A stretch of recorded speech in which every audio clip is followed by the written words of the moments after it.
Data analysts and data scientists have been using different tools and technologies over the years. But in the modern world, there is one programming language that they cannot live without, and that is Python.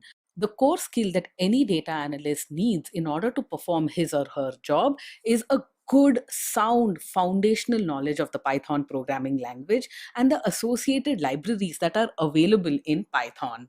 This course helps you get set up with that. It assumes no prior programming experience. It is an introduction to basic Python. It will take you from zero to an intermediate level at Python, and you will have all the foundation needed to tackle the other libraries that are available in Python. This course starts off at the very basic level. No prior programming experience is needed. We'll start off by seeing what built-in functions Python offers. We'll see what variables are. Variables are containers that are used to store values. We'll see the primitive data types that are available in Python and move on to complex data types such as lists and dictionaries. We'll then move on to other core concepts in programming, such as loops, functions, and classes.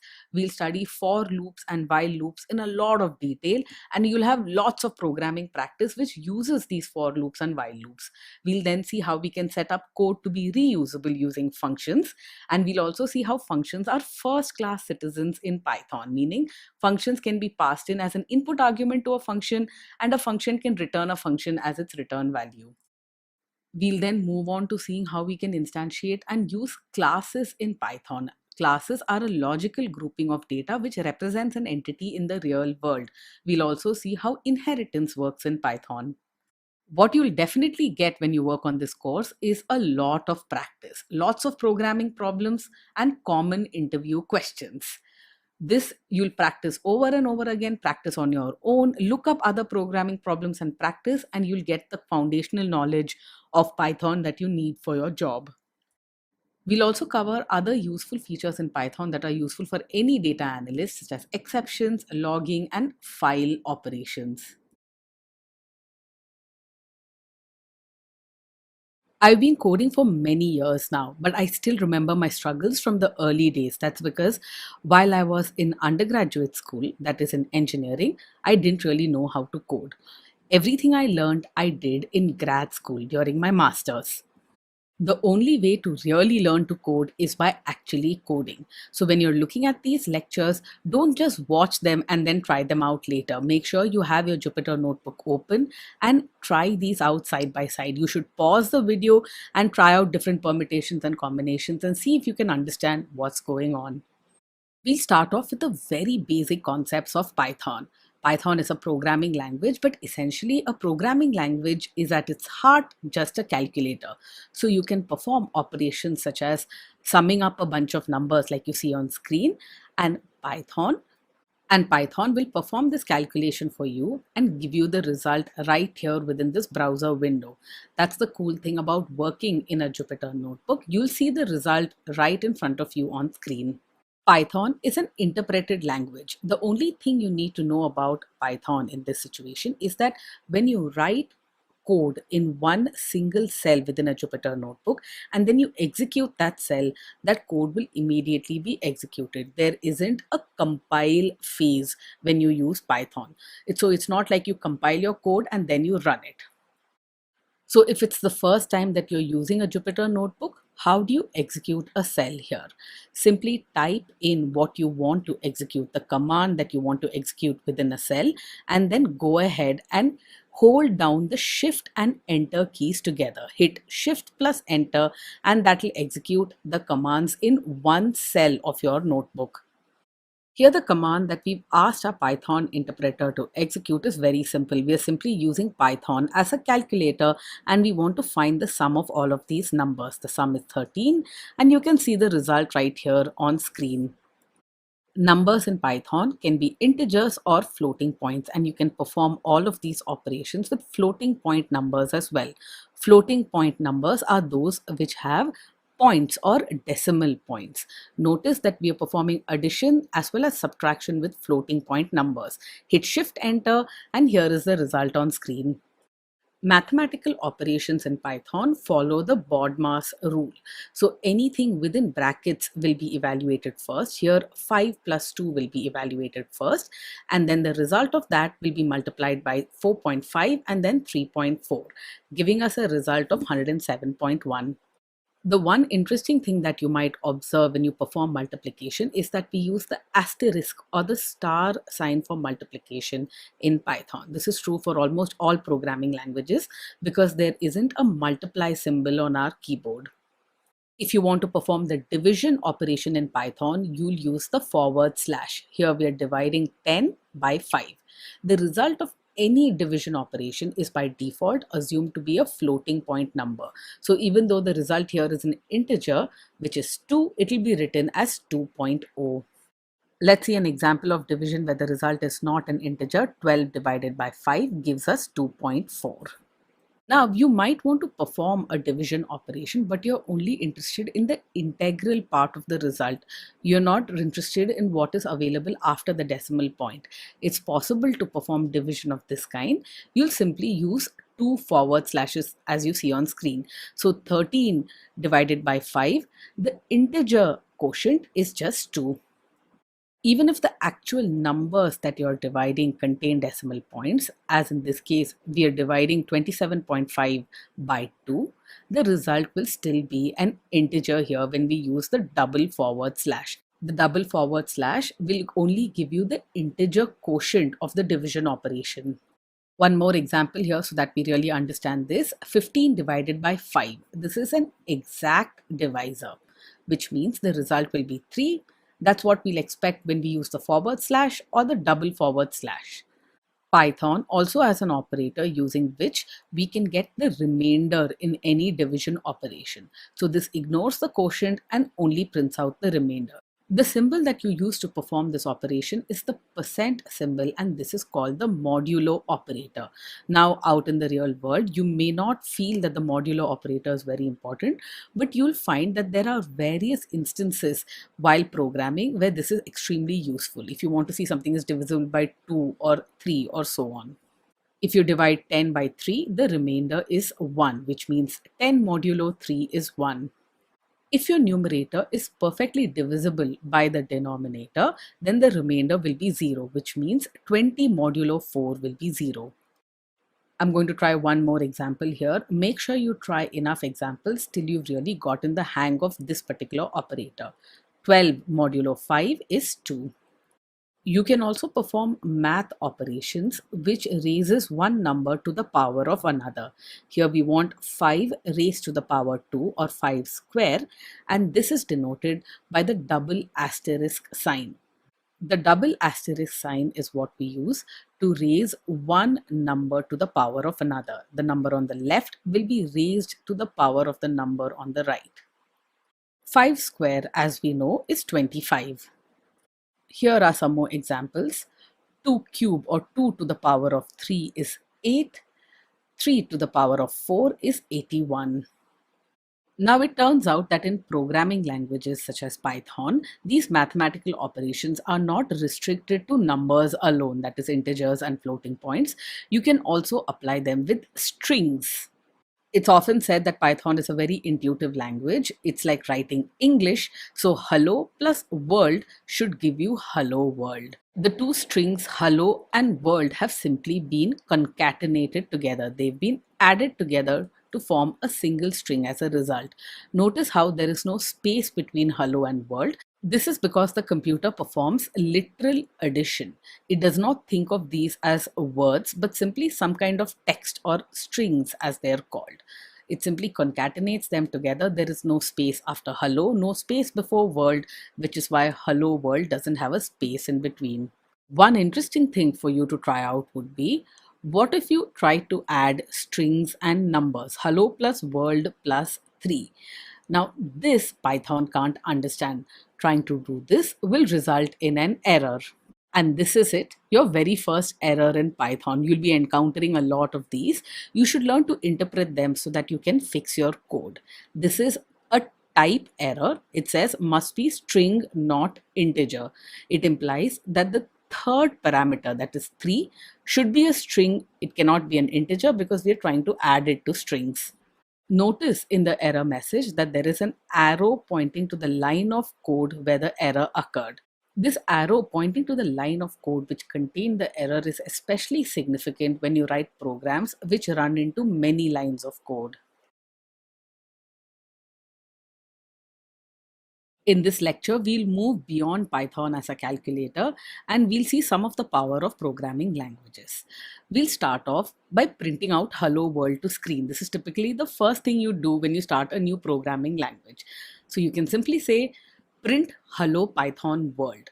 Now notice here how I specify brackets after the print command, and that the text that I want to print is specified in double quotes.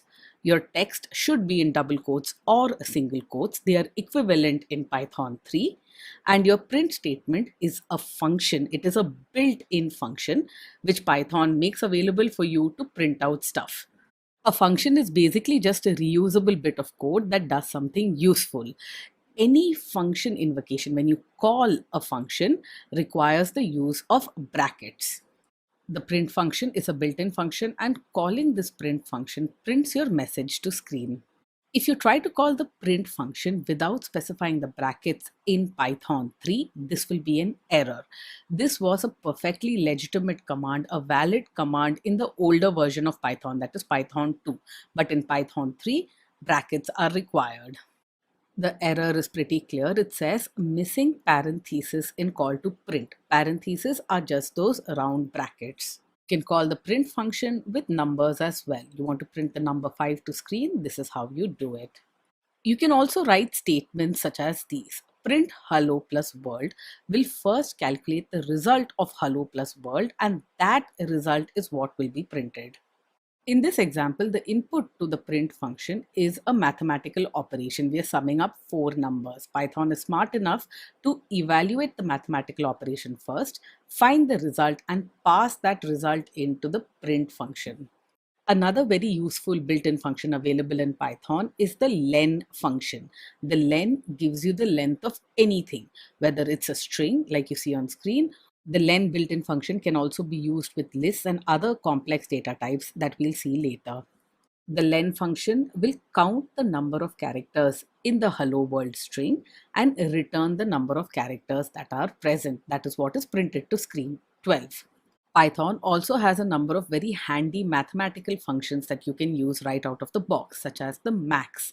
Here you pass in a bunch of numbers. Notice that the numbers are separated by commas. These are different input values to the max function. The function returns the maximum of these numbers, that is 9. Just like the max built-in function, there is also the min built-in function. In this example, it takes in a number of different integers and finds the minimum value, which is 2. Min and max can also work on lists. We'll see that later on in the course. There are built-in functions to find the absolute values of numbers as well. ABS 100 will be 100 because this is a positive number. The absolute value of -6 will be 6. Or you can use the round function to round up a floating point or an integer number. Round of 10.5 is 10. Round of 10.8 is, however, 11. Round works with negative numbers as well, as you might expect. Round of -4.3 is -4. It's closer to -4 than -5. There are also built-in functions which allow you to convert one type of information to another.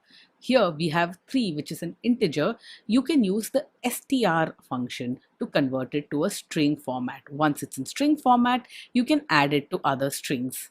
These conversion operators are extremely useful in Python. We'll see a lot more of these later on in the course.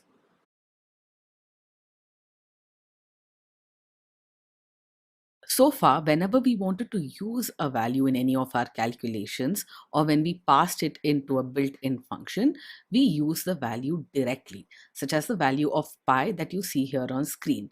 Now, if I were to tell you, find the area of a circle whose radius is 10, you'll immediately use the formula pi r square. So you'll take the value of pi, multiply it by 10, that is the radius, raised to 2, and you'll get a value like you see on screen. But this isn't really programming. This is just, again, using Python as a calculator.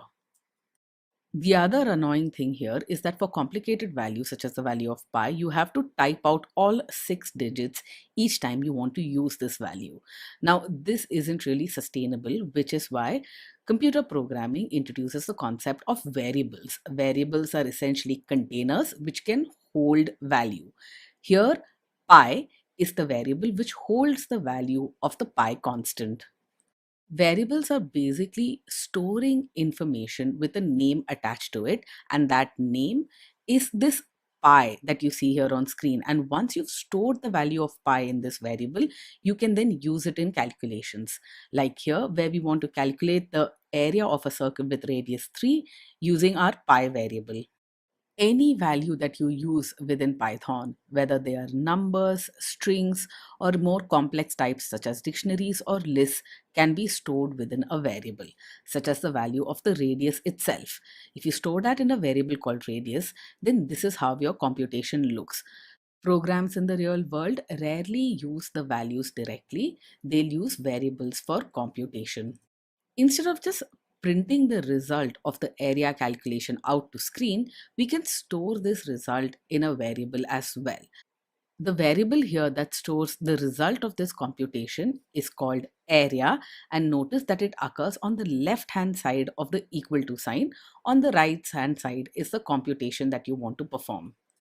If you now print out the value stored within the area variable, you'll get the result of the computation that you just performed. Once you have this information stored in a variable, you can now pass it to the print function. For example, you could print the string area of a circle and then the actual area, which is stored in the variable area. Notice the comma separating the 2 bits of information that you want printed to screen.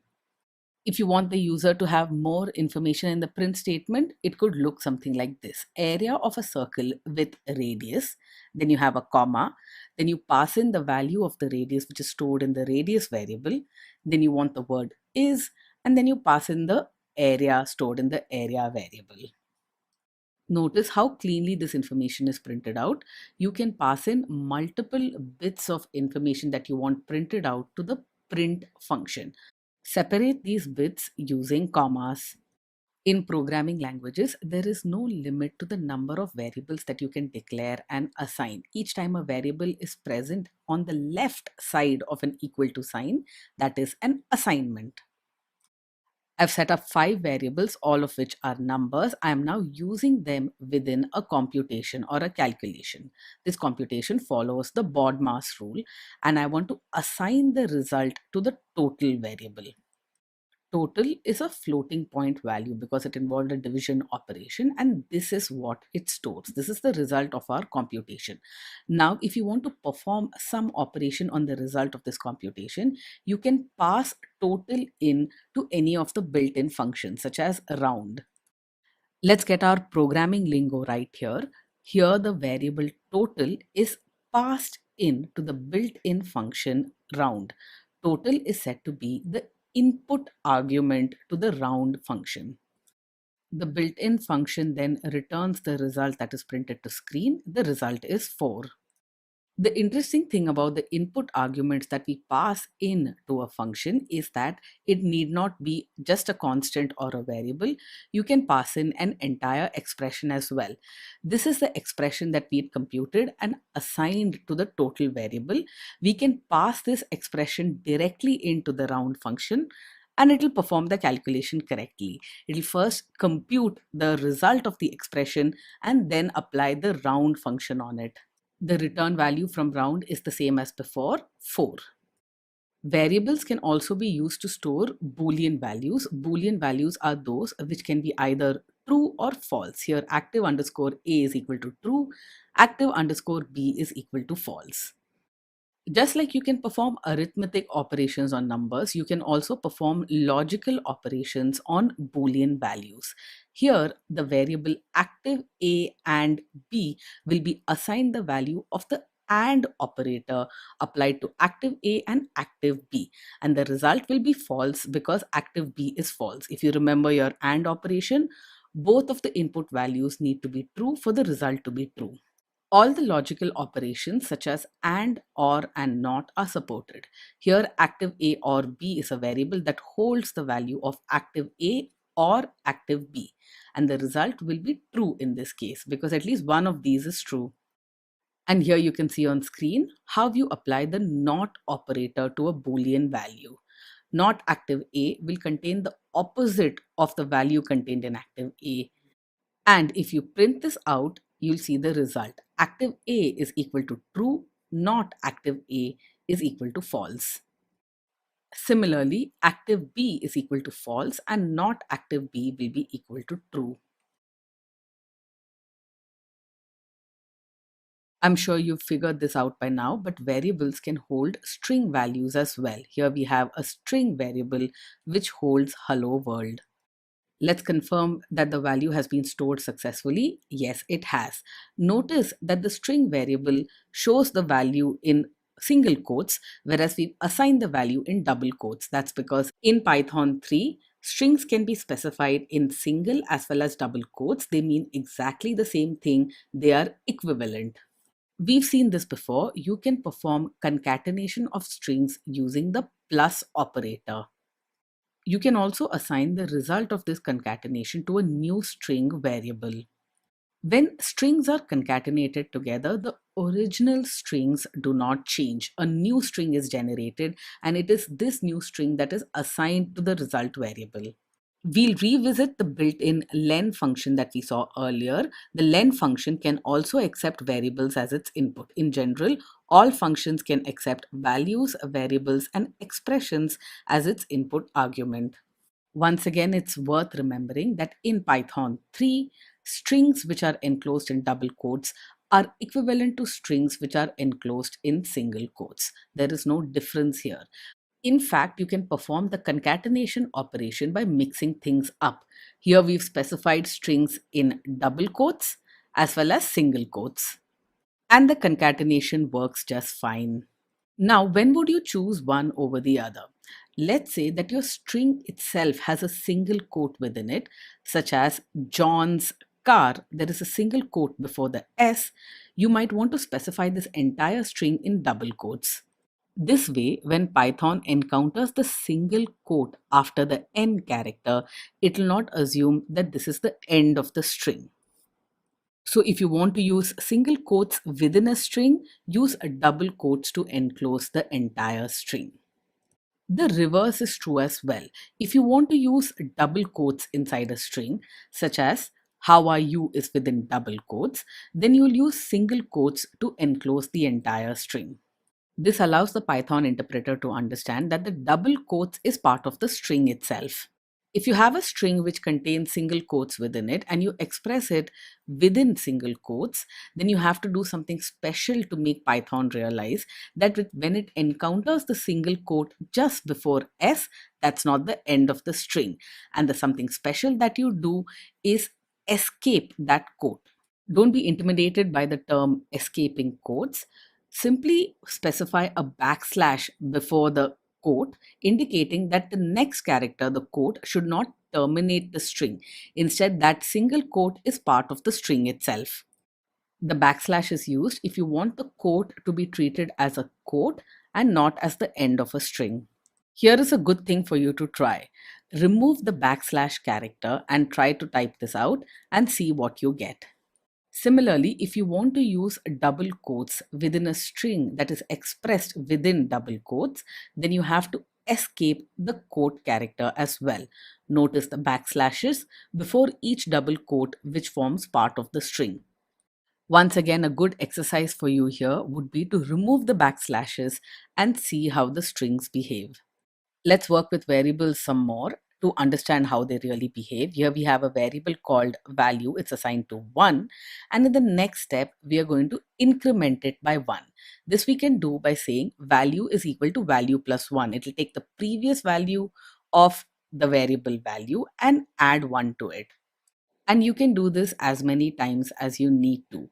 In the first step, you'll add 10 to 2, you'll get 12. Then you'll add 2 to 12, you'll get 14, and so on. Before this cell was executed, the variable had the value of 2, and at the end of this cell's execution, it has a value of 26. Now, if you re-execute this cell by hitting Shift Enter on it again, the initial value of the variable will be 26. You will then add in another 24 to it to get a result of 50. So remember that your variable stores the last value that was assigned to it till you explicitly change it. You can use the variable to subtract from it and assign it to the variable itself. You can do the same with multiplication and division operations as well. Changing what is stored in a variable and storing the result in the variable itself is one of the most common operations in programming languages, which is why there is a special section devoted entirely to that. In fact, there is a shortcut in Python which does this.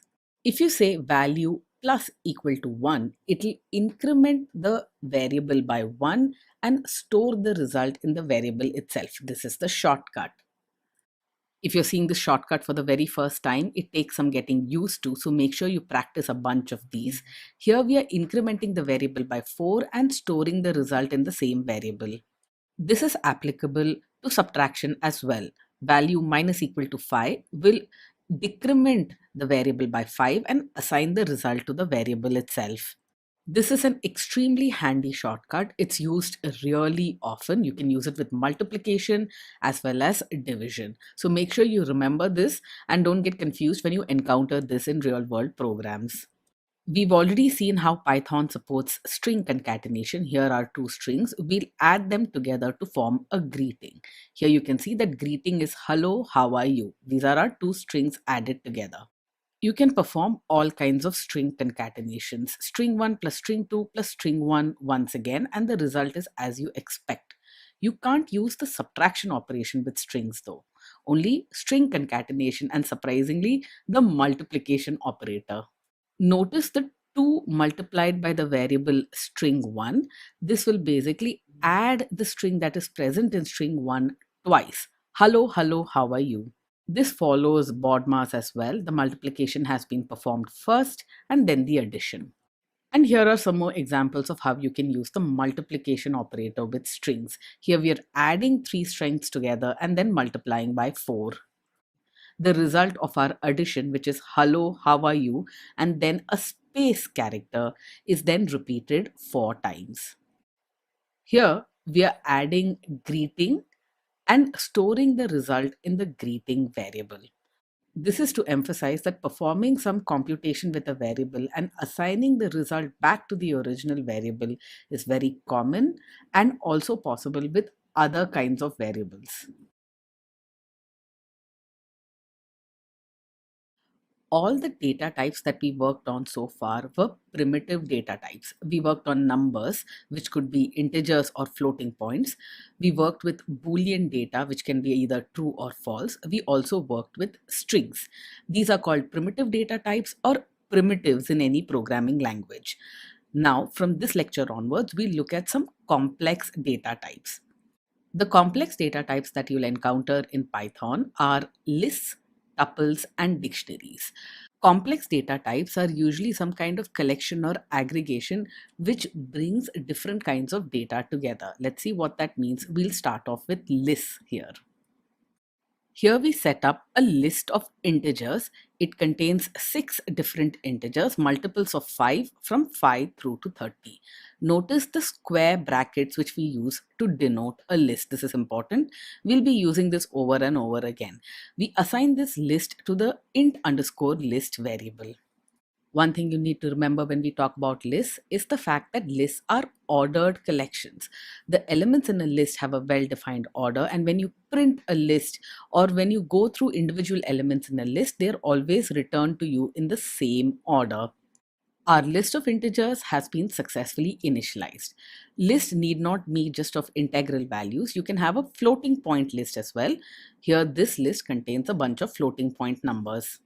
Or you can have a list of strings. This list of strings contains a bunch of names. Notice that the list is once again within square brackets and every string is enclosed in single quotes. Our list of strings has also been successfully initialized. An important thing that you have to know about Python, because this is not true in other programming languages, is the fact that you can have a list with different types of data. So you can have a mixed list which contains an integer, floating point, it contains a string, it contains a Boolean value as well. A list can also contain other lists. This kind of mixed list is completely valid in Python. It's rarely used in programming, but you should know that it's possible to create one such. There are two ways in which you can set up an empty list, and both of these are exactly the same. Notice the sum underscore list, which I've initialized as an empty list by calling the list functions followed by brackets. You can also initialize an empty list by simply specifying the square brackets, and this method is much more common. Other list is just equal to square brackets. There are no elements within the brackets. It's an empty list. After initializing those variables, some list is an empty list, other list is also an empty list. Let's now see how you access individual elements within a list. Here are a list of students. We have Deb, Judy, Yukti, and Nisarg. This is a 4-element list. If you want to access the very first element in a list, you will use the index 0.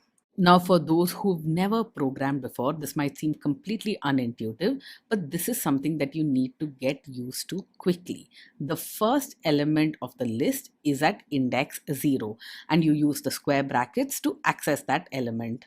And this gives us the student Deb correctly. Now, why index 0? There's some logic to this, and it depends on how the list is laid out in memory. We don't have to worry about that. The only thing we have to worry about here is that the first element is at index 0, the second element is at index 1. This will access the element Judy. Extending this logic, if you wanted to access the very last element in this 4-element list, you would use the index 3. So notice the index numbering of the list elements.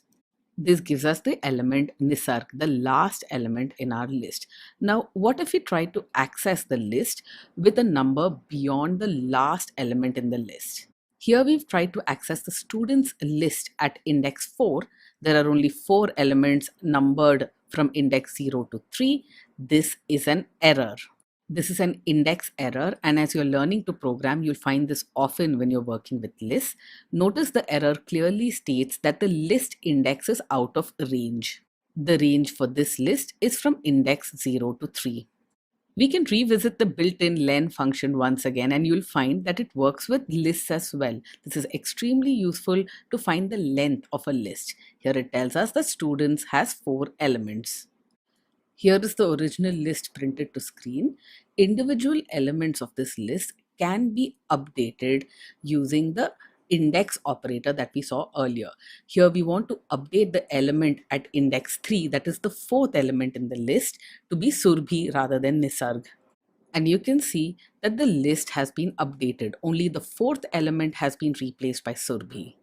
If you want to update the element at index 2, which is the 3rd element in the list, you can do it by specifying 2 within square brackets. Here, Momita is now the 3rd element in the list at index 2. Python allows you to call functions on the list itself, which will change the value within the list. You can add a new element to the very end of the list by using the append function. Here I want to add the string or the name Anuradha to the end of my students list. The students list has been modified. Anuradha is at the end. Let's add one more student here. We'll add Ubaid to the end of the list. Now Anuradha is the second to last element. Ubaid is the last element. If you now calculate the length of the students list, you'll find that it has increased. There are now 6 students in this list. You can also modify a list in other ways. You can insert an element within a list by specifying the index where you want that element to go. When you specify the index 0, as you can see here, the element will go to the very beginning of the list. The student Anisha is now the first element in this list. You can insert elements in any index position as long as that index is within range, that is 0 to length minus 1. If 0 is the first element of the list, length minus 1 is the last element in the list. So for a 4-element list, 3 is the last element.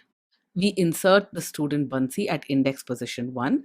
Bansi now becomes the second element in the list. Let's set up another students list called other students. The student names are Ishan, Pranoti, and Priya.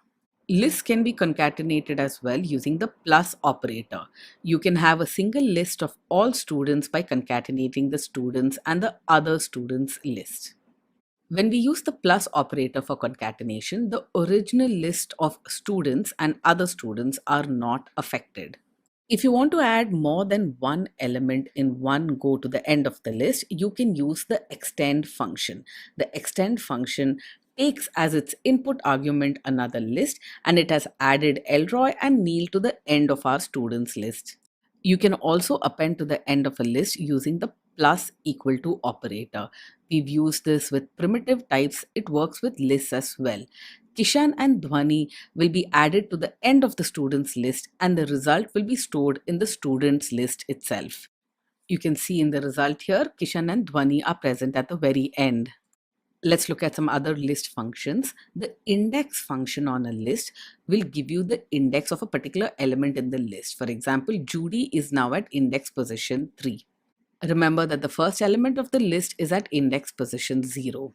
Now, when you're working with Python, remember that when you're using string, the case matters. It matters whether you specify the string in uppercase, lowercase, or any of its combinations. In this example, we want to find the index of the student Kishan, but we've specified K in small case. When we had originally added Kishan to the list, K was specified in capital case.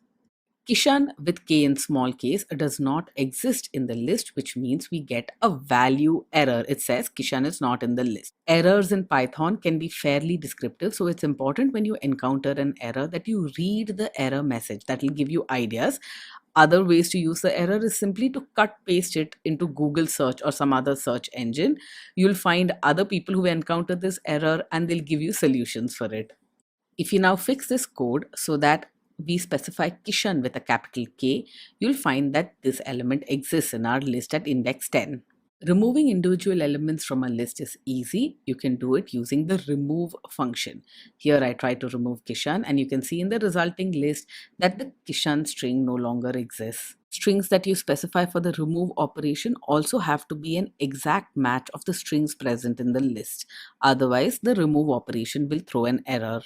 Lists also have a very handy sort functionality, which allows you to sort the elements of the list by default in ascending order. Typically, you won't use the sort function on the list itself. There is another built-in function that we'll look at later for sorting. You can reverse the elements of a list using the reverse function. Many of these functions are named in a very intuitive way. You should just look them up and see how they work. The pop function on a list removes the very last element in the list. Here we've popped the element Anisha. It no longer exists within the list. Invoking the students.pop function once again will remove the last element, which now is Anuradha. Anuradha has disappeared from the list. Python is all about making very complex operations simple. However, the syntax is often hard to follow, and slicing operations on lists is a great example of this. List slicing is a way to access subsets of a list.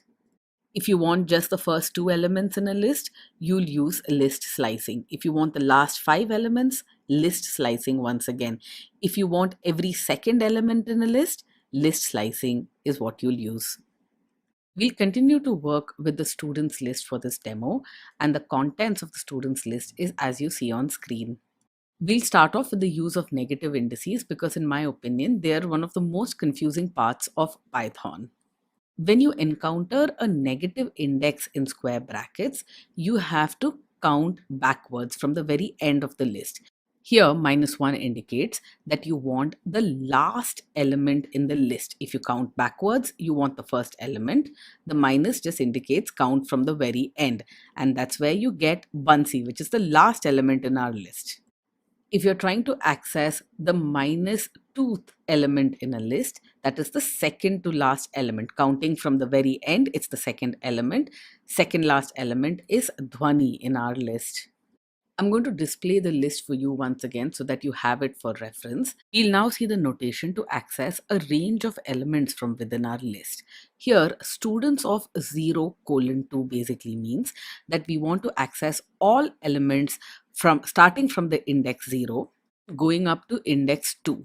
However, the student at index 2 will not be in the result. So this result will contain two students, the students which are present at index 0 and index 1. Students of 0 colon 4 will slice out students who are at index 0, 1, 2, and 3. The student at index 4 is not included. Students of 3 colon 7 will include students at index 3, 4, 5, 6, but not at index 7. So it's important for you to remember that the start index is inclusive and the end index is exclusive. In Python, you can also write index notation such as what you see on screen. Students, and then there is no number, then a colon, and then 3. When there is no number specified, it's assumed to be the start of the list. Omitting the start index will give you all students from the beginning of the list. So we get all students starting with Ubaid and going up to index 2. The student at index 3 is not included. Similarly, Python also allows you to omit the index, specifying the end of your slicing operation. Here the start index is 3, we have a colon and then nothing. This means start from index 3 and go up to the very end of the list. List slicing can seem quite confusing even though it's actually very simple. What used to be really confusing for me is when I saw negative indices within list slicing operations. But we already know that negative indices mean count from the end of the list. Here, let's parse what's going on. We want to start from the beginning of the list. We've omitted the start index, then there is the colon, and we want to go up to the second last element in the list. Second to last student in our list is Dhwani. That student will not be included. So we go from Ubaid up to Elroy. Some more practice will make this clear. We want to start from the beginning of the list and go up to the fourth to last element in the list. We do not want to include the fourth to last element. So we go from Ubaid to Momita. Practice makes perfect.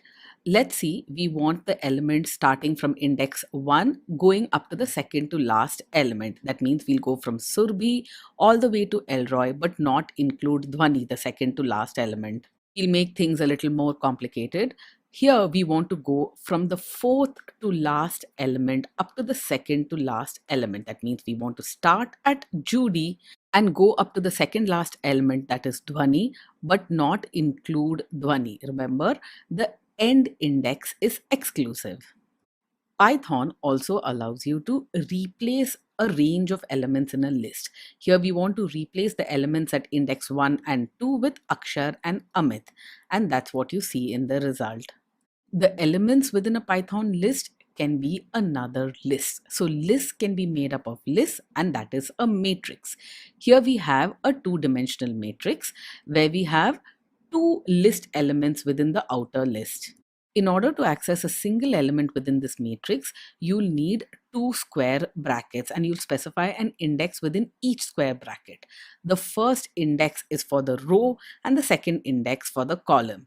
This is how we access the very first element at index 0, 0. If you want to access the element which is in the first row but the second column, you'll use the indices 0 and 1. This will give you the element 20. Here are the elements in the first row and third column. This is index 0, 2. That is the element 30. Remember that list indices start with 0 and that applies to 2D lists as well, to matrices as well. This gives you the number in the second row and first column. You can apply the len operation on multi-dimensional lists as well. This len function will give you the length of the outer list. The outer list has a length of 2. It has 2 list elements within it. If I want the length of the first list element, I'll pass in matrix of 0 to the len function, and that will give me a length of 3. Complex data types such as lists, tuples, and dictionaries have some unusual behavior that you should be aware of. This is a place where new programmers often make mistakes, so please pay close attention. Now, let's say you make a copy of a list. Here I have students copy and I've assigned it to students.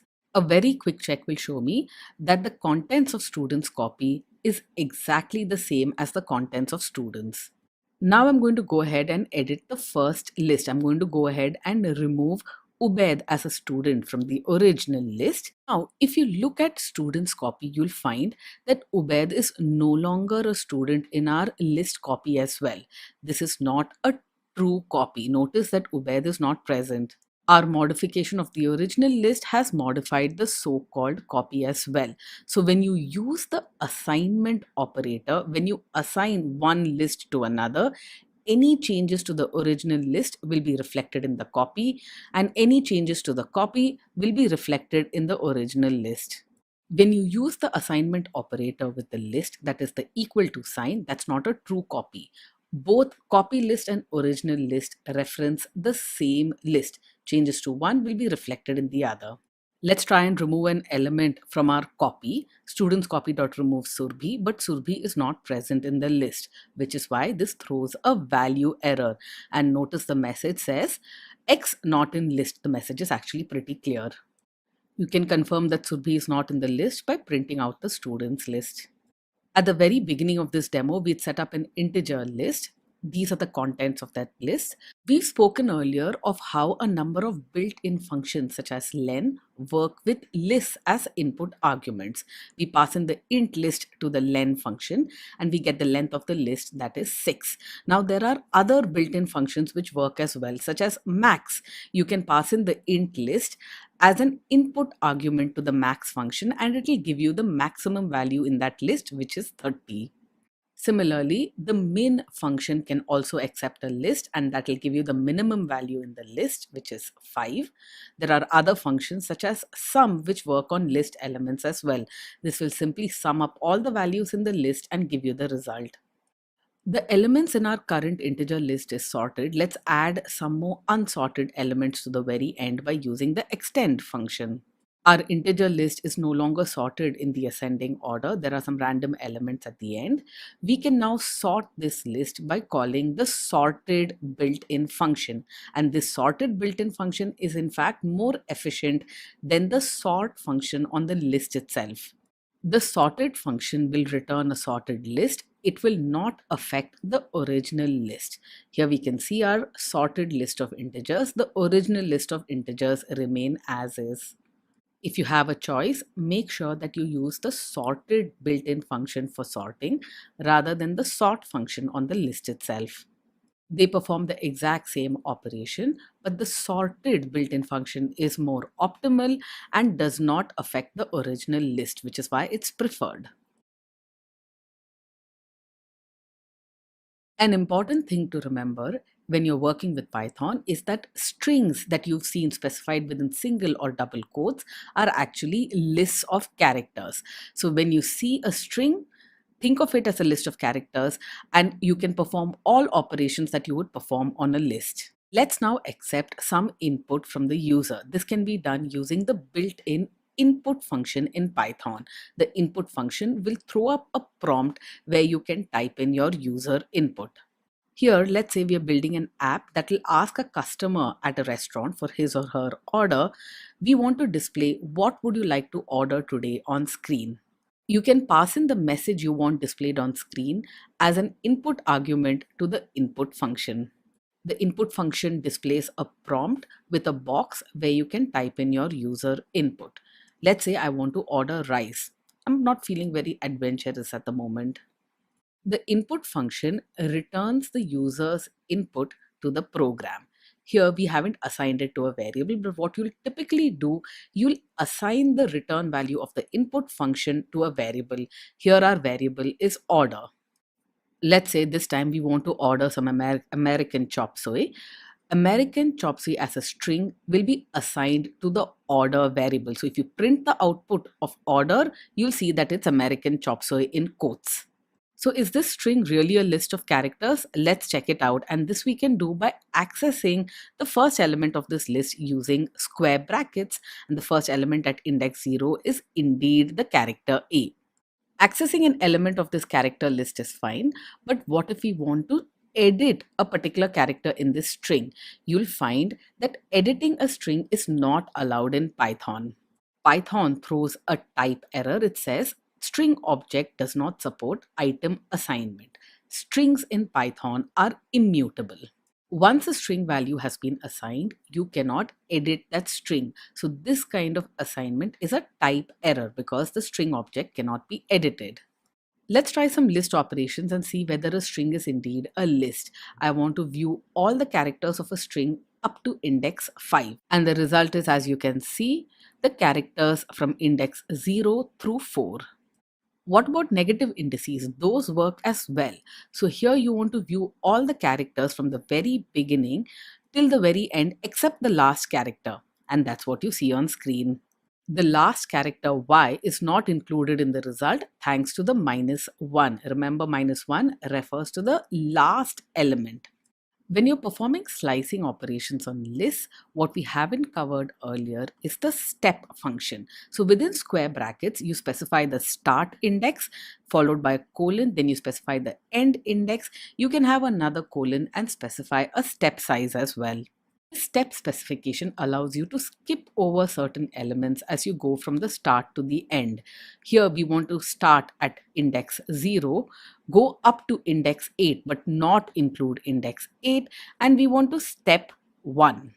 A step size of 1 indicates that when we go from the start to the end index, we want to increment our step by 1. That means we don't want to skip over any of the elements. So all the elements in our string are included, starting at index 1 and going up to index 7. Let's do the same thing once again. This time we want to start at index 0, go up till index 8 but not include index 8, but our step size is 2. If you look at the result, you'll notice that we started at the very first position, that is with the letter A, and then we skip over every alternate element. Our step size is 2. We incremented our counter by 2 and we only picked A, E, I, and A. Let's increase our step size to 3 and let's see whether you can work out this result. This time we get even fewer characters. We only pick the characters A, R, and A. As we go from the start index to the end index, we increment our index by 3 each time. Let's look at some of the other interesting stuff that we can try here. Here we've omitted the start and the end index. That means we'll go from the beginning of our character list, from the beginning of our string to the very end of our string with a step size of 1. We'll increment our counter by 1. This will print the entire string. We'll try the same thing again, but this time with a step size of 2, we'll print every alternate character. Starting with the very first character A. People who love to show off their Python skills often use this notation. Take a moment and see whether you can figure out what exactly this does. This goes from the beginning to the end of the list. The start and end index have been omitted, but the step is -1. This means the beginning of the list is actually the end, so it reverses the list. Don't worry if this seems confusing to you. This is something you can memorize. If you want to reverse a string quickly using the shortest notation possible, this is how you do it. The other functions that we saw when we used lists work on strings as well. The length of a string can be calculated using the built-in function. You can use the index function in order to figure out where a particular character is in a list. There are some other functions in a string that you might find useful. You can count the occurrence of specific characters using the count function, and you pass in the character. Here we have 2 E's in American chop suey. If you receive a string that is in uppercase or in mixed case with upper and lower case, you can convert it to lowercase using the lower function. Notice American chop suey is all in lowercase now. Like the lower function, there is the upper function to convert a string to uppercase. In each instance, the original string is not modified. Remember, a string once created is immutable. The original string is not modified. These functions, both lower and upper, create new strings which you then assign to variables. There are some other useful functions that are available with strings. If you want to find whether a string starts with a particular prefix, you can use the starts with function. Yes, our order starts with the string American. Notice that this has to be an exact match. If the word American is not specified exactly as it is in the string, starts with will return false, not true. The corollary to starts with is ends with. So you can use the ends with function to check whether a string has a particular suffix. Our string ends with a Y. Note here that the functions starts with and ends with return Boolean values, true or false. An interesting and useful string function that you might find cause to use often is the split function. The split function basically takes that string and returns a list of strings, and this list of strings is are basically tokens which are split on the boundary that you specified. Here we want to split the original string on the space. In English, the space character is what is used to separate words. Order.split will give us the individual words from our original string. Tokens will be a list of strings, and tokens contains American and chop suey, the two words that are present in the original string. When you're using the Python programming language for data analytics kind of stuff, something that you'll do really often is work with CSV files. One line in a CSV file will have comma separated values as you see on screen. The name Ravi followed by a comma and then a bunch of scores for Ravi. If you want to extract the individual fields from this one line of a CSV file, you can use the string.split function. Here, one line in a CSV is split on the comma to extract the individual fields, and the result is assigned to the CSV tokens variable. The result stored in CSV underscore tokens is now a list as specified by the square brackets, and this is a list which contains the name and the scores for Ravi. The split function is extremely useful and it is used to tokenize strings. Splitting a string based on some character boundary is called tokenization. The corollary for the split function is the join function. This takes in individual string tokens and joins them into a single string. So you can call the join operation on your CSV tokens. The separator that you want to use to join the CSV tokens together is the colon. Pay special attention to the syntax. It is separator dot join, and to the join function you pass in a list of tokens that you want joined together. Here we've regenerated the original line, Ravi and the various scores assigned to him, but this time the scores and Ravi are separated using the colon separator. After lists, let's look at another complex data type that is often used in Python, and that is tuples.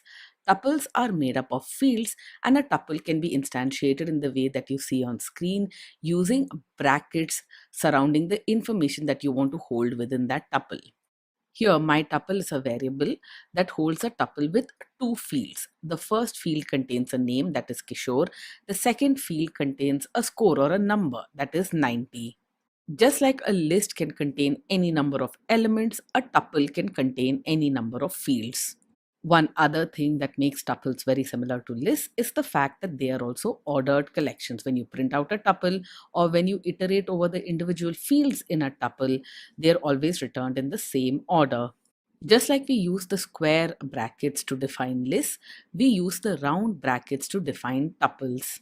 Once again, extending their similarity to lists, individual fields within a tuple can be accessed using an index. My tuple of 0 will extract the first field which has the value Kishore. Tuple field indices also start at 0. If you want the score information that is present in the tuple, you can access it using the index 1. This will give you 90. A good question to ask here is, if tuples behave like lists in many ways, why do we have tuples at all? The big difference here is that tuples are immutable.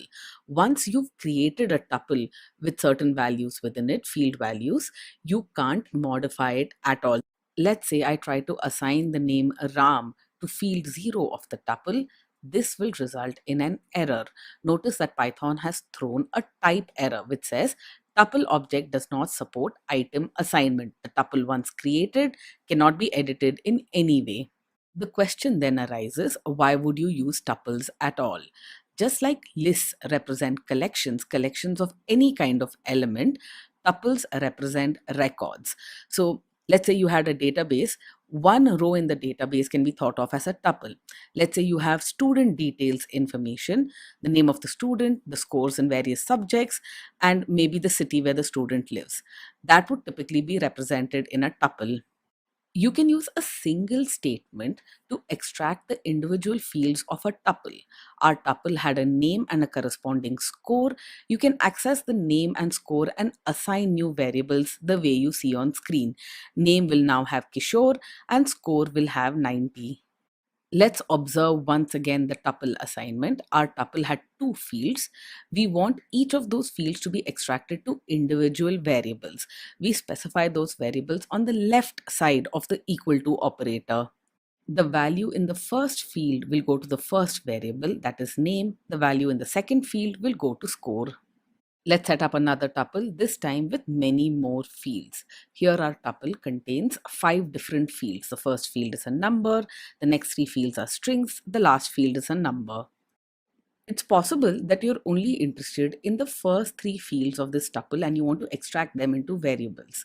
This is possible in Python by specifying 3 variable names which will hold the values in the first 3 fields of your tuple.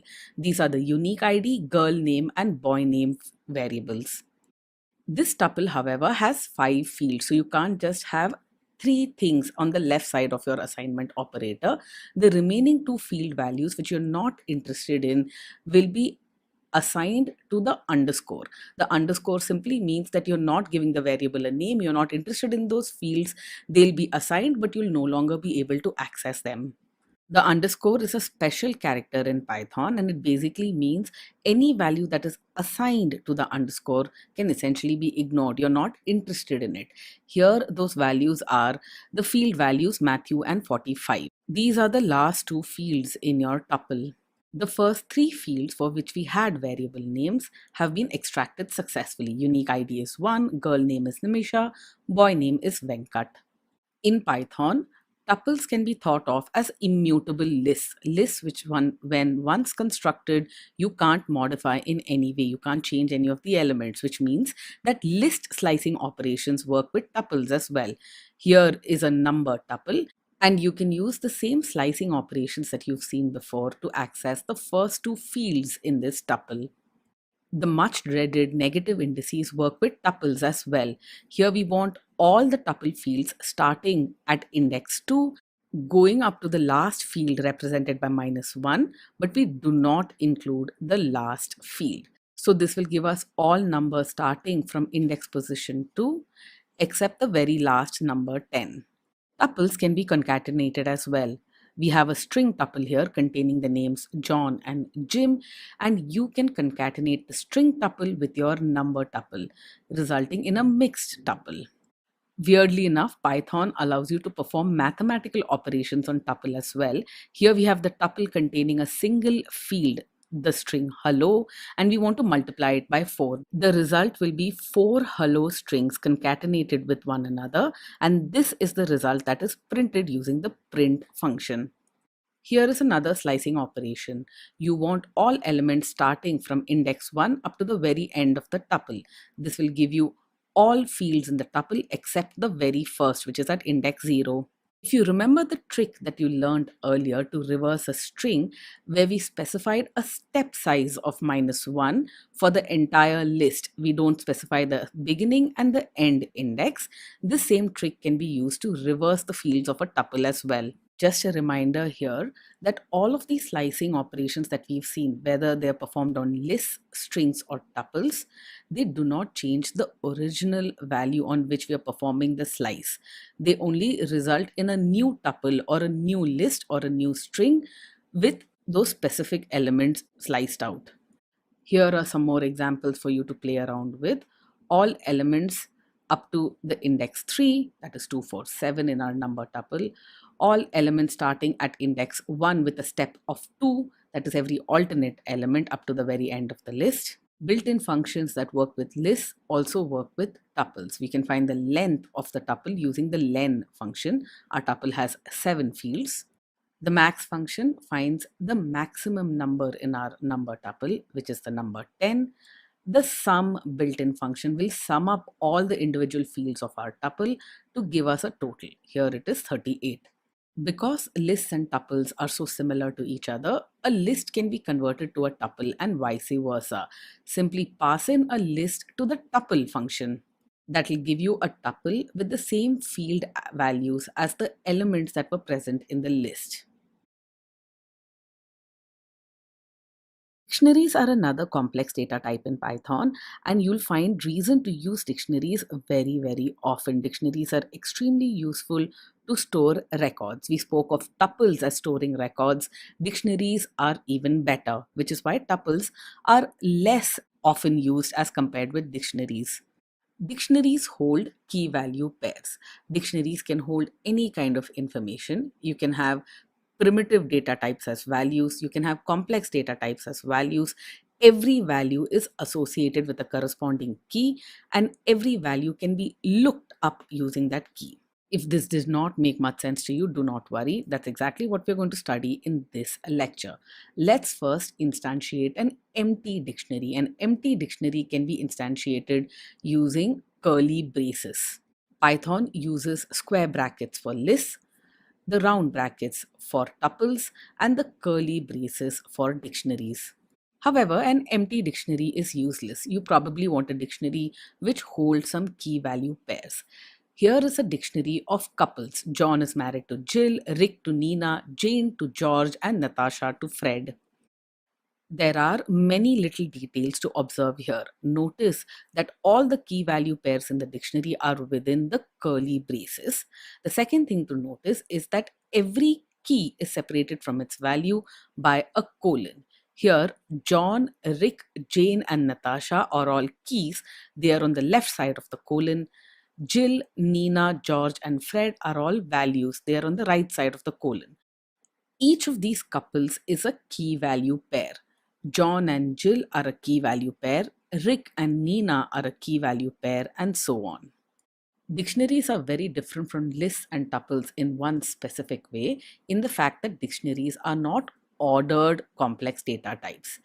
Keys and values do not have a specific position in the dictionary. Dictionaries are an unordered complex data type. You'll find that we never use index positions to access key value pairs within a dictionary. And when we print out a dictionary, we can expect that its keys and values are in any order.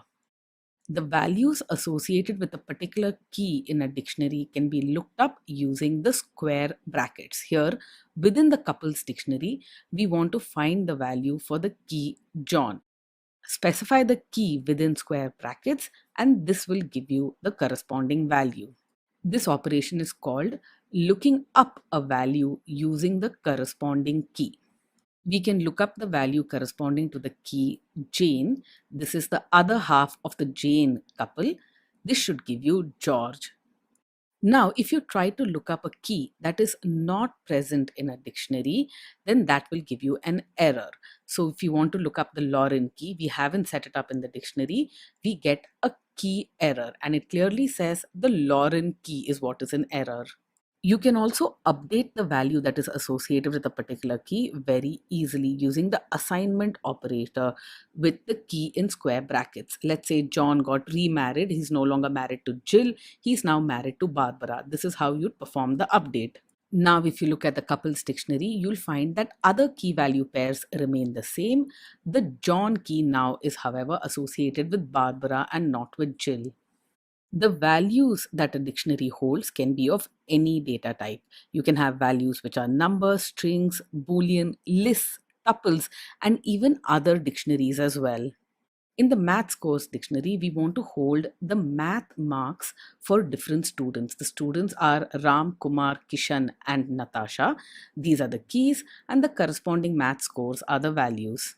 You can access only the keys within a dictionary by calling the keys function on the dictionary. This will simply return the keys in the form of a list. If you only want to access the values but do not want to access the keys, you can do this using the values function on a dictionary. This will return all dictionary values in the form of a list. Dictionaries, though, are typically used to store records where all the information within a dictionary corresponds to a single entity. For example, if you want to hold student details and you want all details corresponding to the student Ubaid, this is how you might set up a dictionary for this. Notice that the keys in this dictionary are all strings. The values are of different data types, strings as well as a number. This is a good time for you to practice using the keys function to access all keys in this student details dictionary. The keys function returns a list, and you can pass this into the len built-in function in order to get the length of the keys. Here we have a key length of 3. Also a good time for you to practice invoking the values function on your student details dictionary. Let's say we have a number of students that we identify by their names, and every student has a list of scores for the various subjects that the student is taking in school. This we can represent using a dictionary as well. Notice the keys are strings, the values are all list objects. You can look up the value associated with the key using the square brackets as before. What will be returned will be the list associated with that key. Let's say the scores for each student is for math, physics, and chemistry. Let's say I wanted to update the physics score for the student Ram. This is how I would access it using two square brackets. The first square bracket, which contains the string Ram, will look up the value associated with the Ram, and the second square bracket is to access the particular element in the scores list for Ram. Here I'm accessing the element at index 1, which is the physics score for Ram. Now, if you check out Ram's score, you'll find that the physics score has been updated to 55. If you store a student's marks in the form of a list, that's a little hard to work with because you do not know which marks belong to which subject. If you want to do better, instead of using a list as a value, you'll use another dictionary as the value for each student. Here we have the same students, Ram, Kumar, Kishan, and Natasha, who are the keys in our first dictionary, and every value corresponding to each of these students is another dictionary by itself. So Ram has a corresponding value, that's a dictionary with his scores in math, science, and English. This inner dictionary, which contains the marks in math, science, and English, can be thought of as the nested dictionary. It's nested within the outer dictionary. So if I now want to access all of Kishan's marks, I simply access the value for the Kishan key. That will give me all the marks in English, math, and science. If I want to access only Kishan's math scores, I simply use the double brackets. But this time I specify Kishan and then math. I first access the outer dictionary and then the inner dictionary. This allows us to quickly see that Kishan scored 87 in math. Now let's say I try to access Natasha's geography score. There is a problem here because we do not have the marks for geography. That's why we get a key error. Notice that the key error message clearly specifies that it is the geography key that was not found. This will help you debug your program. Though it is common practice to have the keys of your dictionaries be strings, they are much easier to work with, they're easier to read, and then it's easier to maintain your code. However, Python allows you to use any immutable value as your key, which means you can use strings, you can use numbers, you can use booleans, you can also use tuples. Here is the student details dictionary, which uses the student ID, which is an integer, as its key. The value for every key is a dictionary, and that dictionary contains the name of the student. If you want the details of student Pranay, you have to specify Pranay's ID within square brackets. The ID is now an integer, remember. And here you have Pranay's details. We learned in the last lecture that tuples are immutable. Once created, they can't be modified, which means tuples can also be dictionary keys. Here, the student ID is the dictionary key, but is present in the form of a tuple. When you now try to access the details of a particular student, make sure you specify the key within square brackets in a tuple format. Keys as they were originally specified were tuples, so when you look up things using the key, you'll use a tuple as well. This will give you Niti's details. You cannot set up a dictionary where the key data type is of type list. That's because lists are mutable. You can perform operations which adds elements to lists or removes elements from lists. Dictionaries are mutable, they cannot be keys as well, which means here in the student details, we cannot specify the student ID in a list format. If you try this, you'll find that this raises an error. The type error says it's an unhashable type. List is not a hashable type. You can think of a hash as some signature or some way to uniquely identify some bit of information. Lists are mutable, which is why they are not hashable. Let's go back to the dictionary that we'd set up earlier, which holds details for the student Ubaid: name, score, and phone number.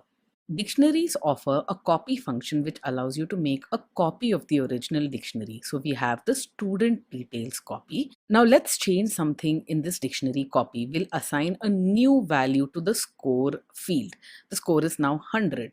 Notice that this will not affect the original dictionary. The copy has its own independent value of the score field. The original dictionary continues to have the score of 45. If you take a look at the copy, you'll find that the score there has been updated to 100. We assigned a value of 100 to the score key in this copy. Python offers a very simple function to clear all the keys that are present in a dictionary, the clear function. So once you've cleared the dictionary, you now get an empty dictionary. Instead of accessing the keys of a dictionary separately using the keys function and the values present in a dictionary separately using the values function, you can access them both together. Key value pairs will be returned in the form of tuples. This you can do using the items function. What you get is a list of tuples. Every tuple has two fields, one field for the key and one field for the value. Python offers an alternative get function which you can use to retrieve the value associated with a particular key. Studentdetails.get name will return the value associated with the name key. You can also get rid of certain key value pairs from within a dictionary by calling the pop function. If you do studentdetails.pop score, the resulting dictionary will no longer have the score key. If you want to get rid of a key value pair at random from within a dictionary, you can use the studentdetails.pop item function. Pop item will arbitrarily get rid of any key value pair from within this dictionary. Here it's gotten rid of the phone key. The only key value pair that remains is the name key.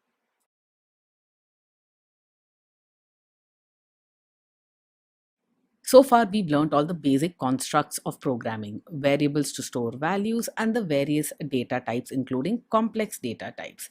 These are the data structures that we use to store data. We are now ready to step into real programming. We'll start off by looking at how we can check conditions within our program with the if-else statement. Programming is all about making decisions based on the various conditions that you're evaluating.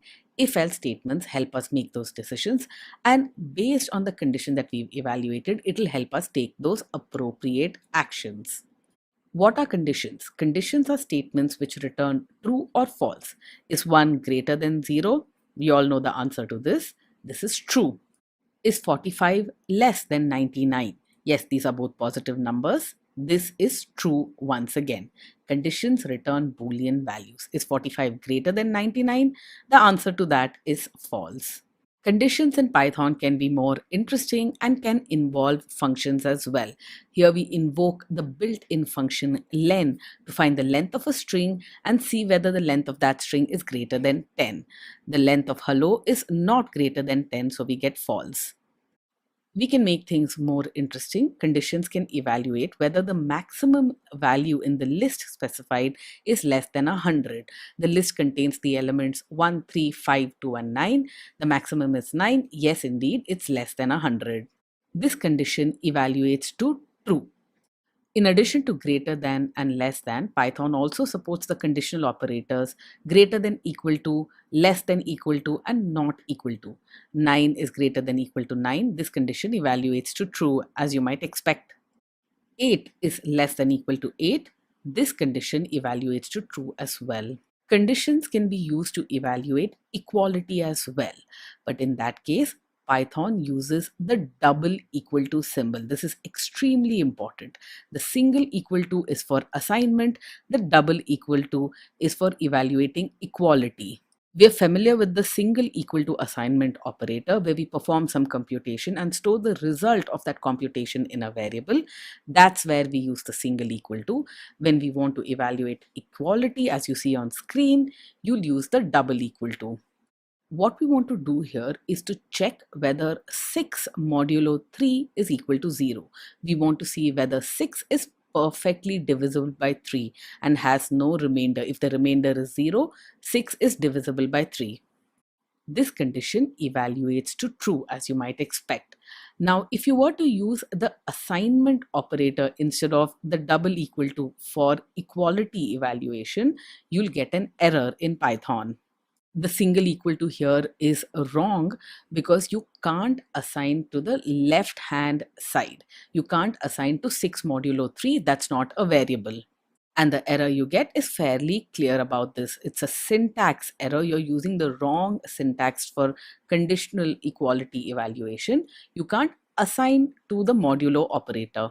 You can swap the right hand side and the left hand side when you're performing conditional equality checks. This is the same equality check that we've seen before. We want to know whether 6 divided by 3 has a remainder or not.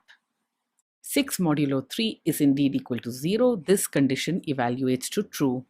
Using the double equal to when you perform conditional equality checks is extremely important, especially when you're using variables. Here, A double equal to B basically checks whether the values stored in A and B are equal. This is a conditional equality check. But a teeny little change here, A equal to B, completely changes the nature of this statement. This is an assignment operation. Your Python interpreter will take the value of B and store it in the variable A. Completely different from the conditional equality check. So make sure you're very careful. Now that we've understood how to evaluate conditions, we are ready for our first programming statement, the if statement. We have some number which stores the value 10, and we write an if statement which checks whether some number is less than 20. If this condition evaluates to true, then we will print out the number is less than 20. Now, how does Python know that the print statement has to be executed only if the condition evaluates to true? Python understands this because of the way the indentation has been set up. Notice that the print statement is indented within the if statement. This indentation basically means that the print statement will be executed when the condition evaluates to true. The print statement is part of the if block. Notice the colon at the end of the if statement. This is extremely important. The colon signifies the start of the if block. If you try to write the if statement without a colon, that will be an error in Python, a syntax error. The value stored in some num is 10. 10 is less than 20. The if condition evaluates to true, which is why the print statement is executed. The number is less than 20 is printed to screen. Let's say that we flipped the conditional check. We check whether some number is greater than 20 and then print the number is greater than 20 if this condition evaluates to true. This condition is clearly false, which is why nothing is printed to screen. Your if block can hold multiple statements that will be executed when your condition evaluates to true. Notice we have 3 print statements within our if block. They all have the same indentation. Statements which are indented to the same level form a block of code. So if some number is less than 20, all 3 of these print statements will be executed. And you can see that is indeed the case. What we just saw was the extremely simple if statement. The if statement can be paired with an else for branching into 2 conditions. If some number is less than 20, you want to take some action that will be below the if statement. Otherwise, you want to take a different set of actions. Those statements will be in the else block. If some number is less than 20, we'll print the number is less than 20, else we'll print the number is greater than 20. Notice the colon at the end of the else. That signifies the start of the else block, and the indentation includes all statements which are part of the else block. Here it is just the one print statement. Because some number is less than 20, only the statements within the if block will be executed. The statements in the else block will not be executed. On the other hand, if the condition had evaluated to false, that is, some number was indeed greater than 20, then we'll only execute the statements in the else block, not the statement in the if block.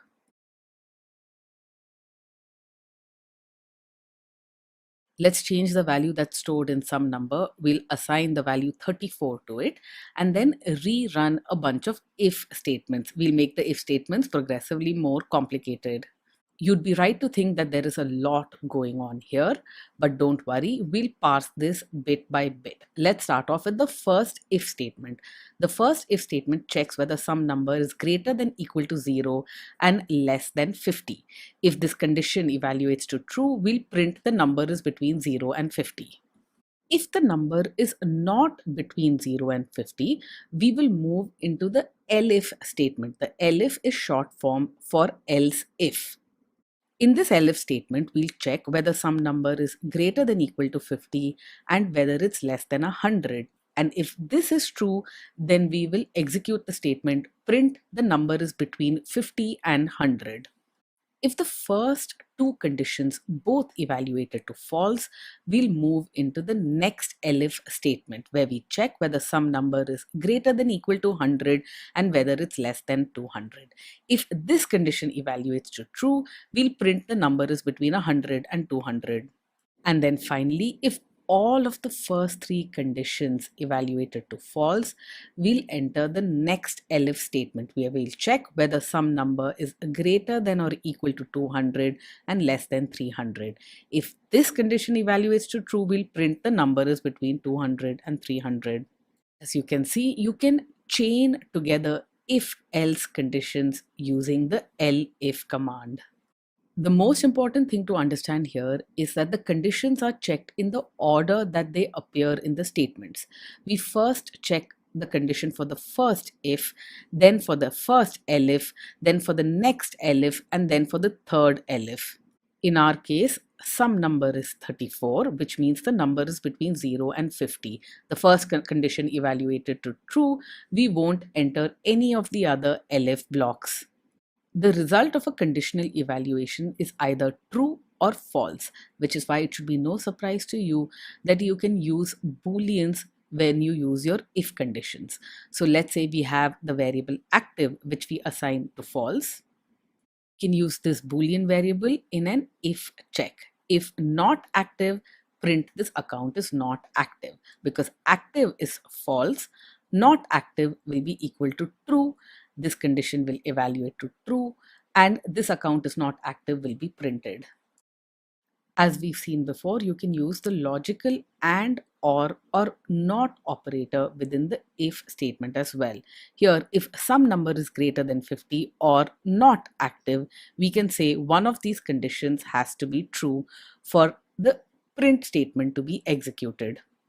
The condition in the if statement evaluated to true, which is why the output was the print statement that you can see on screen. Let's see why that is the case. Let's first check some number greater than 50. Is that true? No, it isn't, because some number is 34. That's what we'd initialized it to. But active is equal to false, which means not active is equal to true. One of those conditions is true, which is why that statement was printed on screen. You can also evaluate expressions in your if statement. Here we've initialized the num variable to 7, and then in our if statement we check whether num modulo 2 is equal to 0. Num modulo 2 is an expression. We use the double equal to for conditional equality checks. Num modulo 2 is equal to 0. That will not evaluate to true. That will be false, which is why we'll go into the else block, and the statement that will be printed to screen will be the number is odd. Here is a simple equality check. Check whether number is equal to 7. This is obviously true. That's why we get you win on screen. Now, Python is really helpful and tries to not let you make mistakes. If you use the single equal to when you're evaluating an if condition, Python will throw an error and say this is invalid syntax. Remember, the single equal to is for assignment, not equality checks. The operator not equal to is represented by an exclamation mark followed by an equal to. If number not equal to 8, print the number is not 8. Since the variable num is 7, this condition evaluates to true, which is why the statement is printed. There are some special checks that we can perform with lists using the if statement. Here we have a list of students: Ayaz, Athira, Deb, and Priya. Sometimes in a program, you might want to check whether the student Ayaz is part of this list. Because if you try to access Ayaz without it being part of a list, that might lead to an error condition. There is an easy way to do this in Python. If Ayaz in student list, the in statement allows you to check whether an element is present in the list. This condition evaluates to true, which is why we get the printed output, yes, he is a student at this school. We can now check whether Anu is part of this list. If Anu in student list, this condition evaluates to false, which is why there is no printed output to screen. The use of the in operator is not limited to lists. You can use it with dictionary keys as well. Here is a dictionary of math scores for Ram, Kumar, Kishan, and Natasha. Here is an if statement to check whether the student Ram is present as a key in this dictionary. If Ram in math scores will automatically look at the keys of this dictionary and check whether Ram is a valid key. In this case, Ram is indeed present in the dictionary, which is why the statement is printed as an output to screen. We can also look for non-existent keys. If Ayub in math scores, we'll print, yes, I do have scores for Ayub, but Ayub is not a valid key in this dictionary. This conditional statement will evaluate to false, and the print statement will not be output to screen. We work with a number of different data types in Python, primitive types such as strings, booleans, integers, and so on, and also complex data types such as dictionaries, lists, tuples, etc. Python gives you built-in ways to convert certain data types to others, such as strings can be converted to numbers, numbers can be converted to strings, lists can be converted to tuples, and so on. Let's start off with a very simple string 1, 2, 3, 4. We know this is a string because it's enclosed in double quotes. We can use the int built-in function in Python to convert this string to an integer. 1, 2, 3, 4 is a valid integer, so this conversion should go through fine. You can now see that the variable int num holds 1, 2, 3, 4 in an integer form. We know this is an integer because there are no quotes around it, either single or double quotes. This string 1, 2, 3, 4 can be converted to a floating point type as well, that is of type decimal. This can be done using the float built-in function. The floating point type is 1, 2, 3, 4, but this time there is a point 0 indicating that this is a float. What if you try to perform a conversion that is not actually possible? Here we are trying to convert the string. This is not an int to an integer type. This is clearly doesn't make any sense, which is why this is an error in Python. This is a value error.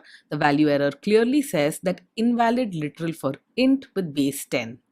The error is a little bit cryptic here, but it's pretty clear that what you passed into the int function is invalid.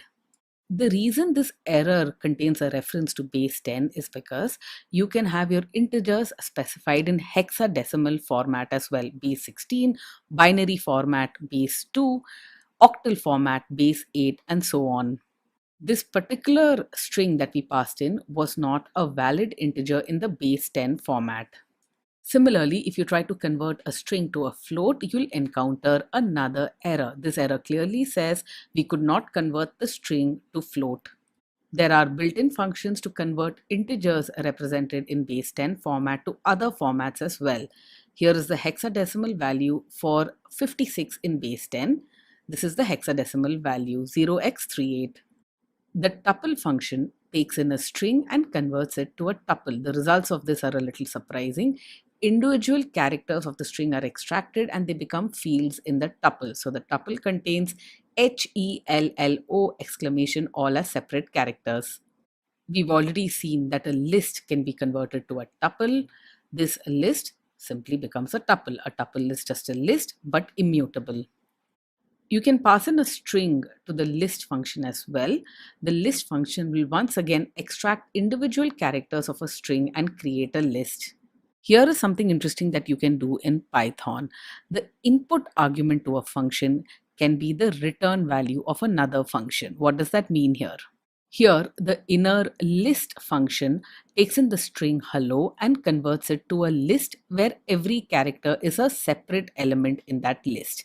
We pass that list, which is returned from the list function, into the tuple function. The list becomes the input argument for the tuple function. And as a result, we have all the characters of the string hello in tuple format. That is the final return value of the tuple function. Python also supports the set data structure. Sets basically remove all duplicates from any list. You might remember studying this in school mathematics. A set contains no duplicates. So a set of the string hello will contain all the characters within hello, but the duplicates have been removed. The set will not contain the extra L. We've converted strings to integers. We can convert integers to strings as well using the str built-in function. Here we have the string 1234. It's present in quotes, so you know it's a string. Let's take this chance to practice the if statement that we use to evaluate conditions, which we learned in the previous lecture. Here we take in some user input. The user will type in a number. We have the message enter a number. Once the user types in a number, we want to evaluate whether that number is divisible by 3. We'll use the modulo operator to see whether the remainder is 0. If that condition evaluates to true, we'll say the number is divisible by 3, else we'll print the number is not divisible by 3. Things look good so far. Let's execute this. We enter a number 9 and then we hit enter and we get an error, a type error. Let's debug this. The type error says not all arguments converted during string formatting. So there was a conversion error here. Let's see where that was. And you can see a very helpful arrow pointing to line number 3 in our cell. It's clear that it is our if statement, if user input modulo 3 is equal to 0, is what caused the error. Python tried to perform some kind of conversion under the hood here, and it is this conversion which caused issues. The user input that's available as a return value of the input function is in the form of a string. So the user underscore input variable contains a string, and the modulo operator which we tried to perform does not work on strings. That is the error that we are seeing here. This basically means that when we accept user input, we need to convert that input's type to the type that we want it to be. We need to convert the string to an integer here. This we do using the built-in int function. We assign the converted result to the same variable user underscore input, and now this cell will work just fine. We enter a number 34 and we get the result the number is not divisible by 3. We fix the conversion error that we encountered previously by converting our string input to an integer. Let's look at some other interesting conversions. A tuple of tuples can be converted to a dictionary. Notice here that we have 3 separate tuples with 2 fields each, A with 1, B with 2, and C with 3, and that is included in an outer tuple. This can be converted to a dictionary. Just pass in this tuple of tuples to the dict function, and the return value is a dictionary. A, B, and C are keys in this dictionary. 1, 2, 3 are values in this dictionary. If you have a variable in Python, there is no way you can tell just by looking at it what type of data it contains, whether it contains a string, integer, floating point, a dictionary, a nested list, whatever. There is no way to tell just by looking at the variable. This is where the type built-in function is useful. This will tell you the type of a particular variable. Either the type of the sum underscore stir variable is a string or str. The type of the dictionary variable is a dict. The type of the tuple of tuples variable is a tuple. You guessed it right. The type of the user input variable is an integer. Remember that we converted the string value to an integer and assigned it to user input. So this type is correct. Let's check one last type here. Type of the float underscore num variable is float. When you're programming in the real world, it'll often be the case that you want to perform the same set of actions over and over again a certain number of times. Let's say you want to print something to screen 20 times. You want to add 1 to a number 50 times. Same action a certain number of times. In such situations, if you know upfront how many times you want to execute that action, you will use for loops. We'll start off working with lists first because that's where for loops are the most intuitive. Let's say we have a list of tech companies: Google, Apple, Facebook, Uber, and Intel. If we print this out, you'll get it as a list. Now, what if we want to iterate through every element in a list? Iterating through elements in a list basically means we want to access individual elements in the list one after the other in order. Can do this using a for loop. For company in tech companies. For every company in the tech companies list, perform an action, and that action is to print the name of that company. There are some familiar elements here in this statement. First is the use of the colon, indicating that all statements which come after the for statement belong to the for block. After the colon, when you see the indentation of the print statement, you know that the print statement comes under the for block. This for loop will print the name of every tech company in the tech companies list. The very first time this for loop is executed, the company variable will take the value Google. That's the first element in the list. And when you say print company, Google will be printed to screen. All the companies in the tech companies list haven't been explored yet. There are still companies left. The for loop will not end. Instead, it will continue executing. This time, the company variable will take on the value of the next company in the list, which is Apple. So company is equal to Apple in the second iteration. Once the second iteration is complete, the for loop will once again check whether we've reached the end of the list. We clearly haven't. It'll execute once again for the third iteration. This time, the company variable will take the value Facebook. The print function prints Facebook to screen. Once the loop block has been executed, which at this point in time contains just a single print statement, the for loop will once again check to see whether we've reached the end of the list. We haven't. So the company variable then takes on the next value in the list, that is Uber. Uber is now printed to screen. Once again, the for loop checks. Have we reached the end of the list? Nope. We continue. The company variable will now contain Intel in the fifth and the last iteration. Intel will be printed to screen. The for loop now has iterated through all the elements of the list. It has reached the very last element. There's nowhere further to go. The loop will now be terminated and we get out of the for loop. Let's get some more practice iterating over the elements in a list. This time we'll set up a list of numbers 10, 20, 30, 40 and 50 in the sum numbers list. The for loop is set up in exactly the same manner as before. For num in sum numbers, colon, print the number is and the number.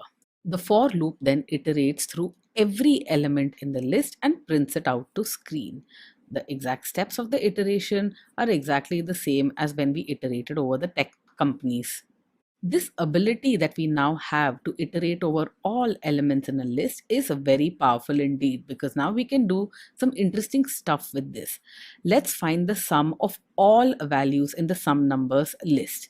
This is the for loop that we'll set up to do so. The first step is to initialize the variable total to 0.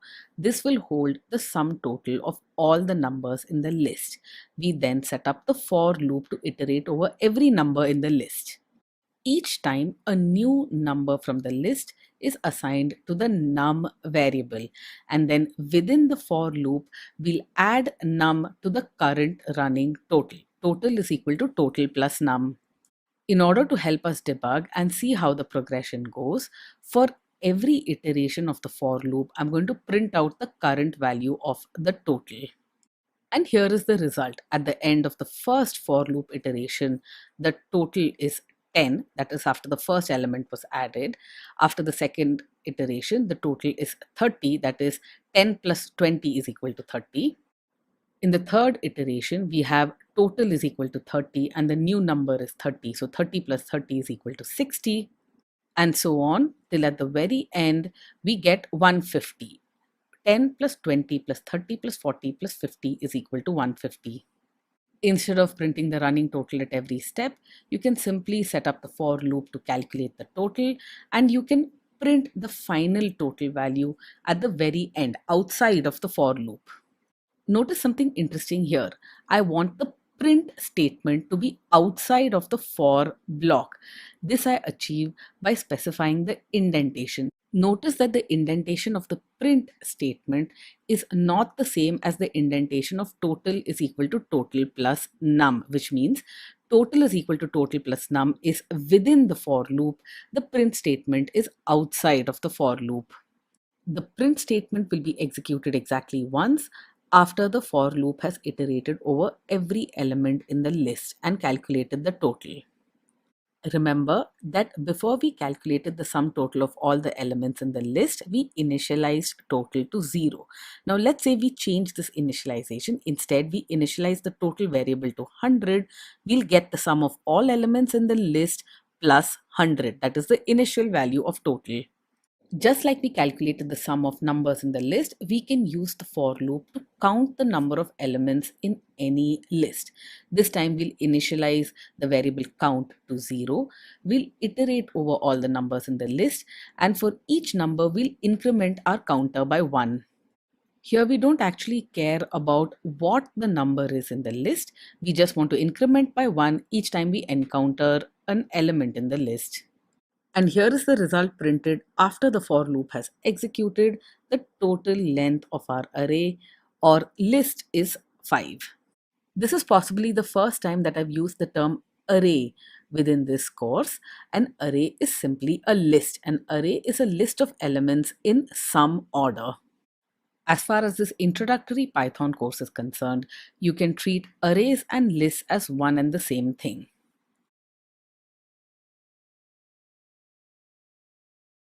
Python has a built-in range function which generates numbers within a certain range.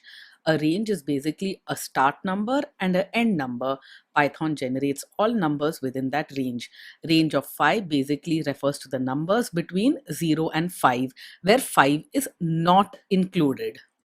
The most common use case of this range function is essentially in a for loop. So you can say for I in range 5 print I. This will print all numbers in that range, which is essentially 0 through 4. Notice that the input argument to the range function is 5. 5 is not included in the range. The range is from 0 through 4. Here is another example of the range function. For I in range 10, I will take on values from 0 through 9. 10 is not included. If you don't have a list to iterate through, but you want to perform a certain set of actions some number of times, let's say 7 times, you can use the range function. For I in range 7, will execute the for loop 7 times. For loops can be used with dictionaries as well. Let's set up a dictionary that we are familiar with. These are the math scores of 4 students. Let's use a for loop to iterate over the keys in the dictionary. For item in math scores, print item. Item will take on values of the keys that are present in the math scores dictionary: Ram, Kumar, Kishan, and Natasha. The 4 keys in the dictionary are what is printed to screen, the names of the 4 students. Now, the very last print statement is what is the most interesting here. The item variable retains the value of the last item in the list, which in our list is the name Natasha. While the for loop is being executed, the item variable will take on values Ram, Kumar, Kishan, and Natasha in some order. The order is not determined. After the for loop has finished executing, the item variable will retain the last value that was stored in it. It so happens to be Natasha here, which is why the item variable contains Natasha. Remember when we studied dictionaries, we spoke about the keys function on dictionaries, which returns a list of keys. We can iterate over these list of keys as well. For key in mathscores.keys, print key. This will print out all the keys that are present in the dictionary. And then finally, the last print statement will print the last value that was stored in the key variable, which once again here is the key Natasha. If you want to iterate over the values present in a dictionary, this is how you'll do it for val in mathscores.values. Only dictionary values are printed to screen. If you want to iterate over the contents in a dictionary and print out both the keys and the corresponding values, here is one way to do it. We iterate over math scores. We iterate over only the keys, and then we print the key, access the corresponding value using the square brackets, and print that out as well. We get the key from the iterating variable and we look up the value. And here is the output. An easy way to access both the key and the value at the same time without having to do the lookup is to use the items function. Remember that the items function returns a list of tuples where every tuple is a key value pair. And here is every item of our dictionary printed to screen. Every item is a tuple, as you can clearly see. If you want to extract the individual key and value from the tuple, you can do this by iterating using two variables. Key comma value will hold the key and the value in each of the item tuples. The key will hold the first field in the tuple, which is the key. The value will hold the second field in the tuple, which is the value. And here it is, key value pairs printed to screen.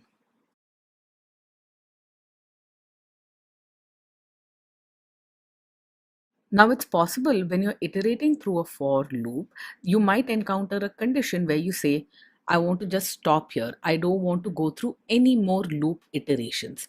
In such situations, you would choose to use the break keyword.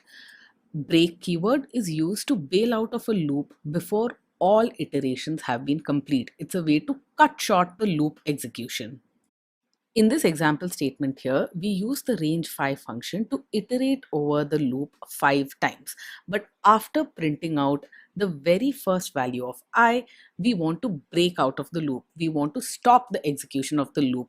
This we do using the break command. When you run this, you'll find the loop executes exactly once when the value of I is assigned 0 and then it stops. Only 0 is printed to screen. Break statements are typically used with some kind of conditional check. So here we have the same loop once again. We want to iterate over the loop statements 5 times and we want to print out the value of I. We do a conditional check here. If I gets the value 3, if I is equal to 3, we want to break out of this for loop. We want to stop executing this for loop. And when you run the statement, you'll see that I will take on the values 0, 1, 2, 3. The loop continues till I is equal to 3 and then stops executing. Let's practice the break statement a little more. Here we have a loop we want to execute 10 times. For I in range 10, we print out the value of I. We have a conditional check in there though. If I is greater than 5, we want to break out of this loop. So we are actually cutting this loop short as soon as I is greater than the value 5. Execute this and you'll see that I takes on the value 0 through 6. 6 is printed first and then we have the conditional check. 6 is greater than 5. It's only after 6 is printed that we break out of the loop. Let's try something a little different. This is the exact same set of statements as before, except that the print statement has been moved to be after the conditional check for I greater than 5. This will change the results that are printed. Notice that I values from 0 through 5 are printed.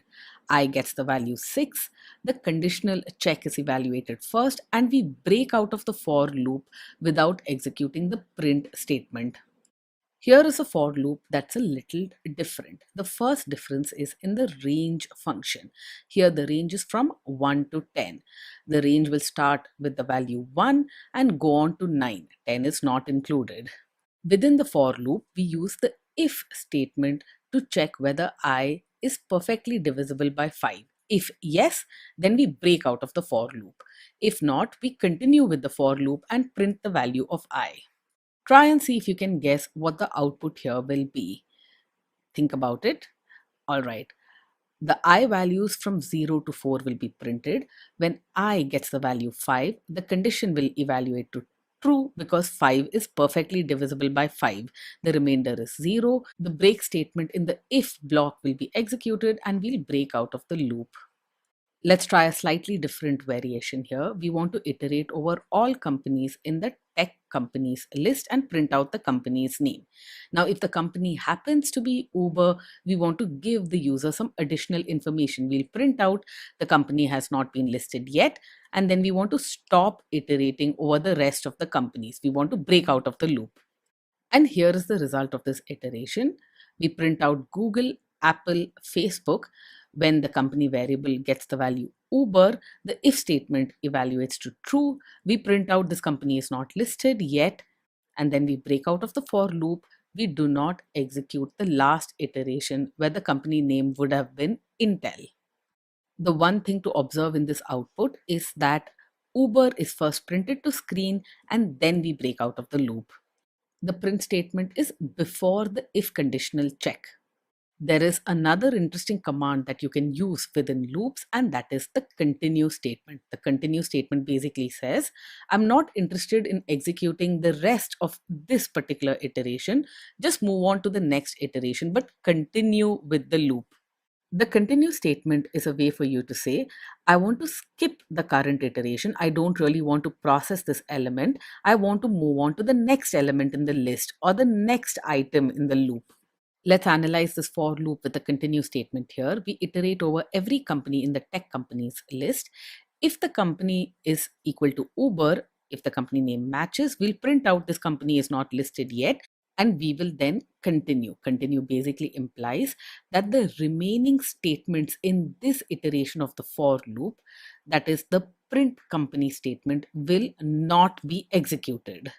Instead, the for loop control will move on to the beginning of the next iteration. It'll start processing the Intel company. The company variable will be assigned Intel. Here are the results from this for loop. This should help you make more sense of it. Notice that the first time company takes on the value Google, Google is printed to screen, then Apple, and then Facebook. When the company variable gets the value Uber, the if statement evaluates to true. We go into the if block, we print out the company is not listed yet, and then we continue. The remaining print statement where we print out the name of the company is skipped altogether. We go back to the next for loop iteration and then print out Intel.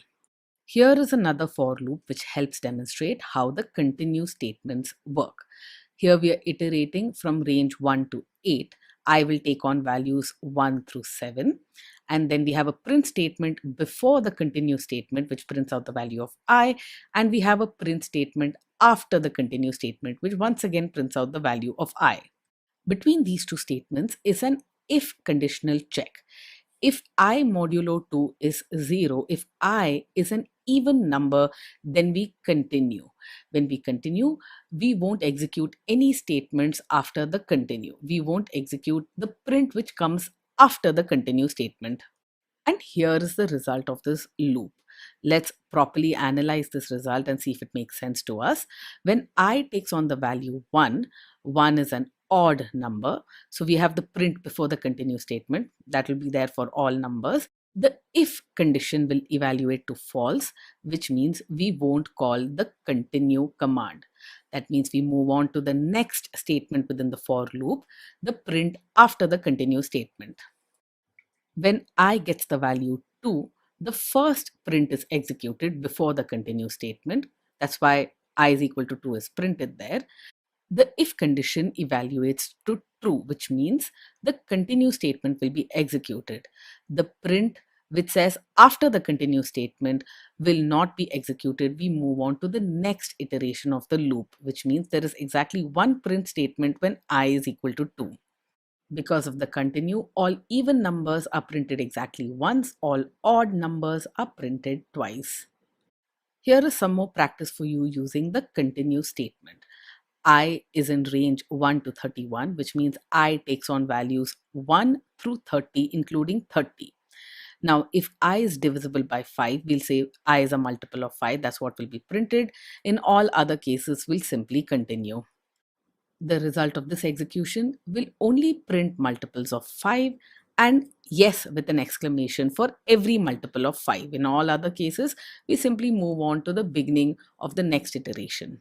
Our discussion of for loops isn't complete till we've seen an example of a nested loop. A nested loop is basically one for loop within an other. Here, the outer loop is the I loop for I in range 1, comma 5. The inner loop is for j in the list which comprises of A, B, C, and D. Here is how nested loops work.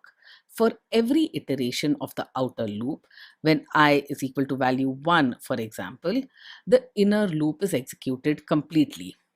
When I is equal to 1, j will take on values a, b, c, and d. The inner j for loop is now complete. We now come to the outer loop once again. I will now have the value 2. Once again, the inner loop starts from the very beginning. J will take on values A, B, C, and D in turn. The inner loop is now complete. We go back to the outer loop. I will now have value 3. The inner loop starts from the beginning, and this continues till finally the outer loop is complete as well.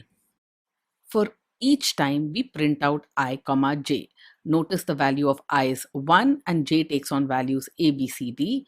When value of I is 2, once again j starts off with a and takes on the values b, c, d, and so on. There are two looping mechanisms in Python. A looping mechanism which allows us to execute a block of statements over and over again. What we studied so far is the for loop. Typically, you would use for loops when you know upfront how many iterations you want through the block of code. We've seen how to use for loops when you want to iterate over all items in a list. We know up ahead how many items are present in that list. Iterating through the keys in a dictionary or iterating a certain number of times using range. But you might find yourself in a position where you want to perform a certain set of actions over and over again, but you don't know how many times those actions will be executed. All you know is the condition under which you'd want to stop executing those actions. In such situations, you'll use a while loop. That is the second kind of looping mechanism that Python offers, where the number of iterations are unknown upfront. We only know the condition under which we have to stop iterating. Having to manually specify and check the condition to continue iterating with the loop makes while loop a little more tricky to use as compared with for loops, and it's more likely that you'll get into infinite loop situations here. Don't fear, debugging while loops is a skill that every programmer has to learn at some point in time. Let's start off with the very simple while loop here. We've initialized the count variable to 6, and while count is less than 5, we want to print out the value of count. So as long as count is less than 5, we'll enter into the while loop, into the indented block within while, and print out the value of count. Remember that we enter a while loop only when the condition is true, and we continue with the while loop so long as that condition remains true. Here in our example, we start off with the count value of 6 while count is less than 5. This condition is clearly false at the very beginning, which means we won't enter the while loop at all. Here the variable count will get the value 6, but nothing will be printed to screen. Let's now look at a situation where we get into an infinite loop. We keep looping through the while over and over again and never exit. Here, we've initialized the count variable to 4 to start off with. And then we have our while loop, which continues so long as count is less than 5, and we print out the value of count. And that's it. Now, what do you think will happen when you execute this cell? Let's try it. You hit Shift Enter and it goes on and on and on. And really, your program is just gone at this point in time. The only way to get out of this situation is to hit the stop button on the menu bar that you see highlighted. What you just encountered was your very first infinite loop, and the only way you got out of it was by interrupting the program. This is a keyboard interrupt, as you can see on screen. You can see the code that caused this infinite loop on screen up on top. Let's see why this infinite loop occurred. Initially, you set count is equal to 4 and you wanted to loop through your while loop so long as count was less than 5. Yes, count is indeed less than 5. We enter the while loop, print out the value of count, then go back for the next iteration. The condition is still true. So once again, we print out the value of count, go back to the beginning of the while loop. The condition is still true, and over again. One of the most important things for you to remember when you're using while loops is the fact that your condition has to evaluate to false at some point in time. And this can be done only by changing the variables that are involved in the condition within the while loop. In our current example, the value of count has to be reassigned to some value which will cause the condition to evaluate to false. Only then will the loop exist. Let's try the same example once again, but this time we'll avoid the infinite loop. Count is still initialized to 4. While count is less than 5, we want to print the count value. The second statement which we want executed within the while loop is reassigning the value of count. We now assign a value of 10 to count. We know that this statement is within the while loop because of the indentation. Once again, when you're using the while loop, you have to have the colon after you specified the condition. When you hit Shift Enter on this cell, you'll see that the loop has been executed exactly once. The value of count has been printed once, the value is 4, and then we exit the loop. This is because after we print the value of count when it's 4, we immediately assign 10 to count. When we go back to evaluating the loop condition, count is not less than 5. The condition evaluates to false, which means we come out of the loop. Here is a typical use case for a while loop. We want to print out a certain value a certain number of times. Here it is 5 times. We initialize the count variable to 0. So long as count is less than 5, we print out its value. In every loop iteration, we increment count by 1. We start off at count is equal to 0. Count is printed. It then gets the value 1, then 2, then 3, then 4, and then finally 5. When count is equal to 5, the condition while count is less than 5 evaluates to false, and we break out of the loop. And if you look at the result here, you'll see that this is indeed true. We print count values from 0 through 4. Because we have full control over the count variable and how many times we iterate over this while loop, you can basically change the value by which you increment your counter. Here we have the same program as before, but for every loop iteration, we increment our count value by 2. If you look at the results for this while loop, you'll see count was initially equal to 0. 0 was printed. Count then got the value 2. 2 was printed. Then 4. 4 was printed. Count will now have the value 6. The condition evaluates to false and we get out of the loop.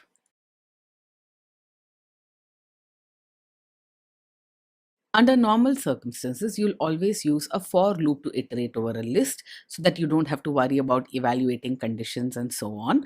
However, it is of course possible to iterate over the items in a list using a while loop. Let's see how we can do this. We'll work with the same list of tech companies that we've seen earlier.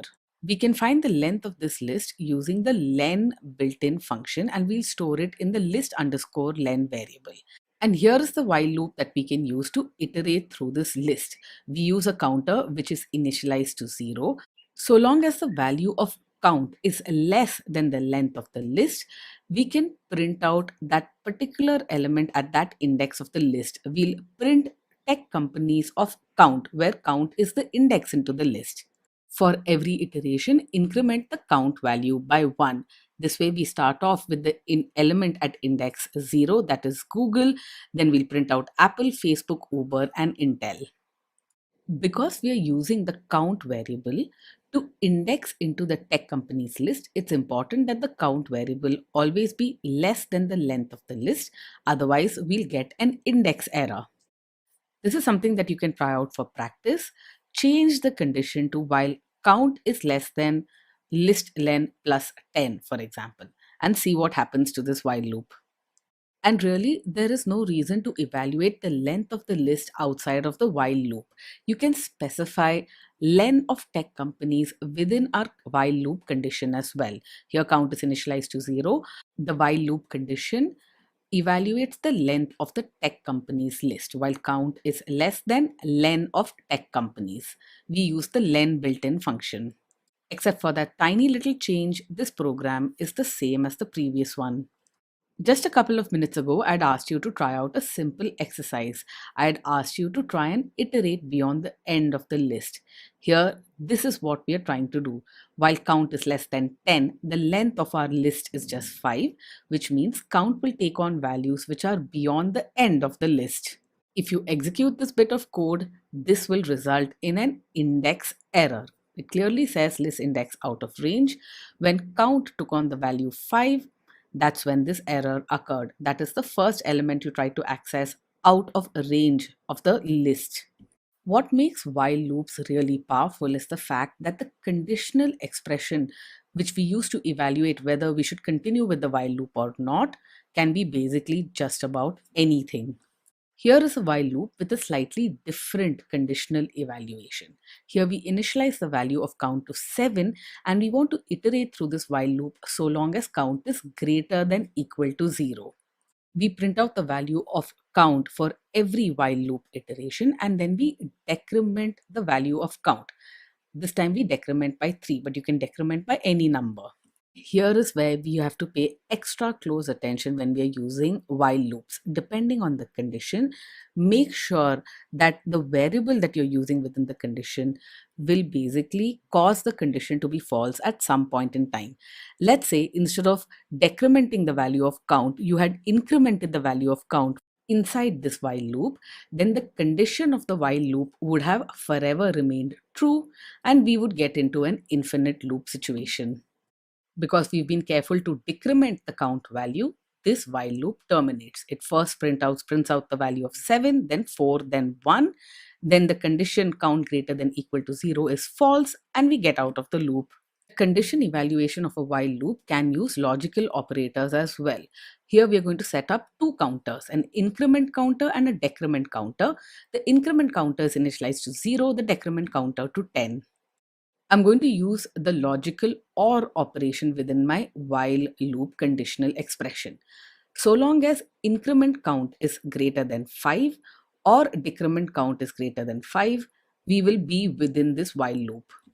This one is a tricky one.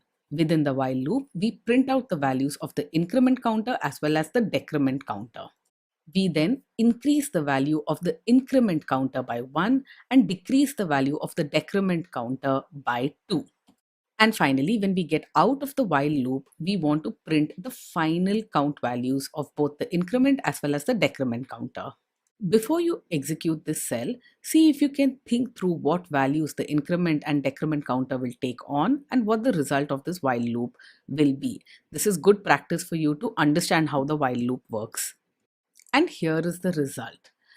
We iterate through the loop 3 times and the final count values are 3 and 4. Let's see if we can figure out how we get here. When Python first encounters the while loop condition in the first iteration, it'll see that decrement counter greater than 5 is indeed true. It'll enter the while loop. The increment counter has a value of 0. The decrement counter has a value of 10. That's what is printed to screen. The increment counter now takes on the value 1. It's incremented by 1. The decrement counter is decremented by 2. It gets the value 8 for the next iteration. At the beginning of the next iteration, decrement count greater than 5 is still true. The while loop executes all its actions again. In this iteration, the values of 1 and 8 for the increment and decrement counter respectively is printed to screen. Increment counter value is incremented by 1. It now has the value 2. The decrement counter is decremented by 2. It now has the value 6. In the conditional expression, once again, decrement counter greater than 5 is true. One of the OR conditions is true. We enter the loop once again. We print out the values 2 and 6 in this iteration 3. Now the new values of the increment counter is 3 and for the decrement counter is 4. It has been decremented by 2. And this is where both our conditions are false. Increment counter is not greater than 5. It only has the value 3 and the decrement counter has the value 4, which is not greater than 5 as well. We'll come out of the loop and print out the final count values.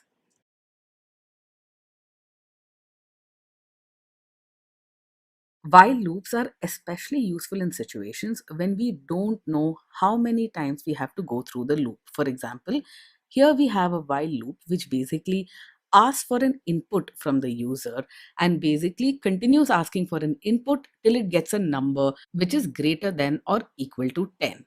For every iteration, we'll print out the number to screen. And at the end, when we break out of the loop, we'll print out the final number which caused us to break out of the loop. Let's execute this cell. We'll enter a number 4. 4 is less than 10. So we continue with the while loop. Once again, it'll ask you to enter a new number. This time we enter the number 7. This number is less than 10. So our while loop condition evaluates to true. We re-enter the while loop. We enter the number 9. That's once again less than 10. Our while loop condition evaluates to true. We re-enter the while loop. This time we enter the number 22. 22 is greater than 10. Our while loop condition evaluates to false. We won't enter the loop. We'll break out of the loop and print the final value of the user input. Printing out the final values of the various variables that you've used within your while loop condition is a very good debugging aid when you want to see what it was that caused you to break out of the while loop. The break and continue statements that you encountered while working with for loops work with while loops as well. Let's see an example of that. Now, typically, when you're accepting user input, you might want to run the loop infinite number of times till the user specifies an input that causes you to terminate or break out of the loop. In such situations, you might set up a loop with the while true statement. Whenever you see a loop that starts with while true, look within the loop to ensure that it has a break statement. While true, this condition always evaluates to true. There is no way to terminate this loop unless you have a break statement in between. This break statement is what we are going to add now. We are going to print out the number that the user entered, and if that number is divisible by 5, we'll break out of the loop using the break command that you've seen earlier. And as a debugging aid to make sure that things are working correctly, we'll print out the final number which caused us to break out of the loop. This print statement is outside of the while loop. Let's execute this cell. This will prompt us for an input. We enter the number 3. That's not divisible by 5. 3 modulo 5 is not equal to 0. So we do not break out of the loop. While true continues to remain true, we enter the next iteration of the loop. This time we enter the number 6. 6 is not divisible by 5. 6 modulo 5 is not equal to 0. So we do not terminate the loop. While true continues to remain true, we go back for the next iteration. We enter 2. 2 once again is not divisible by 5. We enter 5, and this time the if condition is true. Num%5 is equal to 0 is true, which means the break statement is executed and the loop is terminated. We break out of the loop and print the final value of number. When we studied for loops, we studied the continue statement in a lot of detail. The continue command works with while loops as well, and it behaves in exactly the same way as before. Continue will basically skip the current iteration and go on to the next iteration of the while loop. Here is a while loop which runs to infinity because it's while true. We take a numeric input from the user. If the user specified number is divisible by 2, then we say continue. We don't want to execute the remaining statements that are part of this while loop. We want to go on to the next iteration of the loop where we ask for another input from the user. If the number is not divisible by 2, these other statements will be executed. We'll print out the number that the user entered. We'll then check whether the number is divisible by 5. If yes, we break out of the loop. Remember, you cannot have a loop with the while true condition without a break statement. That is an infinite loop. As usual, when we are out of the loop, we'll print out the number that caused us to exit. The first number that we input is 3. We'll first check whether 3 is divisible by 2. It's not, so we do not continue. We then check whether 3 is divisible by 5. It's not, so we do not break out of the loop. And then we re-enter for the next iteration. When we enter the number 4, Notice that the print statement, which tells us what number we entered, is not executed. This is because of the continue statement. 4 is divisible by 2, which means we continue. We skip over all the remaining statements in the while loop and move on to the next iteration. The same thing holds true for the number 6. For all even numbers, we hit the continue statement and then we move on to the next iteration of the loop without printing out the number that the user entered.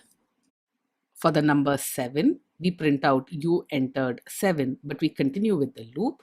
Now, when we enter the number 15, this number is not divisible by 2, so we do not hit the continue statement, but it is indeed divisible by 5, which means we break out of our while loop. And 15 is the number that caused us to hit the break statement.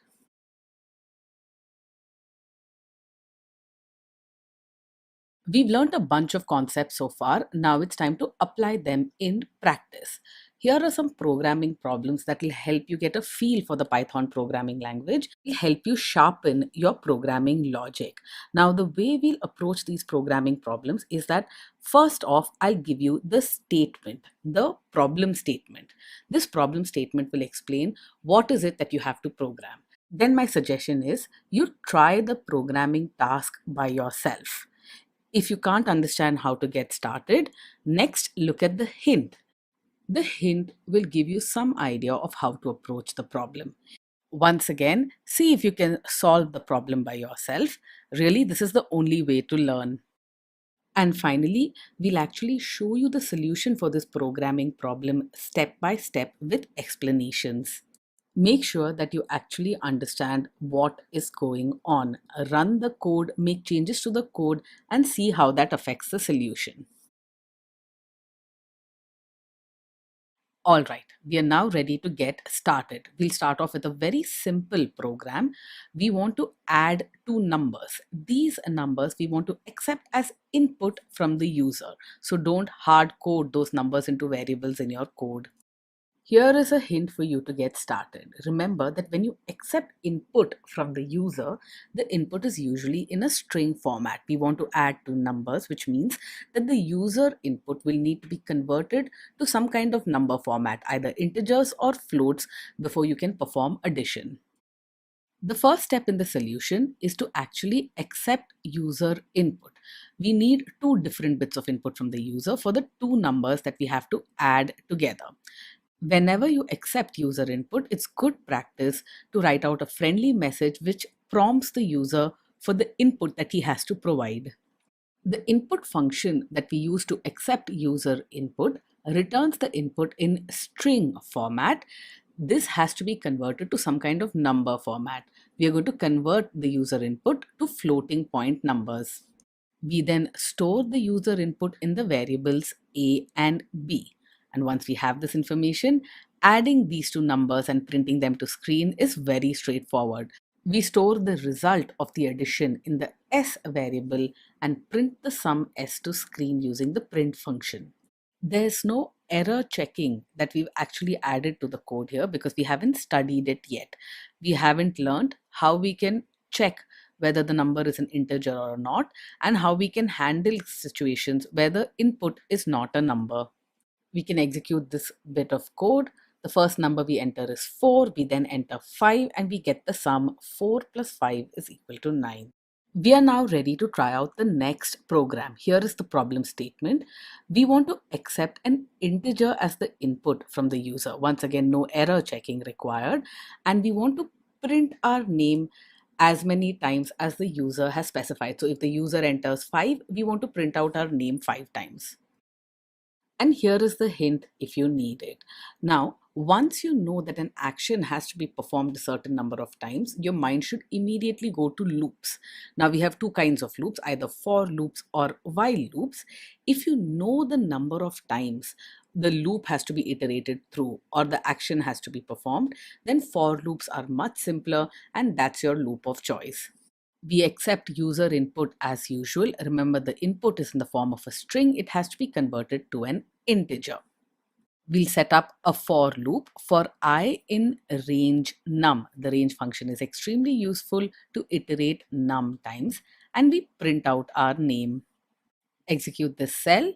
We enter 4 as the number of times we want our name printed, and our program does exactly that. Here is another problem for you to try.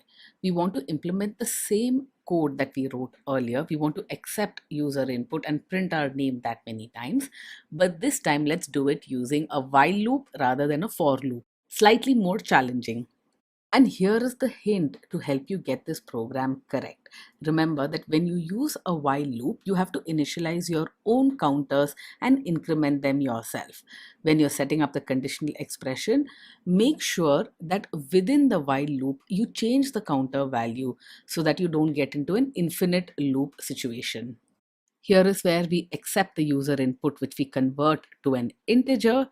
Here is our while loop, which runs so long as the value of our counter is less than the number. It's really important here to first initialize the counter value to 0 so that it starts at the right number. Do not use counters directly within the while loop. Otherwise, when Python first encounters it, it will be like it has never seen this variable before. Python will throw a name error indicating that the variable has not been defined. So long as our counter value is less than the number that the user input, we print our names. Make sure you increment the counter within the while loop. And notice how we use the plus equal to increment the counter. Run this code and you'll see that it executes just fine. Our name has been printed 5 times. I've just spoken about how important it is to initialize the counter correctly. Now let's implement the same code as before, but this time we'll initialize our counter to the value 1 instead of 0. So we accept a number from the user, we want to print out our name, but our counter has been initialized to 1. In order to have our program work correctly, we need to change the conditional expression of the while loop. So we need to execute the while loop so long as our counter is less than and equal to number. Notice the less than equal to. Let's say we want to print our name 6 times. If we start at 1, we get 6. Only if we go from 1 through 6, even when our counter is 6, we need the loop to execute once, which is why our conditional expression has changed. Here is the next problem statement. We accept a number as input from the user and we want to print out the multiplication table for that number. Let's say the user input 5, we want to print out 1 multiplied by 5 is equal to 5, 2 multiplied by 5 is equal to 10, and so on. And here is a hint that you can use to write this program. You can use a for loop to generate the multipliers. So you already have the user input number. To multiply it by 1, 2, 3, all the way up to 10, you can use the for loop to generate the range of numbers from 1 to 10. Here is the user input that we've stored in the variable num. We've assumed that the user is going to input an integer. There's no reason for this assumption. You can assume that the user is going to input a floating point number as well. All you have to do now is to set up a for loop where you have a variable which goes from 1 to 10. This we do using the range 1 to 11 function. In the range function, you have to specify the starting index, otherwise it will default to 0, and the ending index is not included in the range. So 11 is not included. So this goes from 1 to 10. And the print statement simply prints out the multiplication table in a nice format. So we say I multiplied by number is equal to the result, which is I multiplied by number. In this demo here, I want to see the 7 times table because that's kind of hard. And there you see it neatly printed on screen. Let's continue with our programming practice. This time we want to find the length of a list without using the built-in len operator. So far, we've been relying on len to find the lengths of many things. We want to do it ourselves in this program. If you're not able to get started with this problem, here is a hint that will help you get thinking. We can use a loop to iterate over the list. We've seen several examples of this. While iterating over a list, all you need to do is to have a counter which tracks how many items you've seen so far. Once you've broken things down in this manner, this program is very straightforward. Here is a list that we'll use for our example, just a list of numbers. The actual program is just 3 or 4 lines of code. We'll initialize a counter to 0. We'll iterate over all elements in the list using the for in statement. And for every element, we'll increment our counter by 1. And finally, when we've come to the last element of the list, our counter will hold the number of items that we counted, which is 9 in our case. Our next problem also involves the use of lists. We want to find the largest element, the maximum within a list of numbers without using the built-in max function. Here is a hint that will help you solve this problem. You can start off with an assumption that the first element in the list is the largest element. You'll store that somewhere in some variable. You'll then iterate over the list to check whether there is any element that is larger than this first element. If you find an element that's larger, you'll save the value of that element, and that becomes the element that you compare the rest of your list with. Once you have this logic sorted in your head, actually implementing this code is very straightforward. Let's store the first element of the list in the maximum variable. We'll assume that that's the largest element for now. We'll use the for in loop to iterate over all elements in the list. Let's take an example list to see how this program works. Let's assume that this is the list that you see on screen. The first element in this list is the number 10. Our variable maximum holds the number 10 when we enter the for loop. The first element in the list is the number 10 itself. 10 is not greater than 10. So we continue to the next element in the list, which is the number 1. 1 is not greater than 10. We move on to the element after that, which is 2. 2 is not greater than 10. So far, 10 is still our maximum. The next element in our list is the element 45. 45 is greater than our current maximum, which is 10, which means now we have a new maximum. Maximum will be equal to 45.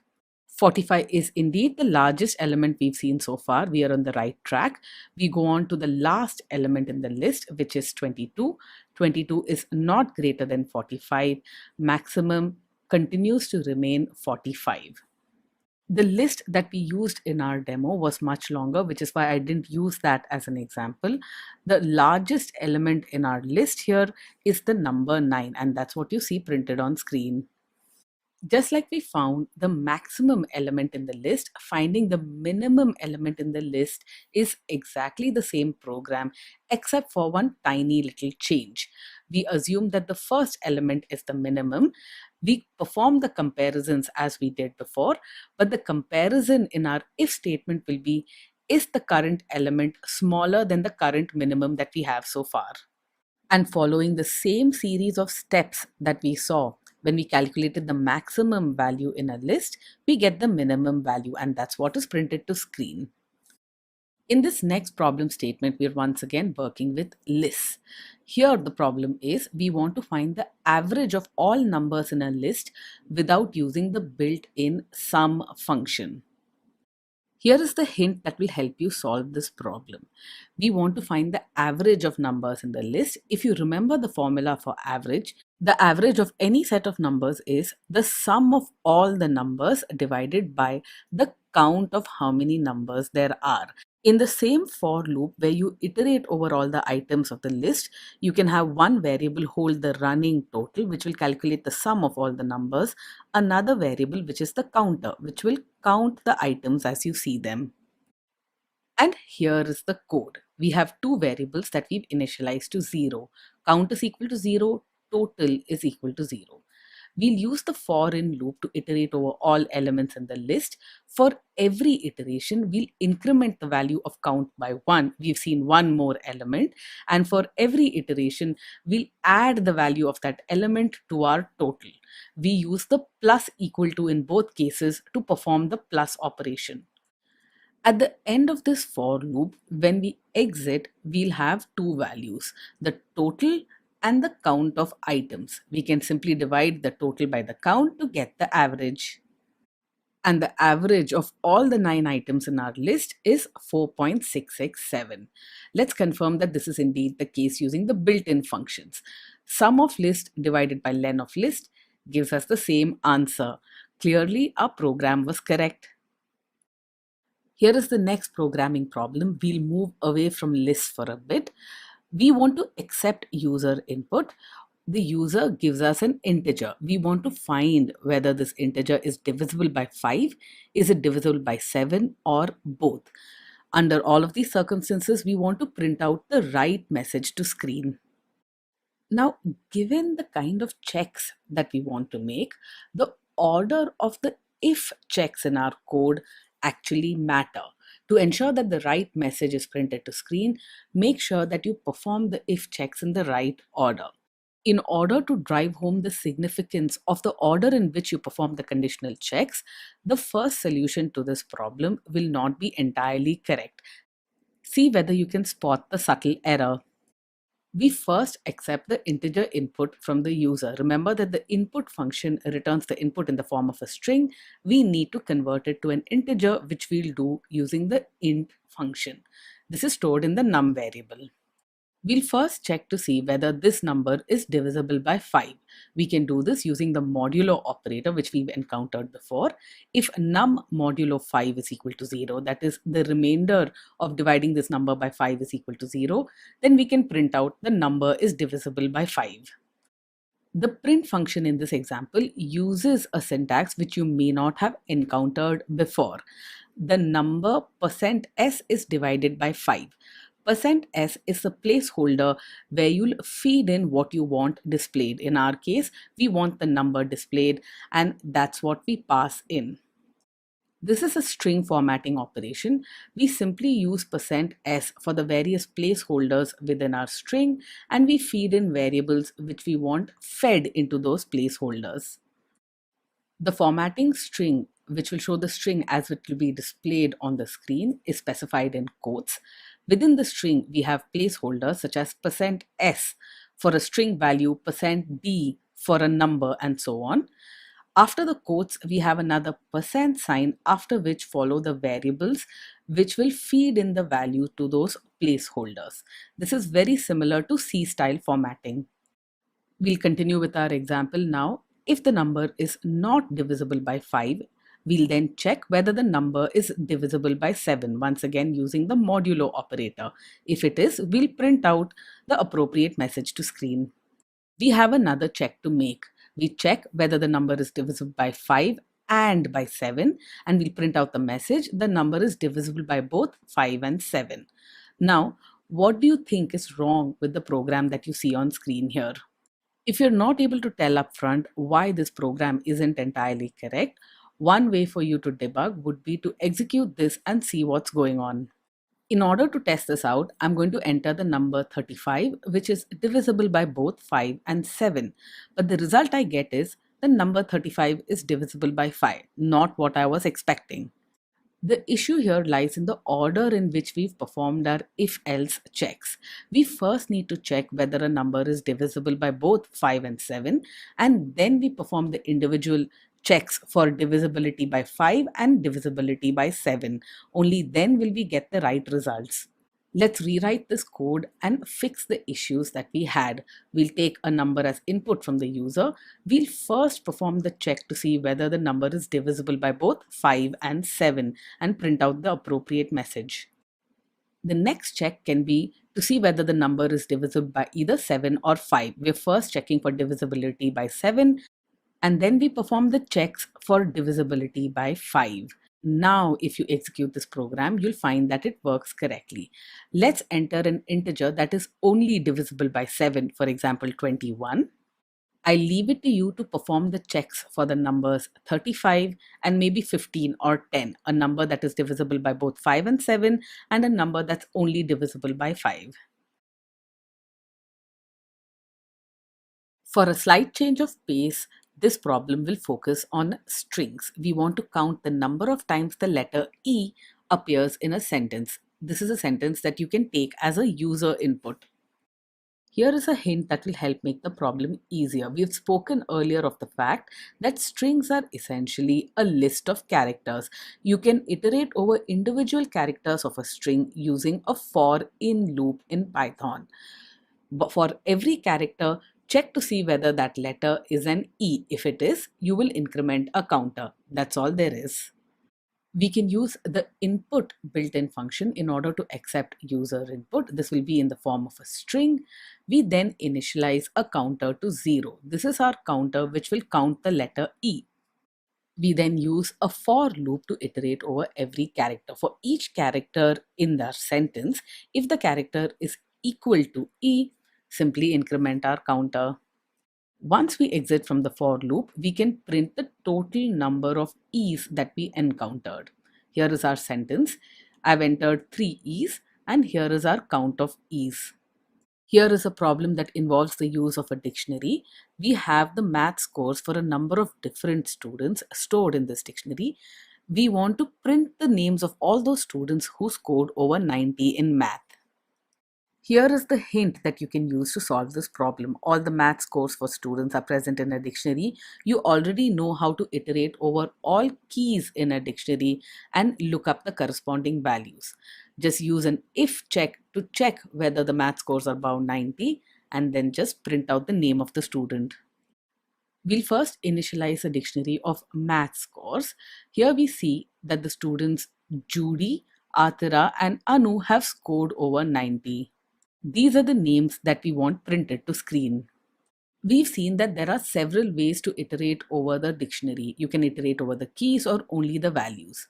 In this particular problem statement, we want to access the key as well as the value, which is why we'll iterate over the dictionary items.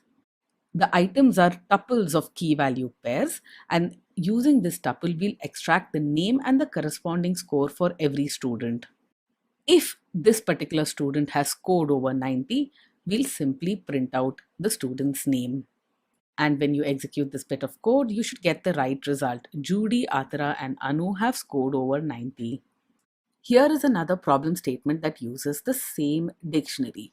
We want to look at all the math scores for our student, and if we find that a student has scored between 50 and 60, we want to give them some grace marks. We want to increment their scores by 10.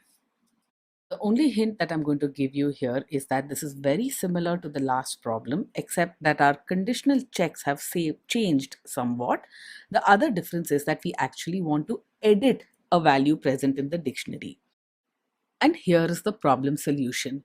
We iterate over the name and the score for every student present in our dictionary. We iterate over it in tuple form. We then perform a simple if check to see if the score is within the range 50 to 60.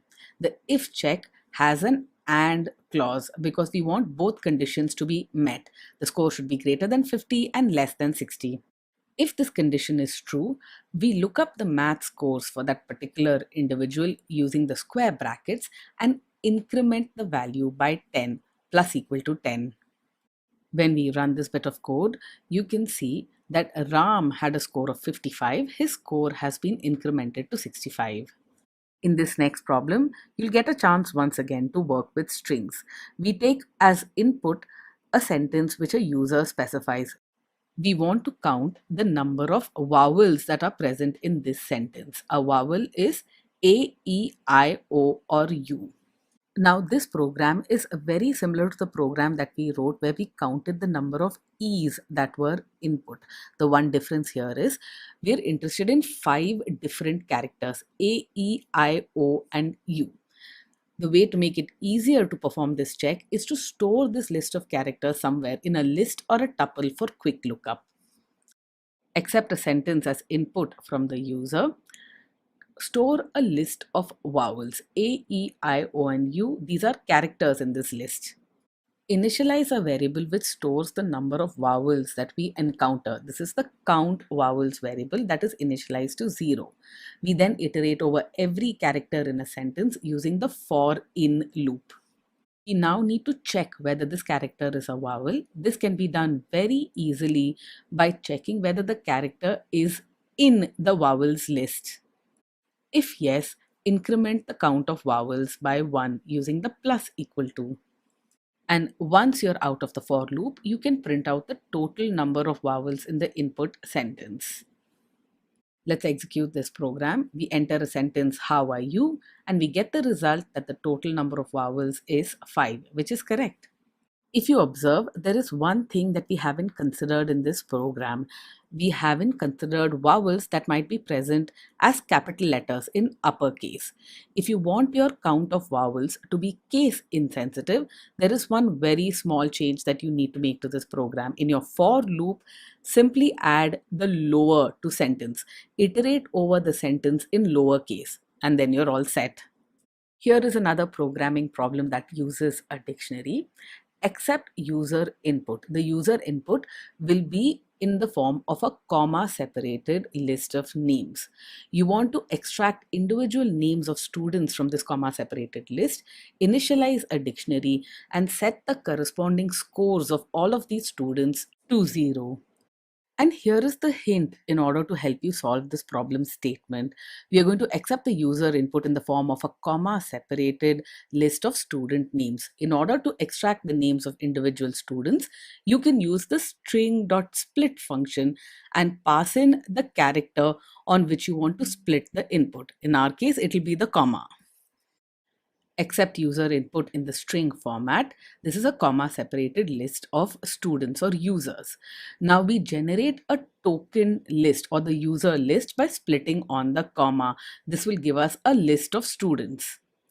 Once we have our student list or user list, as I've called it here, we can set up our dictionary. Initialize the dictionary first by setting the score dict to an empty dictionary.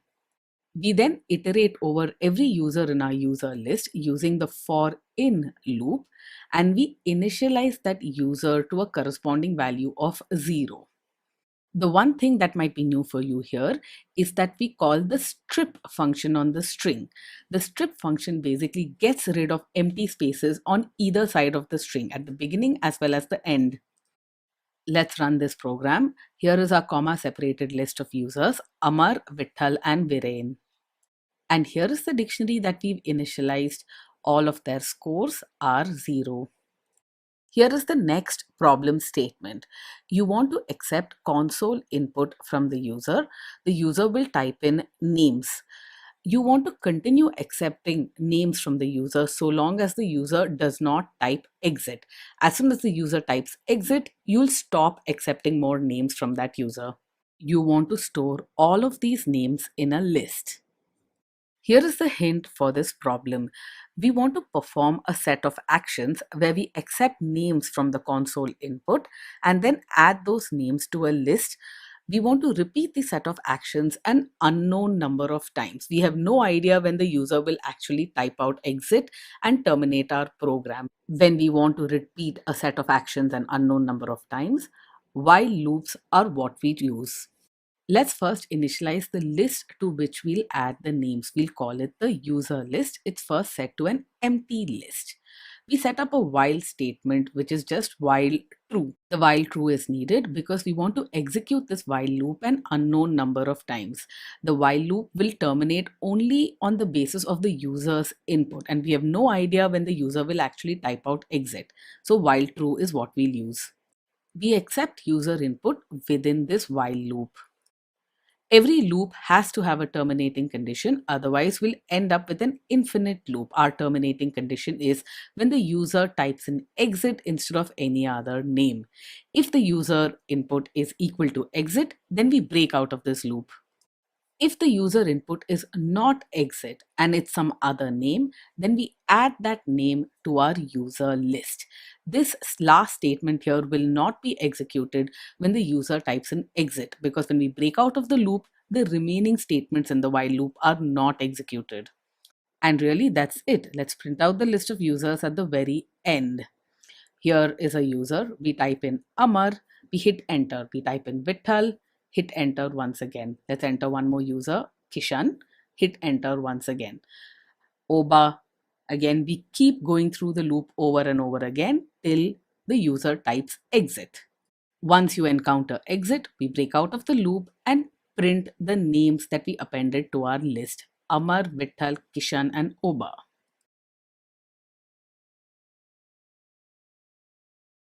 Starting from this lecture onwards, we'll still focus on improving our programming by solving more problems, but this time the problem statements will be a little more challenging.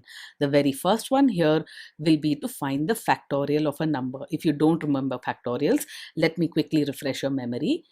The factorial of the number 5 is basically 5 multiplied by 4 multiplied by 3 multiplied by 2 multiplied by 1, which is equal to 120.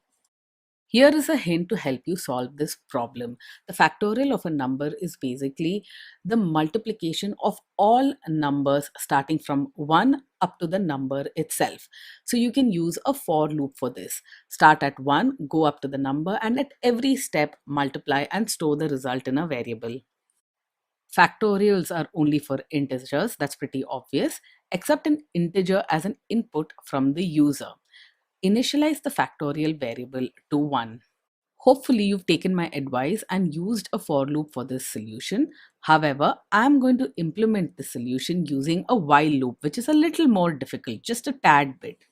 This factorial variable that I've initialized to 1 will store the final result, the factorial. I'm going to iterate through the for loop so long as the num variable holds a value greater than 0. For every iteration, I'm going to store the result in factorial. I'm multiplying factorial by num and storing the result in factorial itself. This is the multiplication equal to. For every loop iteration, I'm going to decrement the value of num by 1. Let's take an example and see how this works out. Let's say that we wanted to find the factorial of the number 4, that is 4 multiplied by 3 multiplied by 2 multiplied by 1. In the very first iteration, the value of the num variable is equal to 4 and the value of the factorial variable is 1. When the statements in the while loop are executed, the new value stored in the factorial variable will be 1 multiplied by 4, which is equal to 4, and the new value for the num variable will be equal to 3. This is at the end of iteration 1. The value of num is 3, which is still greater than 0. We enter iteration 2. Here, the value of factorial is 4 and num is 3. When we enter the iteration, we then multiply 4 by 3 to get the new value of factorial, which is 12, and the new value of num is 3 minus 1 equal to 2. This is at the end of iteration 2. At the beginning of the third iteration, the value of factorial is 12, the value of num is 2. We then calculate a new value for factorial, 12 multiplied by 2, which gives us 24. We then decrement the value of num by 1. So num is 1. At the end of iteration 3, factorial is equal to 24 and num is equal to 1.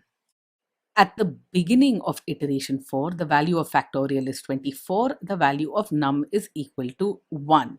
We calculate a new value for factorial. Factorial is now 24 multiplied by 1, which is equal to 24. We decrement num by 1. 1 minus 1 is equal to 0. So at the end of iteration 4, we have a factorial value of 24 and a num value of 0. We now go back to the beginning of the while loop. The while loop condition basically says num should be greater than 0.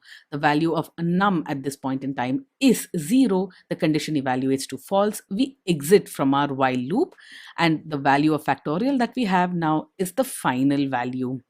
Let's test out our code. We enter a number that is 5, and 5 factorial has been correctly calculated as 120. You can work this out on a piece of paper and you'll see that this is right. And here is our next programming challenge. Given a number, we want to find and print all of its factors. Now, if you don't remember what factors are from high school math, the factors of the number 10 are 1, 2, 5, and 10. 10 is perfectly divisible by all of its factors. We want to find all numbers less than 10 such that 10 is perfectly divisible by them. We want to do this for any number. That's our program. Here is a hint that will help you solve this problem. Now, the factors of a number are less than or equal to that number. So you can start iterating from the number 1 and go up to the number itself. For every number during your iteration, check whether the input number is divisible by this factor. If yes, then that's a factor, and then print that out to screen. Let's start off by accepting an integer as an input from the user. We do this in the usual way. I'm going to calculate the factors of a number by using a while loop. While loops are trickier than for loops, which is why it's better for you to have more practice with while loops. That's why my solutions tend to use while loops rather than the for loops. Initialize the factor variable to 1. We start by finding factors from 1. And here is the while loop that finds the factors of a number. So long as the factor is less than or equal to the number itself, we iterate through the while loop. There are no factors which are greater than the number itself. Let's assume that the number you input is 10. We want to find all factors of 10. The factor variable has been initialized to 1 when we first enter this loop. We'll first check the while condition. Factor is less than equal to num, 1 is less than equal to 10. We enter the while loop.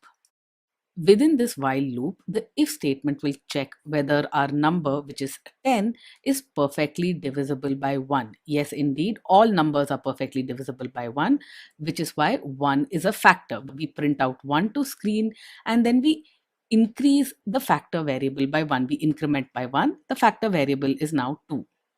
At the start of the next loop iteration, the value of factor is equal to 2. Our if statement will check whether 10 is perfectly divisible by 2.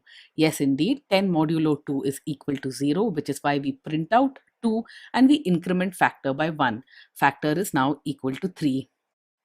When we enter the next loop iteration, factor is equal to 3, the if statement will check whether 10 is perfectly divisible by 3.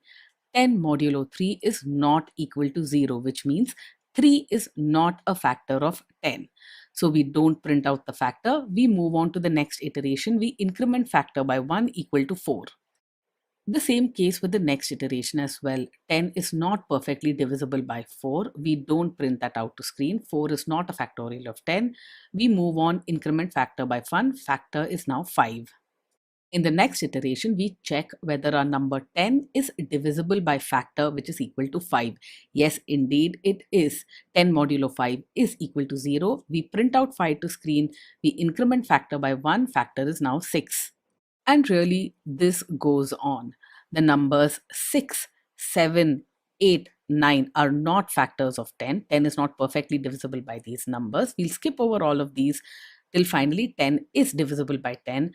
When the value of factor is incremented to 11 using factor is equal to factor plus 1, that's when we break out of the loop because our while condition factor less than equal to num no longer holds true. Let's execute this bit of code. We enter a number 20 and here are all the factors of 20. 1, 2, 4, 5, 10 and 20. In the next example, I'm going to implement the same factor code once again, but this time we'll do a more optimized version. We'll optimize the number of iterations that we take to find all factors. Now, if you think about the math behind factors, you realize that the factors of a number are 1 and the number itself, and all other factors actually exist in the range 1 up to num divided by 2. 2 is the smallest factor after 1. You won't find any factors in the range num divided by 2 up till num.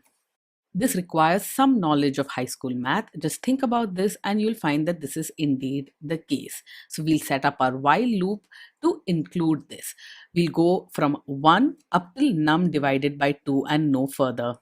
We've reduced the number of loop iterations by half, which is decently significant. The while condition checks that factor is less than equal to num by 2. The remaining statements in the while loop remain exactly the same. At every step, we increment factor by 1, and at the final step, we have to print out the number itself because every number is a factor of itself. Let's execute this program. We enter a number 40, and here are all the factors of 40. Notice that there are no factors between 20 and 40. Here is a common problem that you might be asked to solve when you go for programming or analyst interviews. Find whether a number that the user input is prime or not. This is the problem that we're going to solve now. And the hint for this problem statement follows from all the discussions on factors that we've had so far. We know that a number is considered prime if the only factors for that number are the number 1 and the number itself. If it has no other factors, then the number is prime. Use this to find your prime number. We first accept an integer from the user as the input. There's nothing new here. We then initialize the factor variable to 1, exactly like before. We initialize another variable, which is a Boolean flag, which keeps track of whether the current number is prime or not. We initialize this variable to true. That is, we assume all numbers are prime until we've proven otherwise. The conditional expression for our while loop is the same as the conditional expression that we use to find factors. What we're essentially doing here is checking whether the input number has any factors other than 1 and the number itself. So long as the factor variable is less than num by 2, we increment the factor variable by 1. We increment the factor variable by 1 at the very beginning of the loop because we do not want to consider factor equal to 1. We want to start with the number 2. If we find a factor where the input number is perfectly divisible by the factor, when num modulo factor is equal to 0, then clearly the number is not prime. It is divisible by some other number. We set the flag prime is equal to false and we break out of this while loop. There is no need to check further. We know for sure the number is not prime. The number needs to have just one factor other than 1 and the number itself, and that number is not prime. Which is why if the if condition is true, we break out of our while loop, and then once outside the while loop, we check the prime flag. If the prime variable is still true, remember that's what we initialized it to at the very beginning, then the number is prime. In all other cases, the number is not prime. You can try this code with a number of different inputs to prove that it works. I'm just going to demo one input here. I'll enter 21. 21 is clearly not prime. It's divisible by 3, and that's the message we get on screen.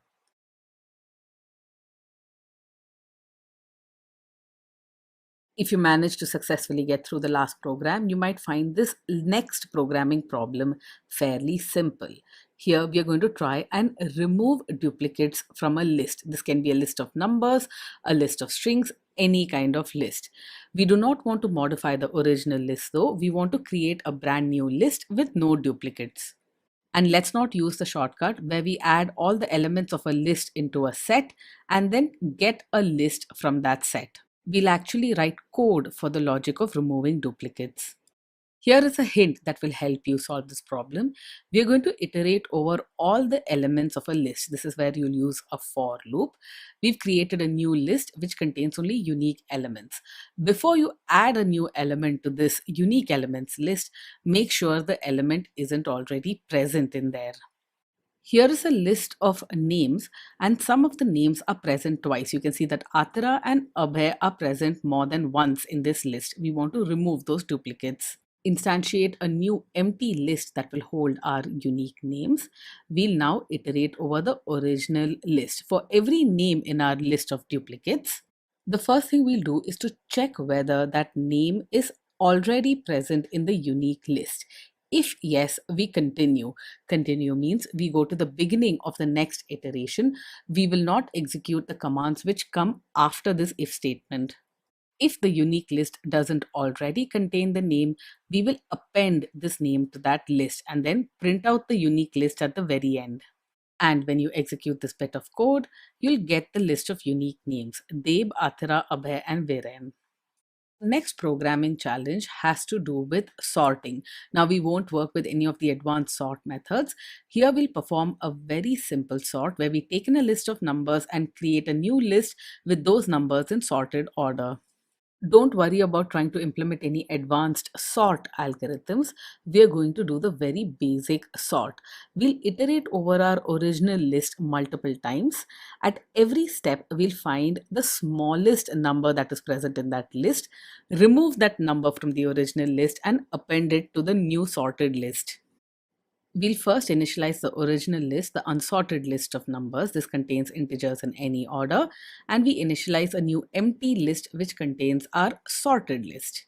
We've seen only one example of using nested loops so far. Here is another. Here we'll have an outer while loop. This outer while loop is responsible for creating the sorted list by appending the min value at every step. Within this outer while loop, we have an inner for loop, which basically finds the min value from the original unsorted list. We start off by assuming that the min value is the first element in the unsorted list. And then we iterate over the unsorted list to find what the actual min value is. We've seen this program before. Once we've found the minimum value, we will remove this from the unsorted list using the remove function, and we will add this minimum value to the sorted list. We'll append at the very end. We'll work through this with an example so that you really follow. Notice the outer while loop. The while loop goes through as long as we have some elements left in the unsorted list when the length of the unsorted list is greater than 0. At the beginning of the first iteration of the while loop, the unsorted list, let's say, contains the elements 4, 1, 3, 2. The sorted list is completely empty. Our aim is to fill up the sorted list in the right order and completely empty the unsorted list. Our inner for loop will find the minimum value that exists in the unsorted list. I won't go into the details of how this minimum value is found. We've already studied that in great detail earlier in this course. Minimum value in the unsorted list is 1. This is the value that will be removed using unsorted list dot remove, and this minimum value will be appended to the sorted list. At the beginning of the second while loop iteration, our unsorted list has 4, 3, and 2. Our sorted list has 1. The length of the unsorted list is greater than 0. So we go through the while again. We find the minimum value in the unsorted list, which is 2. We remove it from the unsorted list and append it to our sorted list. When we go back to the beginning of the while loop, our unsorted list contains only the elements 4 and 3. Sorted list contains 1 and 2 in sorted order. Once again, we find the minimum in the unsorted list, which is the number 3. Remove it from the unsorted list, add it to the sorted list. Our unsorted list now contains one last element. 4. Our sorted list contains 1, 2, 3 in sorted order. We'll remove this last element from the unsorted list, add it to the sorted list, and our sorting is now complete. At this point in time, our unsorted list is now empty. Its length is 0. Our sorted list is full. It has all the original numbers in sorted order. This is when our while loop condition is finally false. The length of our unsorted list is equal to 0, not greater than 0. We break out of the while loop and we have our sorted list, as you can see on screen. For our next programming challenge, we'll write a program which swaps the positions of two elements within any list. Let's say our original list was A, B, C, and D, and we wanted to swap the positions of the elements A and D. We want our program to modify the original list such that the list is now D, B, C, A. The hint here is very straightforward. Whenever you perform any kind of swapping operation, make sure you use an extra variable which will store one of the values being swapped. Let's work with the list of tech companies. We have this Google, Apple, Microsoft, Tableau, and Intel in one list. The index positions where we want to swap the elements are 1 and 3. We'll store this in variables I and j. We want to swap the element at index 1, that is Apple, with the element at index 3, that is Tableau. Anytime you're swapping stuff, you'll typically need to use a third temporary variable. So in the variable temp, we'll first store the element that is present at the ith position in the list. So assign the element at the ith position to temp. The next line of code will then assign the element which is at position j to the position I. Tech companies of I is equal to tech companies of j. This will overwrite the element that was present at index I, but we don't have to worry here. We've already stored that element in our temp variable. And then finally, at the last step, at position j, we will write the value of temp. Remember, the value in the temp variable was originally at position I. Once we've completed the swap, we can print out the list and notice in our result that the positions of Tableau and Apple have been swapped. Tableau is now at index 1, Apple is now at index 3. Here is another programming challenge for you. Given an integer which the user inputs on the console, extract the number that is present in the tens place of that integer. If you do not remember your place values, here is an example. For the integer 1, 2, 3, 4, the number in the tens place is the number 4. Here is a hint that you may need to solve this problem. Now, to extract the number in the tens place from any integer, you need to find the remainder that you get after you divide the number by 10. Let's take the original example 1, 2, 3, 4. If you divide that number by 10, the remainder that you get is 4. That is the number in the tens place. You can consider a simple example. Let's consider the number 13. If you divide 13 by 10, the remainder that you get is 3, and that is the digit in the tens place. With this hint, the program itself is very simple. You simply accept an integer input from the user, make sure you convert it to an int, and then you use the modulo operator to find the remainder when that number is divided by 10. The modulo operator directly gives you the remainder, so that's very convenient. That is the digit in the tens place. Let's execute this little program. We have the number 12564, and the number in the tens place is 4. And here is our next programming problem. Given an integer that the user has input, we want to extract every digit from that integer and store those digits in a separate list. For example, if the user input 1, 2, 3, 4, we want a list which contains the elements 1, 2, 3, and 4 in any order. Solving this problem requires a teeny bit of mathematics, and such problems are very common when you're working with analyst or programming interviews. They want to see how you can combine a little bit of mathematics with logic. This problem statement builds on what we've learned before. We know how to use the modulo operator to divide a number by 10 and extract the digit in the tens place. Now, if we divide the original number by 10, the number that was originally in the hundreds place will shift over to be in the tens place.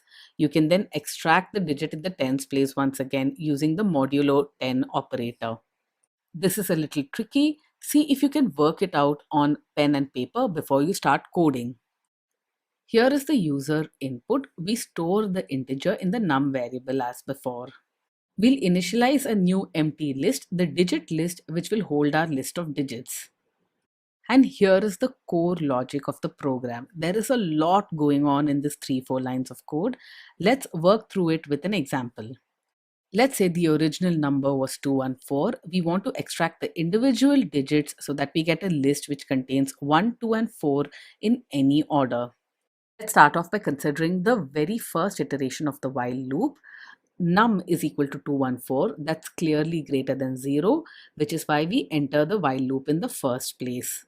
At the beginning of the first iteration, num is equal to 214 and the digit list is empty. We extract the digit in the tens place by using the modulo operator. That's the first statement in the while loop. We find num modulo 10, that will give us 4. Digit will hold 4. Once we've extracted the digit 4, we append it to our digit list. So at the end of the first iteration, digit list will be equal to 4. Now the next statement in the while loop is the interesting one. We divide num by 10. This is an integral division. That's why there is the double forward slash, and store the result in num itself. 214 divided by 10 is equal to 21. If we do not consider the remainder, 21 is what num holds at end of iteration 1. To help us debug this, we print out the value of num for every while iteration. At the beginning of the next iteration, the value of num is equal to 21 and digit list contains the digit 4. Now we extract the number in the tens place from num, which is the digit 1. We append this digit to the digit list so that our digit list is now 4, 1. We then divide num by 10. We are only interested in the quotient. 21 divided by 10 will give us 2. At the start of the third iteration, the num variable holds 2, the digit list holds 4, 1. We now extract the digit that is in the tens place by finding the modulo of num by 10. We extract 2, that's what is stored in the variable digit. We append that to the digit list so that the digit list is now 4, comma 1, comma 2. The next statement then divides the value of num by 10. We are only interested in the quotient, and now finally the quotient is equal to 0. Now, when we go back to the beginning of the while loop, num is equal to 0 and digit list contains 4, comma 1, comma 2. The while condition evaluates to false because num is no longer greater than 0, and we break out of the loop. Execute this code to see if it works as we expect. I enter the number 2355 and I get the result. The digit list is 5, 5, 3, 2. Notice the value of num at every step. It really helps in debugging if you print this out. The num value started off at 2355, then became 235, then 23, and then 2. Till finally, when the value of num was 0, we broke out of the loop. Here is your next programming challenge. Given an integer, you need to reverse the digits of that integer. Let's say the user input 1234. You need to generate the number 4321. Now, there are several different solutions to this problem, as is the case for any problem that we've seen so far. One very simple way to do this would be simply to convert the integer to a string, reverse the string, and reconstruct an integer from the reversed string. That's kind of cheating though. We'll try to do it the mathematical way. We know a bunch of stuff for this problem already. We know how to extract the digits in the tens place of a number, and we know how to extract the individual digits of every number. Here, after every extraction, we'll use that digit to reconstruct the reverse number. First, we'll accept an integer as input from the user. We'll convert the user input to an integer and we'll initialize the reverse number to 0. And here is the code that performs this operation. There are just a few lines of code, but there is a lot going on here. Let's start at the beginning. Num is the variable which holds the original input. Let's work with an example so that you can see how things change for every loop iteration. We'll work with the example 214. The end result we want is 412, a number with all digits reversed. And this number 412 should be stored in the reversed num variable. Let's start off at the beginning of the first iteration of the while loop. We enter the while loop because the value of num is 214. This is definitely greater than 0. When we enter the while loop for the first time, the value of reversed underscore num is equal to 0. Now the first statement in the while loop extracts the digit in the tens place. Digit now has the value of 4. Executing the next statement will multiply the current value of reverse number by 10. Reverse number is 0. 0 multiplied by 10 is equal to 0. In the next statement, we now add digit to our current value of a reversed number, which means 0 plus 4 will give us 4. We then divide our num value by 10. 214 now becomes 21. We are only interested in the quotient. This we do to extract individual numbers from our num variable.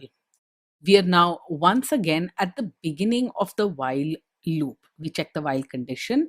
Num is equal to 21 at this point in time. 21 is greater than 0. So we enter the while loop once again. The value in reversed num is currently equal to 4. This is at the beginning of the second iteration. Now, the first statement extracts the next digit from the num variable. Digit will be equal to 1. 21 modulo 10 is equal to 1. We then multiply the current value of a reversed number by 10. The current value is 4. 4 multiplied by 10 is equal to 40. Once we have 40, we add the currently extracted digit to reversed number, giving us 40 plus 1 is equal to 41. Once again, we divide number by 10 to extract the next digit. 21 divided by 10, we are only interested in the quotient, gives us a value of 2, which is assigned to num. Because we keep multiplying the reverse number by 10, the value in reverse number keeps increasing and getting the digits that we extract from num. Because we divide num by 10, the value in the num variable keeps reducing. Now, when we go back into our while loop iteration, the value of the num variable is equal to 2 and reversed num is equal to 41. Notice the partial reversal that has taken place. The very first statement within our while loop, digit will extract the last digit from the num variable, which is 2. We then multiply reversed number by 10, which will give us 410. Reverse number then gets digit added to it, giving us 412. The num variable now, once again, we divide by 10. This gives us a value of 0. Once num reaches the value of 0, we'll break out of this while loop, and at this point, the reverse num variable contains a final answer, 412. Now, if you didn't really follow what was going on, I suggest you go over this again. This is a hard problem, but this goes to the heart of programming logic. This kind of logic is what will really be useful for you when you go out into the world looking for jobs, not just as a programming interviews problem, but in general as well. In order to help us debug and understand the progression of this program, at every step we'll print out the value of the reversed number and the value of the number.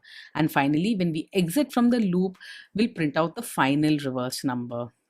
Go ahead and hit Shift Enter to execute this program. The number we input is 2345, and here is the reversed number. The answer is 5432. This is the reverse number. Notice at every step, we get one digit extracted from the original, put it into the reversed number, and shift that digit left. Notice the progression of the reversed num variable. It started off with a value of 5, then became 5 and 4. 5 was shifted left and 4 was added. Then it became 5, 4, 3. 5, 4 was shifted left and then 3 added. Then it became 5, 4, 3, 2. 5, 4, 3 was shifted left and 2 added. This shift left operation is performed by multiplying the reverse number by 10 on every iteration. As a corollary, notice the progression of the num variable. Originally, num was 2345. Then we divided by 10, it became 234, 232, and then 0. Dividing a number by 10 is the operation that helps us drop the rightmost digit. There is a reason why programmers love working with Python. Firstly, it's very simple. It's almost like you're writing in English. Secondly, Python has a huge repository of libraries where you can get a bunch of standard operations basically for free. Before you write something complicated in Python, check whether there's a library for that. Most likely there is, and you ought to be using that library instead. You'll often find that developers talk of Python modules and using a certain module, such as NumPy, Pandas, the OS module, and so on. Python modules are just Python source code which has been written for you and is part of the Python library. When you import that module into your file, you're able to use the functions and the variables exposed by that module. Let's take a look at our very first Python module that we'll import into our current file. This import is done via the import command. You simply say import and the name of the module that you want to bring into this file. The math module is a built-in module that's available with your Python installation. If you want to perform some standard math operations in the real world, instead of writing your own code for this, you will use the math module. Let's see the functionality that the math module exposes. Math.ceil will allow you to find the ceiling of any number that you pass in. The ceiling of 3.4 is 4. If you're in a programming or analyst interview, your interviewer might ask you to write code to find the factorial of a number. However, if you're programming in the real world, you'll simply use the math library and call math.factorial. The factorial of 6 is 720. Notice that we've imported the math module and we call functions on this math module using the dot operation. The math module, when once imported into our current file, becomes a namespace. A namespace is simply a logical grouping of functions, classes, variables, and so on. So do not be confused when you hear statements like the GCD function is in the math namespace.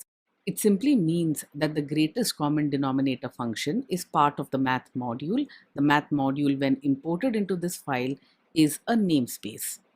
The greatest common denominator of 40 and 15 is, as you know, 5.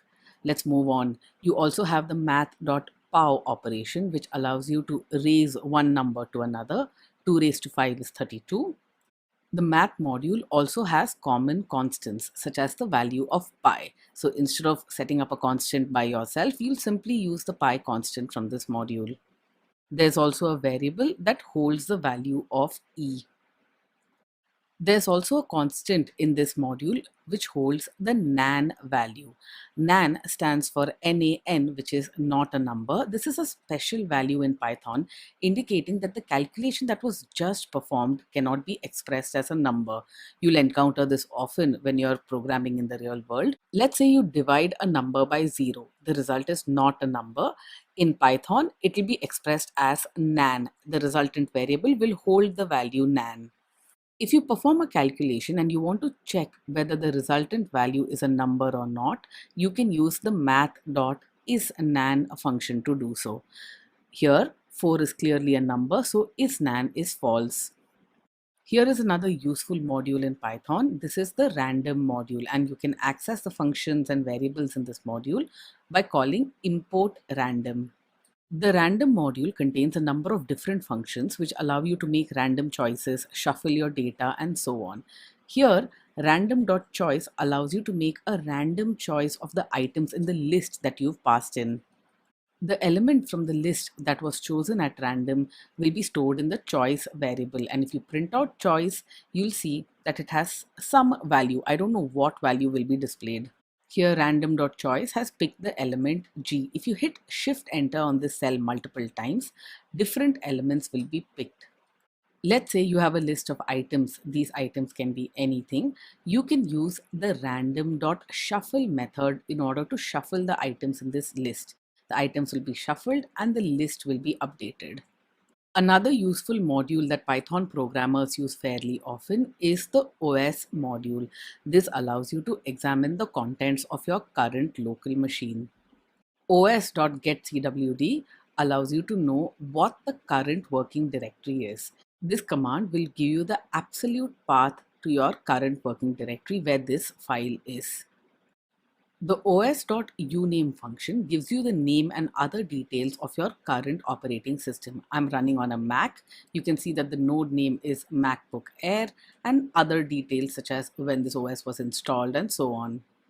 The os.listdir directory is basically the ls command that you'd run on your terminal window. This will list all the files and directories under the current working directory because we've specified dot as its input argument. I have all the Jupyter notebooks for this course in the same directory, and that is what is listed out here. The OS module also allows you to create a new directory using the mkdir or the makedir command. I want to create a new directory named new_dir under the current working directory as indicated by dot. Once the new directory has been created, I will list the contents to see whether the new directory is now present. Remember the listdir command that we used previously. Here you can see that new_dir is present in my current list of directories. It wasn't there earlier. You can also rename your files and directories using the OS module. Here I'm going to rename new_dir to old_dir. We'll once again check whether the rename was successful by calling the os.listdir function, and you can see old_dir there. Rename was fine. If a directory is empty, you can use the rmdir function to remove directories as well. We'll confirm this with a listdir, and you can see that old_dir has disappeared. It's gone. If you just want the name of your operating system, you can use os.name to access it. OS here can be thought of as a top level namespace, top level because there are other namespaces within the OS namespace as well, such as os.path. The path namespace also has functions that are useful to us. Let's check some of those out. Notice how I call the exists function under the path namespace under the OS namespace, os.path.exists. The exist function can be used to check whether a file path or a directory path exists on your local machine. Here I'm checking whether the /temp folder exists, and it does.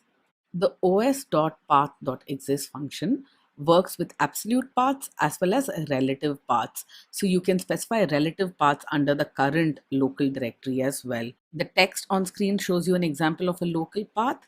The actual code is another example of where we use an absolute path. An easy way to remember is that absolute paths always start with forward slash. Forward slash is the root of your local machine. This is true when you're working on a Mac or a Linux machine. If you're on a Windows machine, the drive itself, C colon or D colon, is the beginning of any absolute path. User local bin also exists on my local machine, so the return value from the exist function is true.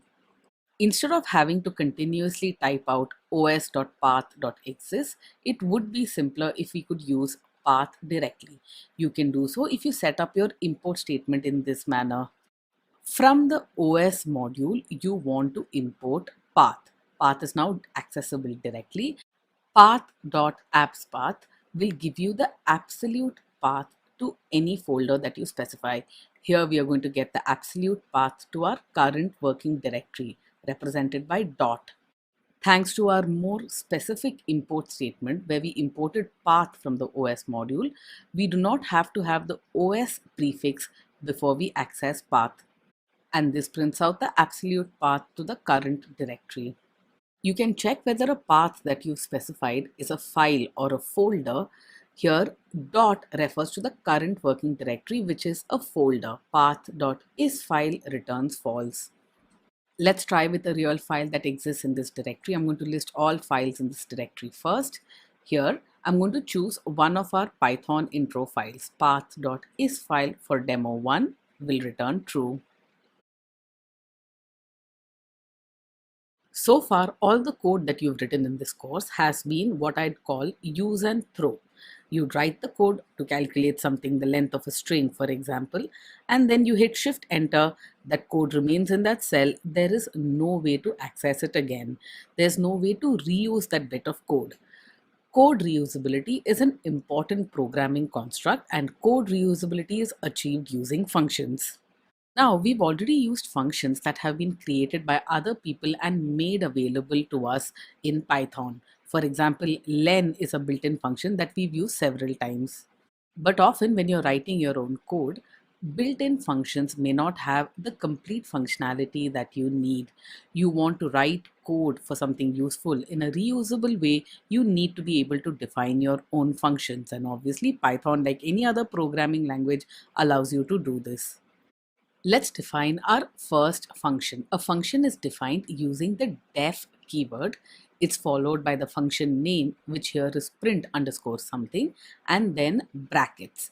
Following the function, we have the colon, after which we'll write all the code which belongs to that function.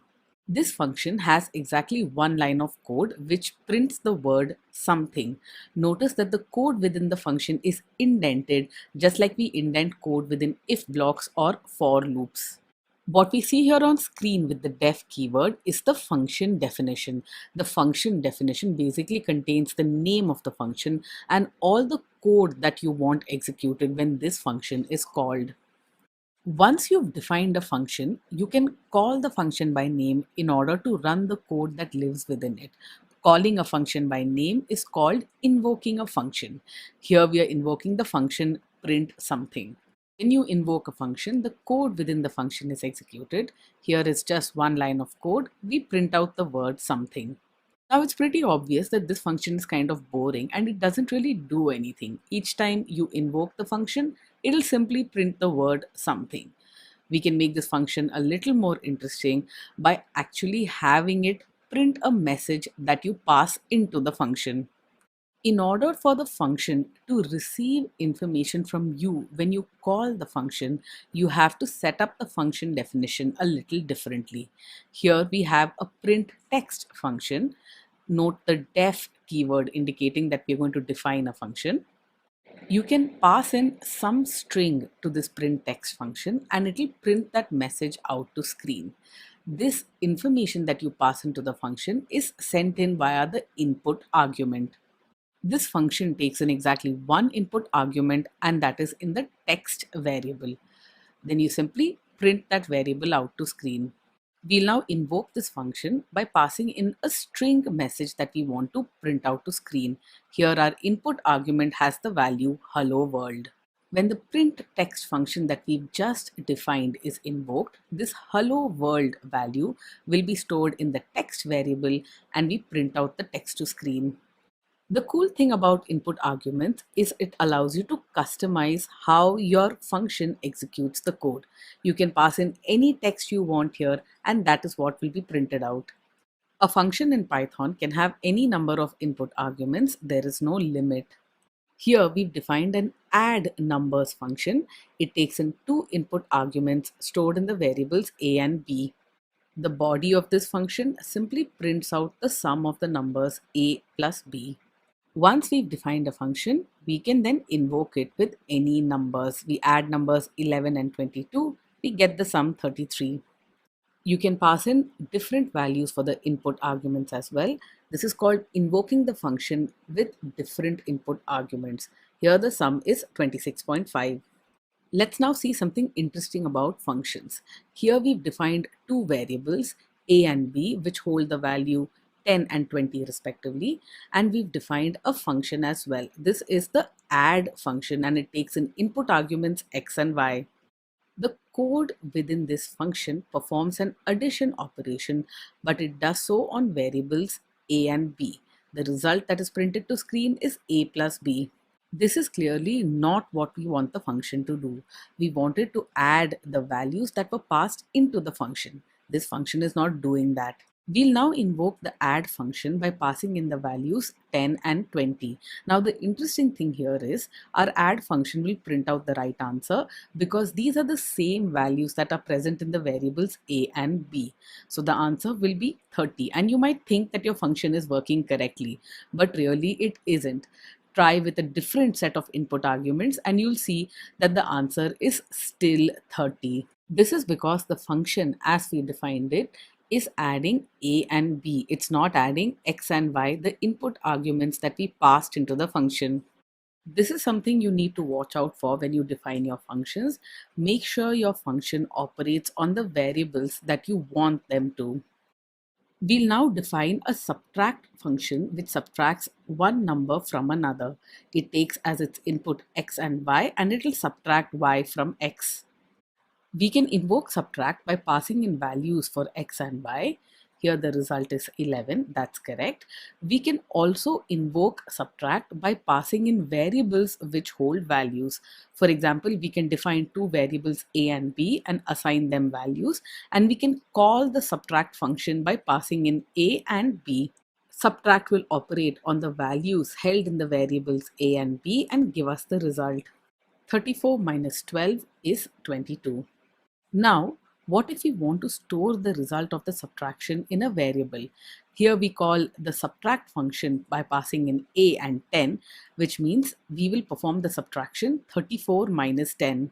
The value 34 is held in the variable a. But more importantly, we want the result to be stored in the result variable. 34 minus 10 equal to 24 is printed to screen. Let's examine what's in the result variable. You'll type out result on screen and you'll hit shift enter and you'll find nothing. It's pretty clear the result variable doesn't hold anything. It definitely does not hold the result of the subtraction. If you pass in result to the type function, we'll see what type of variable this is, and it says none type. The none type is a special Python value, which is the equivalent of null in other programming languages.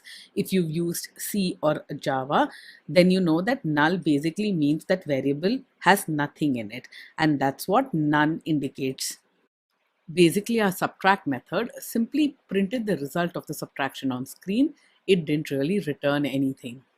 In order to have functions return some value, you need to explicitly specify a return statement. Here we define the subtract method once again.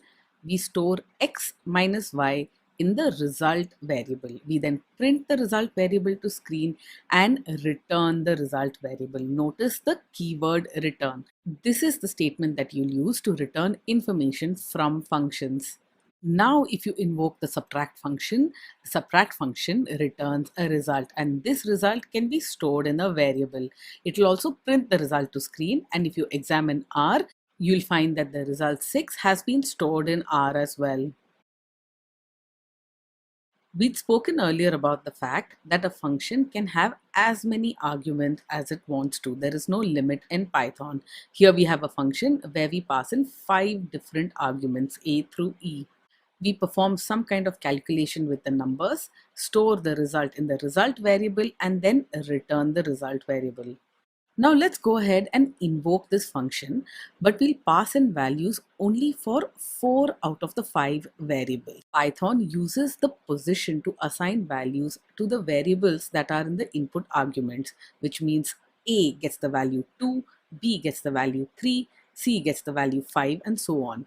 But we have just 4 values and 5 variables. If you do not specify values for all the arguments of a function, that function invocation will throw an error. The error message is actually pretty clear.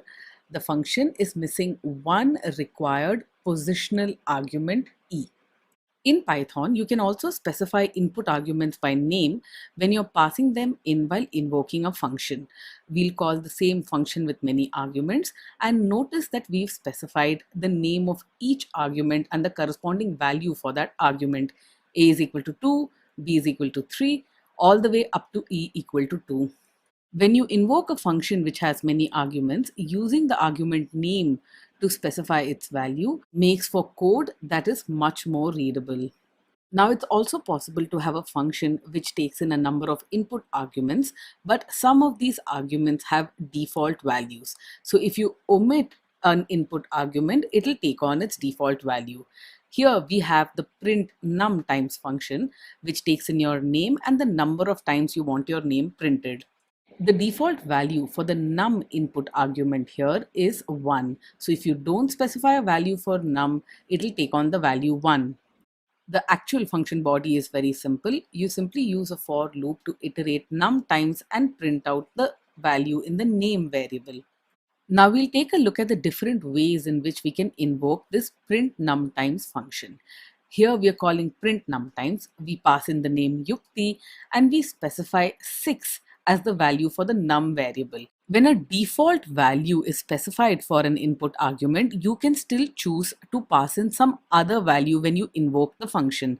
Num will have the value 6 and print num times will print Yukti 6 times, as you see on screen. When you invoke functions which have default values, you can omit passing in a value for the variable which has the default. Here, you can simply omit the value for num. This will print Pranoti exactly 1 time. Num will take on the default value of 1. Let's take a look at another example of a function which has default value specified as a part of its input arguments. Here the greet function has 3 input arguments: the name, a greeting, and the number of times we want this printed out. Both the greeting and the num times input argument have default values. These arguments can be omitted when we are invoking this function. The name argument does not have a default value. A value for the name argument has to be specified when this function is invoked. We'll set up a for loop to iterate num underscore times and print out the greeting and the name of the individual. Let's see the different ways in which this function can be invoked. We invoke the greet function and pass in only the value for the name variable. We omit the greeting as well as the num times. This means that hello Akash, hello being the default greeting, will be printed exactly once. The default value for num times is equal to 1. We can also invoke the greet function by specifying a value for the name input argument. Here it is Akash, and also a value for the greeting input argument. The greeting is Namaste. We can omit only the num underscore times. The num times variable will have the default value 1. Namaste Akash will be printed out exactly once. You can also invoke the greet function by specifying a value for the name variable and the num underscore times variable. You can omit the greeting because it has a default value. This will print out hello Akash 3 times. The function uses the default value for the greeting and the value of 3 for num underscore times. This is what we passed in. You can also specify values for all three of the input arguments. This will print out Namaste Akash 3 times. Python has a rule that input arguments which have default values have to be specified at the very end of the argument list. Here we have the greeting argument which has the default value hello, but num underscore times does not have a default value. This is an error. This Python syntax is incorrect. You cannot have a non-default argument follow a default argument. Specifying the name of the input argument while invoking the function is entirely optional. Here we call the greet function and specify values for the name, the greeting as well as num underscore times, but we haven't explicitly named our arguments when we invoke the function. These are all positional arguments. This function invocation will print good morning Namrata 4 times. You can also invoke functions by having some positional arguments and some named arguments. Here, the arguments for the name and the greeting are positional. Num underscore times is a named argument. This prints out good morning Namrata 4 times as expected. Python has another rule that you need to follow when you invoke functions. You first specify all the values for the positional arguments, and then after that you specify the values for the named arguments. You can't mix and match these. Notice that this is an error. A positional argument follows the keyword argument, the named argument. You can't have greeting is equal to good morning, which is a named argument or a keyword argument, followed by just 4. You have to pass in the value 4 as a named argument or a keyword argument. When you first start learning about functions, novice programmers often find this part confusing. What if you change the value that you've assigned to a variable within a function? Will it be reflected outside the function as well? Now, there are some nuances here, and we'll see what those nuances are using examples. Let's take an example of a function where we are going to modify the values of the input arguments that have been passed into it. Modifying values within function, it takes in two input arguments, a, b, and c. Notice that within the function, we've assigned new values to a, b, and c. The new values that we've assigned are an integer, a string, and a boolean. Once we've assigned new values to these variables, we'll print out these values of a, b, and c. We have a string to be printed out. Within the string, we've specified %s as the placeholder, which will take on the values from the variables a, b, and c. We'll now invoke this function by passing in the input arguments in the x, y, and z variables. We'll first initialize the values of x, y, and z. X is an integer, y is a string, and z is a boolean. And really, what we initialize the original variables to does not matter here. You can change the order of this initialization, and this example will remain exactly the same. This is something that you can try out. I'm now going to invoke this function by passing in the values for x, y, and z as the input arguments. Once this function has been executed, we have assigned new values to a, b, and c, and here are the new values of a, b, and c as seen from within the function block. The assignment of new values to the input arguments within the function updates the values that are stored in those variables, as you can see from the a, b, and c values that are printed out on screen here. Now the question is, you modified the values of a, b, and c within the function. How does that affect the variables x, y, and z which are outside the function? Remember, we had passed in the values of x, y, and z when we invoked the function. When you print out the values of x, y, and z, you'll see that they still hold their original values. The modifications that were made to the input arguments inside the function did not affect the variables that we passed in when we invoked the function. Within the function, we performed an assignment operation. We assigned new values to A, B, and C. This assignment operation within a function does not affect the values of the variables outside the function. This statement that I just said holds true even if the variables outside the function have the same names as the variables inside the function. We initialize three variables A, B, and C. These variables are outside the function, and then we pass in these variables to the function invocation.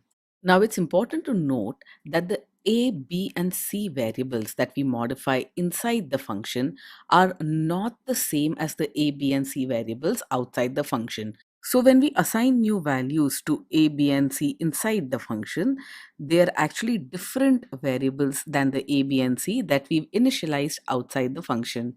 Now that we are outside the function, if you look at the values within the original variables A, B, and C, you'll find that they remain unchanged. When you're within the function, the A, B, and C refer to the input arguments. These input arguments hide the fact that there is an A, B, and C declared outside the function as well. Now, so far, we've worked with input arguments that are primitive types, strings, numbers, boolean, and so on.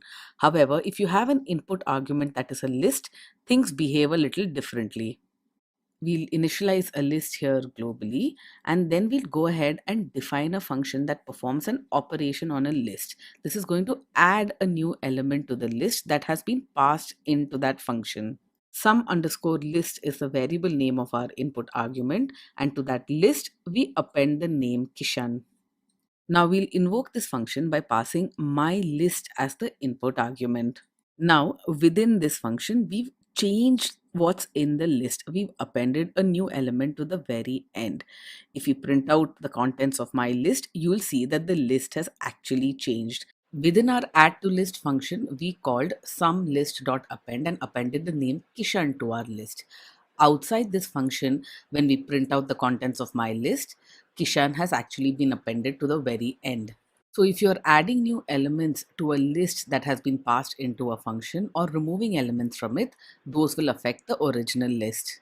Let's take the example of another function where we modify the elements in a list. Here we call sumList.pop twice in order to remove the last two elements at the very end of the list. Now, if you invoke this function on your myList variable that you had set up earlier, you'll find that the original list has been updated. You can print out the contents of myList now and notice that the last two names have been removed. Just like modifying a list, adding and removing elements from a list affect the original list that has been passed into a function, the same is true for dictionaries as well. Here we've set up a dictionary with student details. This is for the student Priya. We'll now go ahead and create a very simple function called add phone number. This takes as its input a dictionary called details, and it adds a phone number to the dictionary. This is a function which modifies the dictionary passed in. It adds a new key to this dictionary. We'll go ahead and invoke this function on the student details dictionary, add phone number. And now if you check out the value of student details, you'll find that it has a new key within it. The phone number is present in this dictionary. The original dictionary has been modified. Removing a key from a dictionary within a function also modifies the original dictionary which was passed into the function. Here we have a delete address function. This takes in a dictionary called details and it removes the address key from the dictionary. This is the first time that we've encountered the del keyword. The del keyword basically says whatever is present for address, just remove that key and the corresponding value. Del keyword can be used to remove a particular key value pair from a dictionary. It can also be used to free up memory space that's associated with a variable. Let's say you have a variable that's pointing to a huge list. That list has, say, 100,000 items. You don't need that list anymore, but you still want to run the same Python program. You would use the del keyword on that list and then basically have Python free up the memory associated with those 100,000 elements. Invoke the delete address function and pass in the student details dictionary. This will actually remove the address key value pair from student details. You can test this out by printing student details to screen. Instead of that, we'll go ahead and delete student details itself. Here, student details is a very small dictionary. It doesn't really take up much memory. However, if this was the one which had 100,000 elements and took up, say, gigabytes of memory on your machine, in order to free up this memory, you'd simply call del and pass in the name of the variable, and that memory would be free for Python to clean up. Once you've called del on a particular variable, you can't access that variable again. So now if you try to access student details, you'll get a name error. The name student details is not defined. It's like it never existed. Let's now see an example of how variable names work outside a function and inside a function. Here we've defined three variables, some num, some string, and some list. And we've assigned it to three different values, one numeric, one string, and a list. These variables are defined outside any function. These variables are said to be in the global scope. We'll first confirm the values of these variables by printing them to screen. Okay, these variables look fine. Let's now define a function which takes as its input argument some num, some string, some list. These are the names of the variables of the input arguments to this function. The variable names of the input arguments are exactly the same as the variable names that we've declared outside the function, the variable names in the global scope. We've spoken about this earlier. These input arguments are variables that are in the local scope that are defined only within the function. The print statement that you can see within this function can only access the variable names which are its input arguments. Because the input arguments have the same names as the variables in the global scope, these arguments which are in the local scope hide the variables which are in the global scope. Within the function, you'll only be able to access the local variables, some num, some string, and some list, not the global variables. It's easy enough to try this out. We'll call some function and pass in three values for the input arguments, 44, Akshay Kumar, and 145, and that is what is printed to screen. The values of the variables in the local scope is what is printed to screen from within the function. The original variables that are in the global scope we can access from outside the function, and they hold the same values that they did before. But the print statement within the function printed out the values of the input arguments which are in the local scope. Now that we've learned how to work with functions, let's go ahead and solve a few programming problems. Here, I want you to write a function which calculates the area of a circle. This is the simplest of all. You should be able to do it very easily. When you write functions, remember that the whole idea of a function is the fact that it is reusable. That means your function should calculate the area for circles with any radius. The radius has to be passed in as an input argument. Also, typically when you calculate the area, you want the result to be stored in a variable after you invoke the function. That means the area of the circle should be the return value of the function. Calculating the area of the circle requires access to the constant pi. Instead of spinning up your own pi constant, we'll use the one from the math module. Import the math module and use math.pi to perform the calculations. The function itself is very straightforward. Use the def keyword to define the function. The name of the function is just area. It takes the radius as its input argument and returns pi r square. Math.pi multiplied by radius twice, and that is the return value. You can pass in different values for radius, and the function will calculate the area of the circle with that radius. You can also store the area returned by this function in a variable because of the return value that we've specified in the function. You can try this out a couple of times with different numbers and you'll find that it works just fine. Now, we haven't really written this function to be able to handle cases where you pass in a string instead of a number. This kind of error checking we'll worry about later on in this course. We are now ready to move on to the next programming challenge which uses functions. We'll write a function which takes in a number as an input argument, and the return value of this function is basically a list which contains all the squares from 1 up till that number itself. If the input number was 3, our list should contain 1, 4, and 9. The hint for this is very straightforward. Use a for loop to generate the original list of numbers and make sure you append the squares of those numbers to your list that you're going to return from the function. We'll define a function called list of squares, which takes in a number as the input argument. That's the only input argument. Initialize a list that you're going to return from this function. We'll call it the squares list. We then set up our for loop. Pay close attention to the start index and the end index of the for loop. We want the squares of all numbers ranging from 1 up till the number itself, which is why the range function takes in num plus 1. Remember that the number specified in the range function is not included in our for loop iteration. For every iteration of this for loop, we simply append the square of the value of I to our squares list. We do this using the math.pow library. When we break out of the for loop, here I'm simply printing out the list of squares to screen. If you want to assign this result to a variable, you'll have to include a return statement in this function. This function does not have a return statement. It doesn't return anything.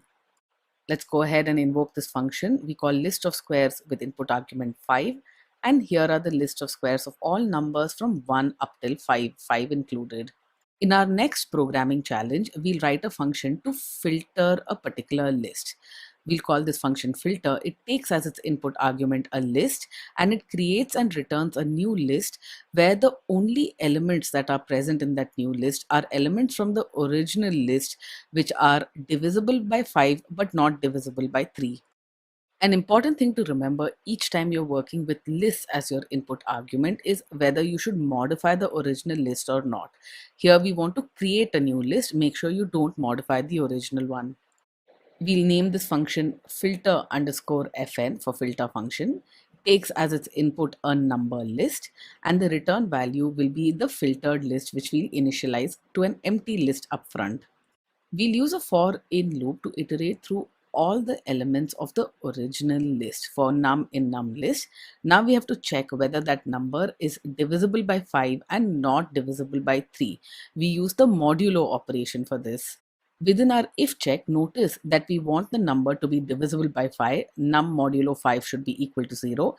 And we want the number to not be divisible by 3. Num modulo 3 should not be equal to 0. If there is a number for which both of these conditions are true, we'll append it to the filtered list, and this filtered list is what we'll return from this function. We'll invoke the filter function and pass in a list.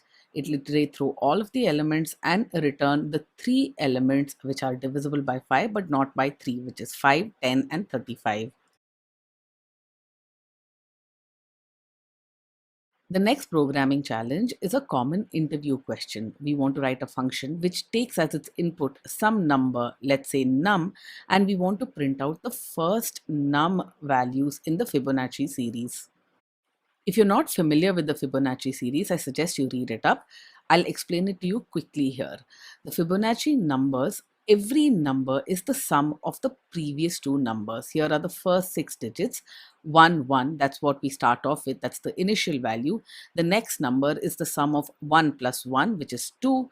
The next number after that is 3, which is the sum of 1 plus 2, and so on. This pattern that you can see in the Fibonacci series is one of your hints. Another hint is that you need a loop to generate the numbers. You'll use two variables. You'll start off by initializing them both to 1. Those are the first numbers in your Fibonacci series. And for every iteration of the loop, you can generate new numbers in the series by adding up these two variables. Remember that the variable values also have to be updated to the new Fibonacci digits. Our fib function will take in num as an input variable.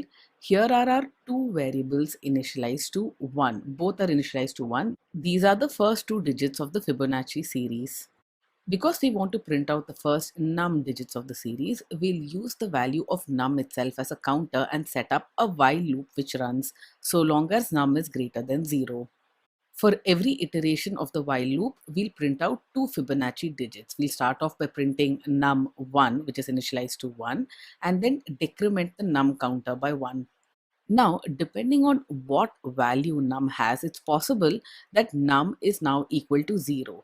However, we want to print out one more Fibonacci digit within this while loop, which is why we need an intermediate check here to see whether num is equal to 0. If num is indeed 0 at this point, we've reached the end. We've printed out all the Fibonacci numbers up till num. So we simply break out of this loop. If num is not equal to 0, we continue with the remaining commands within the while loop. We'll print out num2 and once again decrement the num counter by 1. After we've printed out two numbers, we'll generate the next two digits in the series. This we do by adding up the original num1 and num2 variables. The new value of num1 is the sum of num1 and num2, and the new value of num2 is the sum once again of num1 and num2. This while loop is complicated enough that it might be worth going through this with an example. Let's assume that we want to print out the first 5 Fibonacci digits. The value of num is equal to 5 when we enter the while loop. At the beginning of the while loop, num1 is equal to 1, num2 is also equal to 1. We first print out num1 that is equal to 1 to screen and decrement the value of num. Num is now equal to 4. And this is where we perform the if check to see whether num is equal to 0. It is not, so we continue with this while loop and print out the value of num2. 1 will be printed to screen again. We once again decrement the value of num. Num is now equal to 3. We are now at the point where we want to generate the next numbers in the Fibonacci series. Num1 is equal to num1 plus num2, which is 1 plus 1 equal to 2. So num1 now has the value 2. Num2 is equal to num1 plus num2, which is equal to 2 plus 1 is equal to 3, which means num1 now has the value 2, num2 has the value 3. These are the next numbers in the Fibonacci series. Because num is still greater than 0, num is equal to 3 at this point in time, we go back into the while loop iteration. We print the value of num1, which is now 2, and decrement num by 1. Num now takes on the value 2. Num is not equal to 0 yet, so our if check will not be true. We continue with the loop, we won't break out of it. We'll print num2, that is print 3 to screen, and then num will now have the value 1. We have 4 out of 5 Fibonacci numbers printed to screen at this point in time. We calculate the next two numbers in the Fibonacci series. Num1 is equal to num1 plus num2. Num1 will now be equal to 5. Num2 will now be equal to 8. And since num is equal to 1, it's still greater than 0, we enter back into the while loop. In this iteration, the initial value of num is equal to 1, num1 is currently 5, and num2 is equal to 8. We first print out the value of num1 to screen, 5 will be printed to screen, and then decrement the count of num by 1. And you'll now see the need for the if check. At this point in time, num is equal to 0 because we've printed 5 digits from the Fibonacci series. That's all that we wanted, which means we are ready to break out of this loop. And that's exactly what will happen. If num is equal to 0 will be true, we break out of this loop, and we've already printed all of our Fibonacci digits to screen. Let's invoke this function. We call fib of 1. This should only print 1 to screen, and that's what happens. Things look good so far. Let's find fib of 2. This should print out 1 and 1. These are the edge cases you should test for any programming problem that you set up. Fib of 3 should print out 1, 1, 2, looking good so far. Fib of 4 should print out 1, 1, 2, 3. And that's what you see on screen. Once you've got the initial edge cases sorted out, you can try out for larger digits. Fib of 8 is as you see on screen. Things look good. You can now be confident that this code is indeed correct. We'll move on to the next programming challenge now. We'll write a function which takes in a list of boys and another list of girls, and we want to find all possible combinations for a dance, with one boy and one girl being partners. There is a hint that should make things easy for you. Because we have two lists and we want to find every possible partnerships between the elements of those two lists, a nested for loop is what is needed here. We'll go ahead and define a function called dance partners, which takes in two lists, a girl list and a boy list. Now within this, we first iterate through all elements in the girl list because every girl has to dance with every boy. Each time we enter the loop for a certain girl, we iterate through every boy in the boy list. Notice that iterating through the boy list is a nested loop. It's within the outer for loop where we iterate over the girls.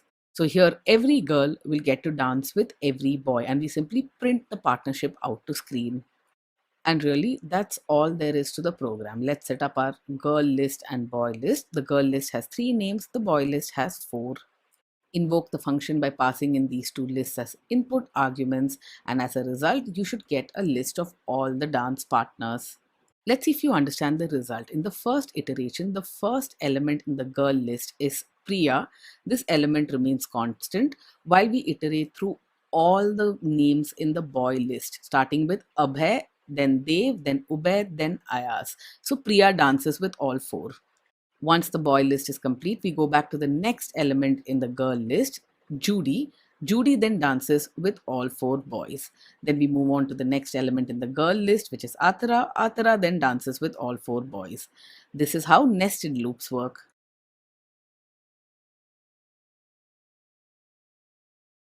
Our next programming challenge will involve the use of a dictionary. We want to write a function which counts the number of vowels that are present in a sentence and returns the result in a dictionary. And here is a hint that should help you solve this problem. Each vowel, we have five vowels, A, E, I, O, and U, will be a key in the returned dictionary, and the number of times that vowel occurs will be a value in that same dictionary. So we have to set this dictionary up. We have to increment the count of a vowel each time we encounter it in the sentence.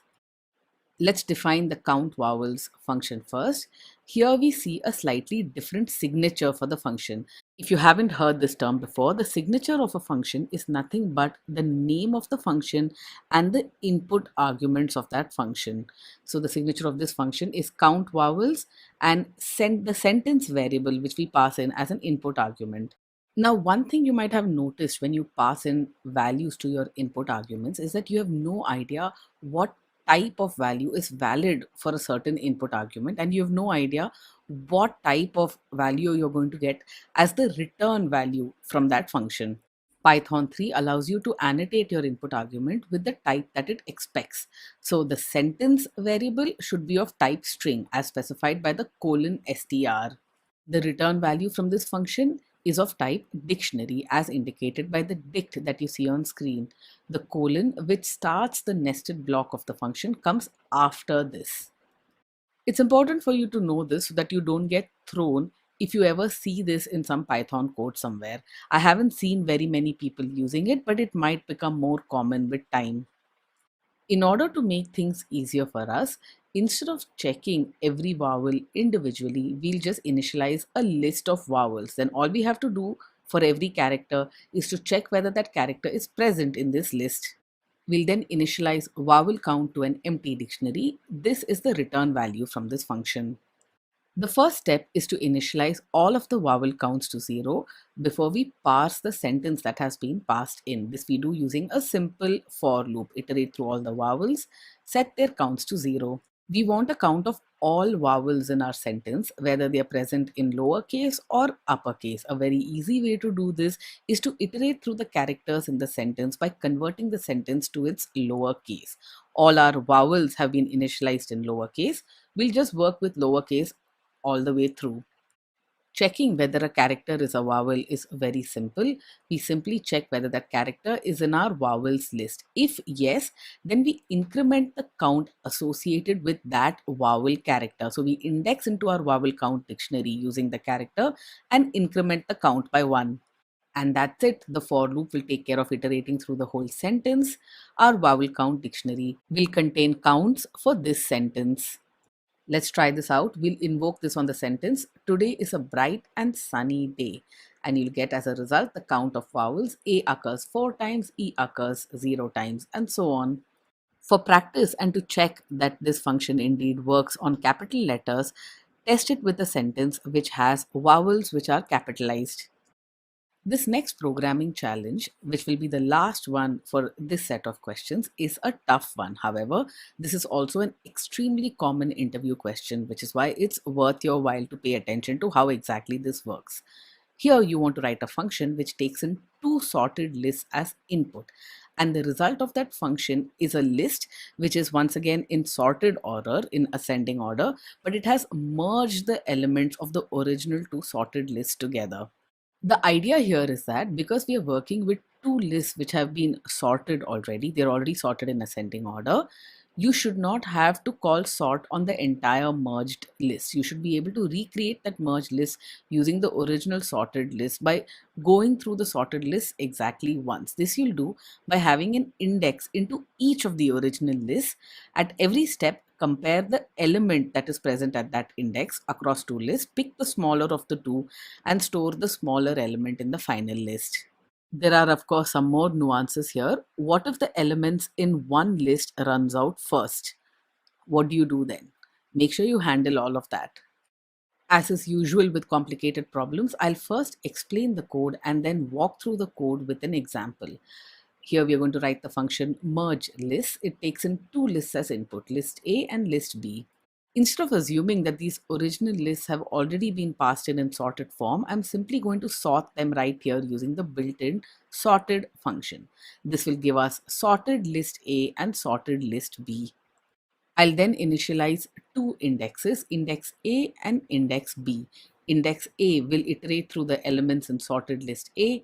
Index B will do the same with sorted list B. We'll store the final sorted list in the final underscore list variable, initialize that to an empty list. The total length of the final sorted list will be the length of the two initial lists. This will be stored in the total underscore len variable. We'll set up a while loop to create this final merged list. Now this while loop continues so long as the length of the final list is less than the total length of the original two lists. That means elements are still left to be added in the final list. We'll first check which element is smaller. Both the indices point to 0 for both sorted lists. We'll check which of the elements is smaller. We'll pick the smaller of the two elements and append it to our final list. If the element at the current index position in list A is smaller, that's what we'll append to the final list, and we'll increment the index of list A. Or it might be that the current element in list B is the smaller one. That's the element that we'll pick, append to the final list, and increment the index of list B. Now, on the face of it, this is all that seems to have to be done. At this point, we can return the final list. Let's test this out to see whether it really works with some lists of numbers. We'll pass in sorted lists. Here are two lists that we'll initialize. These are the two lists that we want merged together. We'll sort the original list and merge the two sorted lists using the merge list function. And really, almost immediately, our merge list function throws an error. It's an index error which says list index out of range. Let's try and figure out what's going on. Notice the arrow at line 18, which says if sorted list of A at index A is less than sorted list of B at index B. So somewhere when we are indexing one of these lists, the index is out of range. Trying to access an element in one of these lists which is beyond the last element. This has happened because while comparing the elements in the two lists, we've reached the very end of one of the lists and the index has gone beyond the last element. We still have elements left in the other list. This is not something that we've considered in our code. We need to rewrite the code, add in a few checks to check for this explicitly. Let's go back to the merge list function and try again. We sort the original two lists. We then set up two indices pointing at 0 when we begin. We initialize the final list and find the total length of the original two lists. The while loop once again we set up as before, but with a few additional changes. Here are the conditions under which we'll continue to iterate through the while loop. So long as the length of the final list is less than the total length of the original two lists. This is the same condition as before. In addition, we perform some other checks as well. Our index into list A should be always less than the length of the list A, and our index into list B should always be less than the length of the list B. This will avoid the index error. This check will ensure that within the while loop, we never access any element beyond the last element of any of the lists.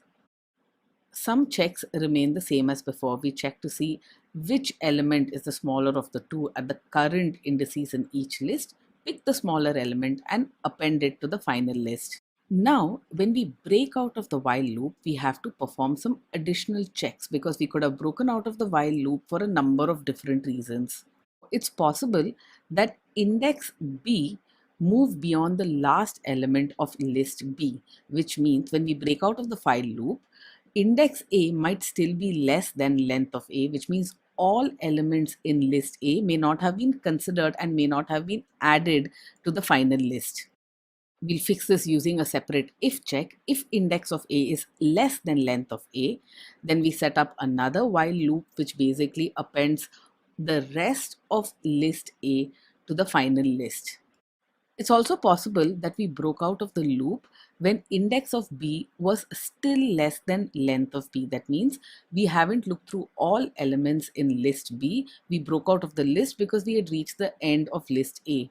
If that's the case, we still have to account for the remaining elements in list B.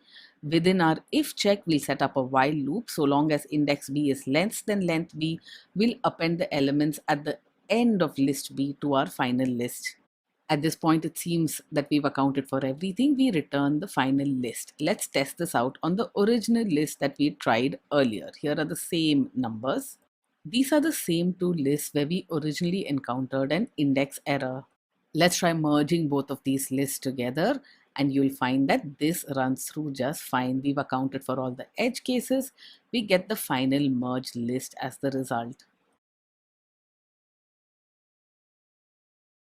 Classes in Python are the blueprint for objects. Classes basically define how every instance or every object made from this class looks. Classes are a very integral part of object-oriented programming languages such as Java. However, in Python, you'll find a lot of code that is not part of a class. Classes in Python do exist and are important, so you should be familiar with them. This is how you define a class with the class keyword and the name of the class, which here is student. This is followed by a colon indicating whatever code follows is part of the class template. Classes can have member variables within them. These member variables are characteristics or attributes of the class. For example, a student will have a name, may have some scores associated with him, and the third variable here indicates whether the student enrollment is active or not for his current school. These variables are part of the student class and they have some initial values. The empty string, a score of 0 and active is equal to true. You initialize one instance of the student object by calling the student class followed by round brackets. Here, this instance of the student object is assigned to the S1 variable. Instantiating a class in Python is just like invoking a function. Once instantiated, you can access the values of the variables within the student class. S1.name will give you the value stored in the name variable, which is an empty string. S1.score will give you the score. S1.active will tell you whether the student is active or not. There is no concept of public, private, or protected within Python. So if you've learned that in Java, you should just forget about it here. For those who are not familiar with the concept of public, private, and protected, you don't need to worry about it at all when you're learning Python. You can also assign values to the S1 variable of the student instance. Here, I want to change my student name to Gooby. I go ahead and assign the string Gooby to the S1.name variable. Let's say I want to set up values for the score and the active member variables as well. That is possible too. Now, when I print out the values for these three member variables in the student S1 instance, you can see that they are Gooby, 50, and true. These are the values that we assigned. Let's now go ahead and create another object of the student class. This object will be stored in variable S2. We call student with the brackets and assign it to the S2 variable. If you now examine the member variables of the student S2, you can see that the name, score, and active values are the initial values that we initialized when we set up a new class.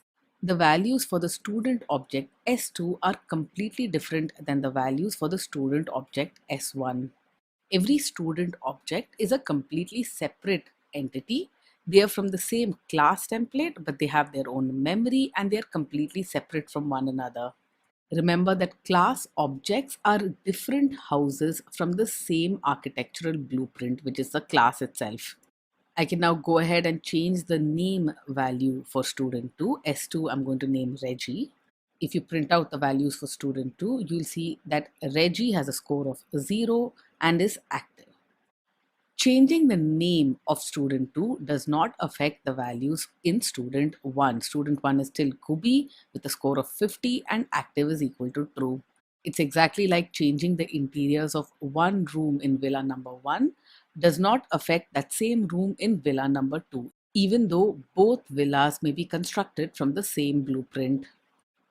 You can be doubly sure of this if you just print to screen the values in S1 and S2. If you just print it to screen, notice that the memory locations for each student is completely different. Student S1 has all its information stored at memory location which ends with 5F8. Student S2 has all its information at memory location which ends with F60. Let's set up a brand new class here.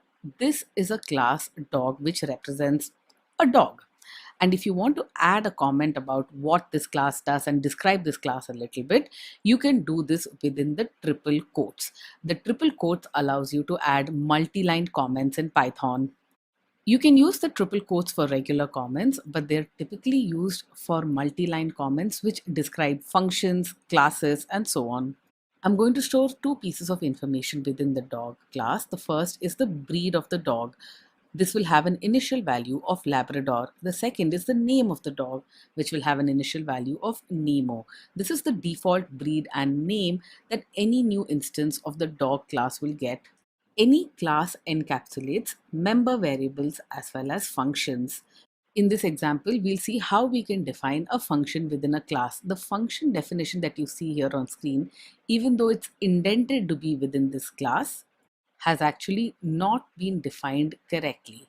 And we'll see why in just a little bit. Now, within this function, I'm just going to print out basic dog information. My name is dash and I am a dash, and we pass in the name and the breed. We just want this function within the dog class to print out something about the dog. I'll go ahead and create a new instance of the dog class, store it in D1 and call d1.printDogInfo to invoke the function within the D1 instance of the dog class. And the result is an error. The error here is kind of strange. It says print dog info takes 0 positional arguments, but 1 was given. Okay, we do know that it takes 0 positional arguments because the print dog info function does not have any input arguments. We haven't specified any, but 1 was given. This means when print dog info was invoked, one argument was automatically passed into the print dog info function. Now, this might seem strange because you can't actually see any input argument that you've passed in when you called d1.printDogInfo, because this is something that Python has done behind the scenes. You have no idea it's happening. But when you invoke functions within a class, Python automatically passes in a special input argument. This is done by default. You can't see it. When you invoke the function, you might have no arguments, but under the hood, Python is passing in a special input argument. Let's see what that is. Let's set up the dog class once again. This time, when we set up a function within this dog class, we'll set it up in the right way. We have the breed and name Labrador and Nemo. We have the print dog info, and notice that we've specified an input argument there, self. Now, self is a special keyword in Python which is used within a class to reference an instance of that class. The self keyword within a class is a way for you to programmatically reference the current instance of that class, the current object instance. If you didn't fully understand that, do not worry. It will become clearer as things go on. For now, remember that whenever you define a function within a class, the first input argument to that function has to be the self keyword. You have to specify it in Python. I'm now going to try and print the name and breed of this dog. This is a simple print statement.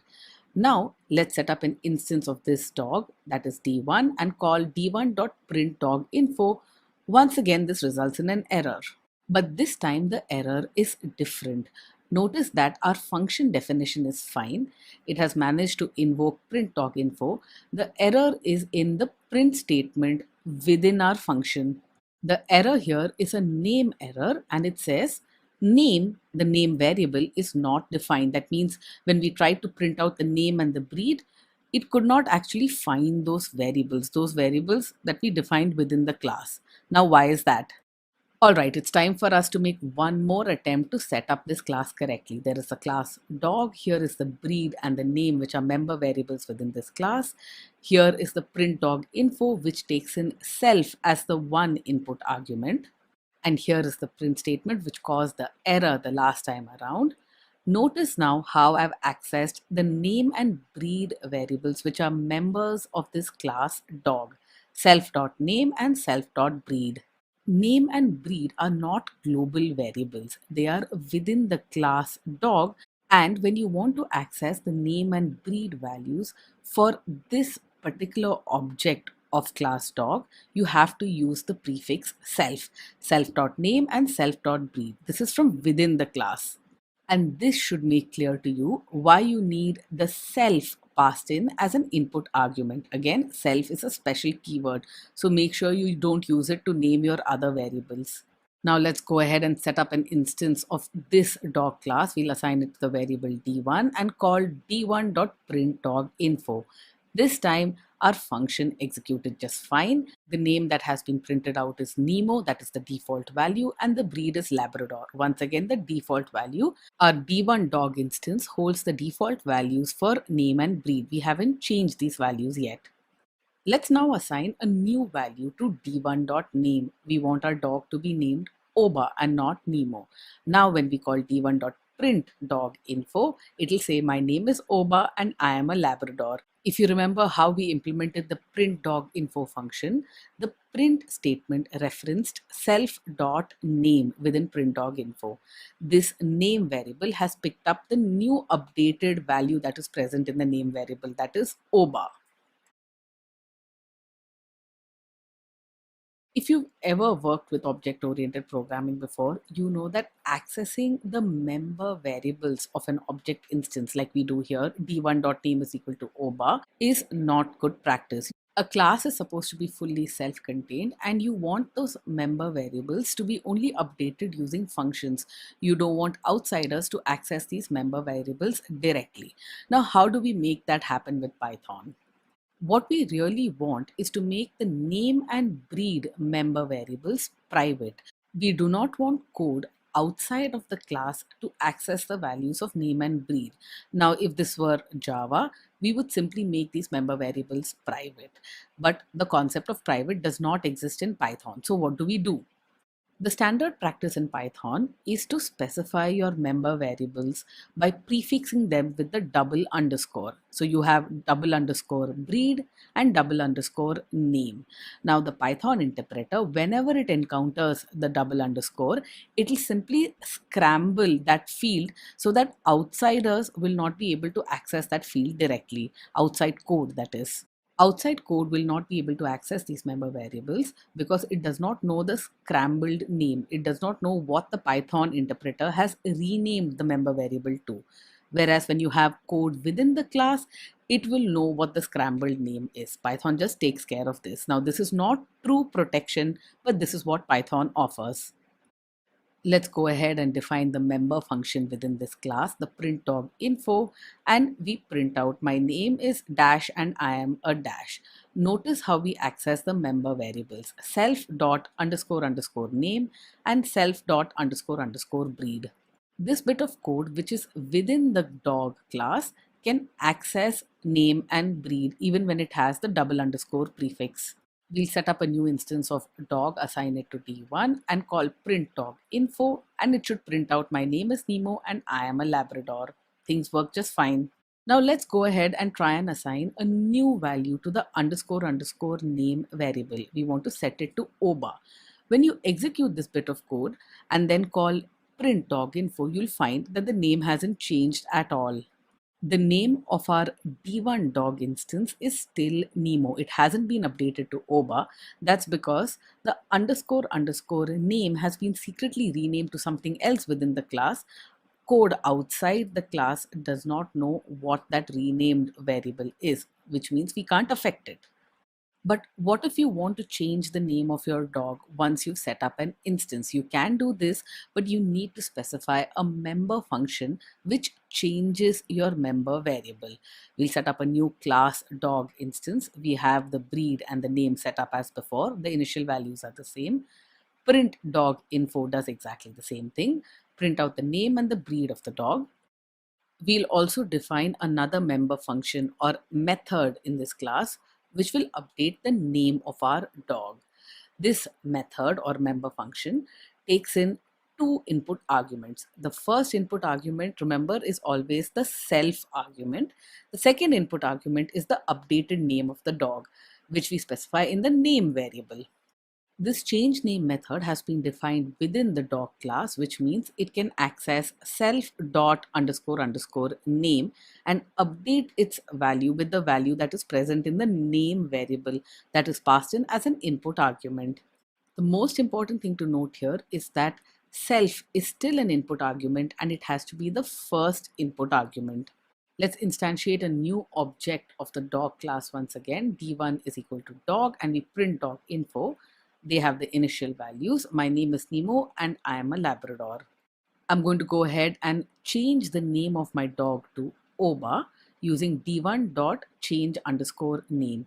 Notice that I pass in just one input argument to the change name function. Remember, the change name function had two input arguments, the first of which was the self argument. Remember that Python will automatically supply the value for the self argument. You just have to pass in the value for other arguments that that function might need, such as for the name variable, and we pass in oba for the name in the change name method. We invoke the function print.dog.info on the d1 instance of the class, and you can see that the name has now been updated. The name of the dog in the d1 instance of our class is now Oba. Now, the way we've been using classes is pretty clunky. We first instantiate a class, we let its member variable take on the default values, and then we explicitly change the name of our dog. Now, that's kind of clunky. What we really want is to pass in the right name of our dog when we instantiate the class itself. How do we do this? We set up the dog class as before. We set up the member variables, breed and name. We continue to give it initial values. That's just good practice. And then we set up a special function.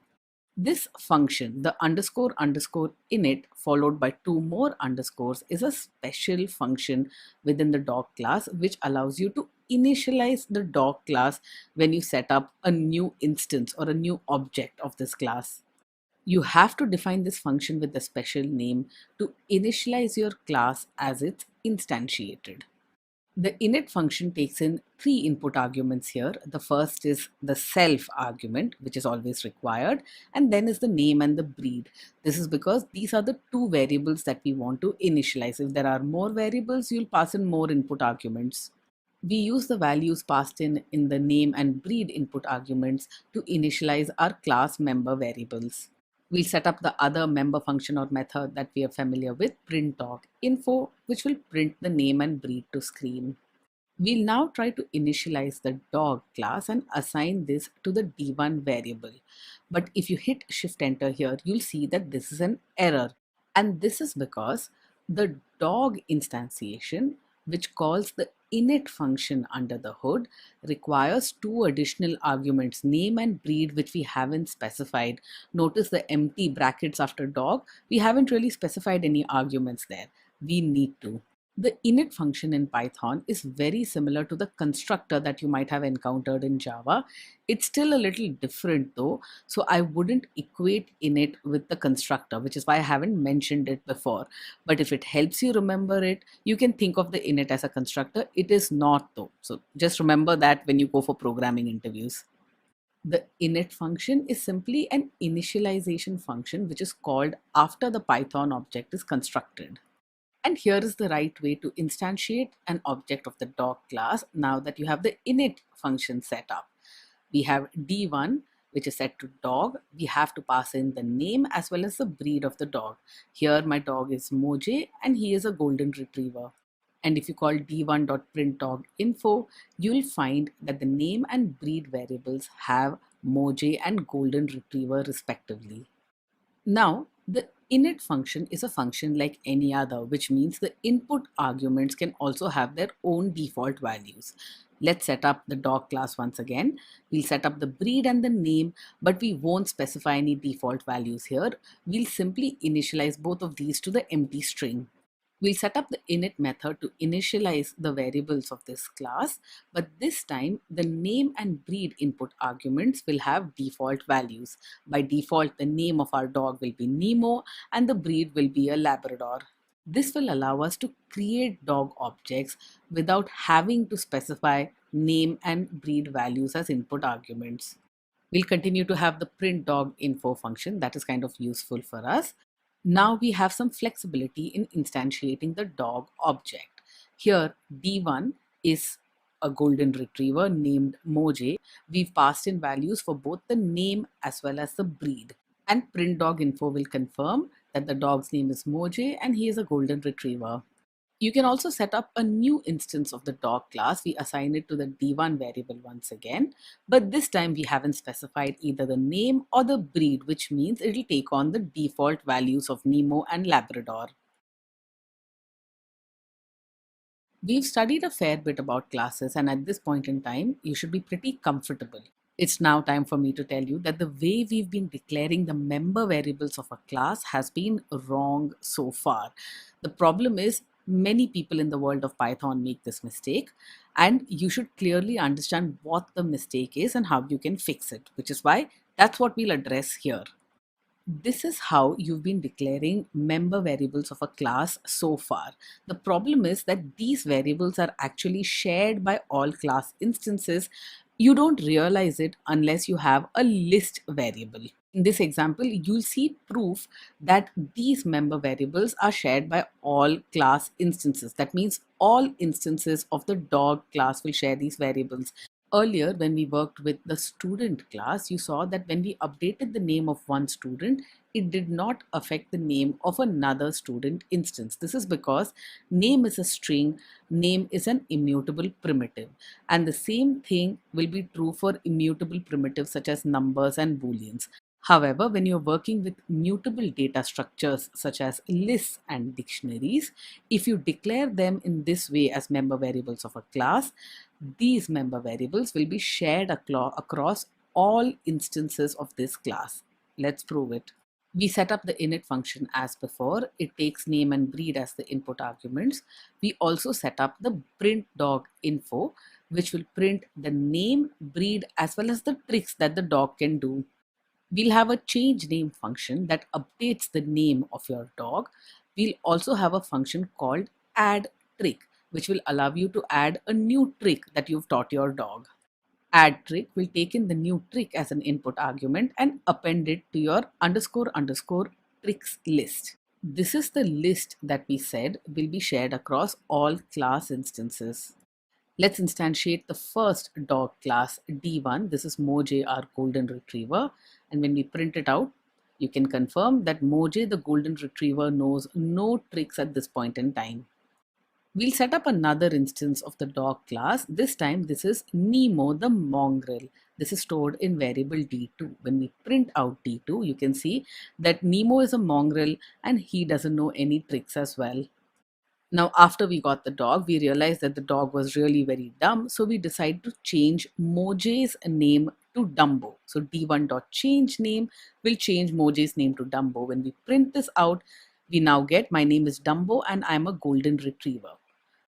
We've updated the name variable of the D1 instance. The name is a string which is immutable, which means when we call d2.printDogInfo, this should not have changed at all. D2 is still Nemo and he is still a mongrel. We updated the string variable name on D1 and D2 was not affected. This is what we expected. Let's do the same with the list. We are going to have Dumbo, the golden retriever, learn a new trick. He's going to learn to roll over. So now when you call d1.printDogInfo, my name is Dumbo, I'm a golden retriever. Here are the tricks I can do. I can roll over.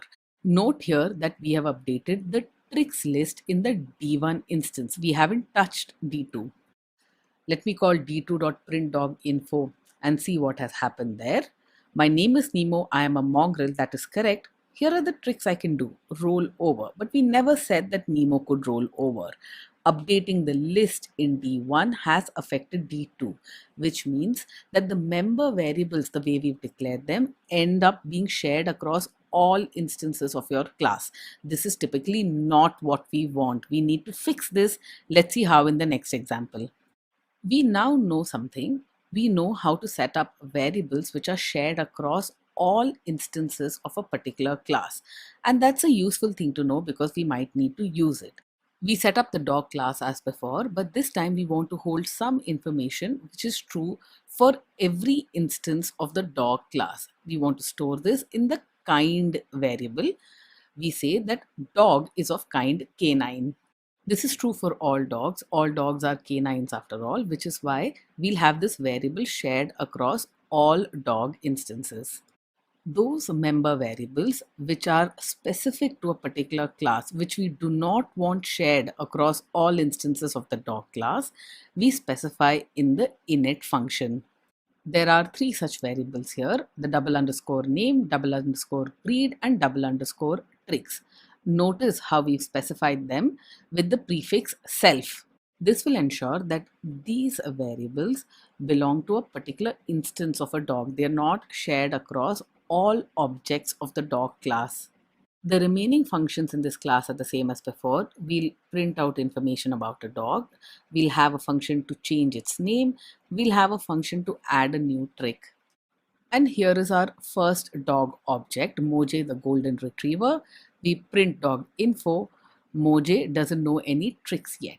Let's set up the second dog instance. This is Nemo the mongrel. When we print info, we can see that Nemo is a mongrel. He doesn't know any tricks yet.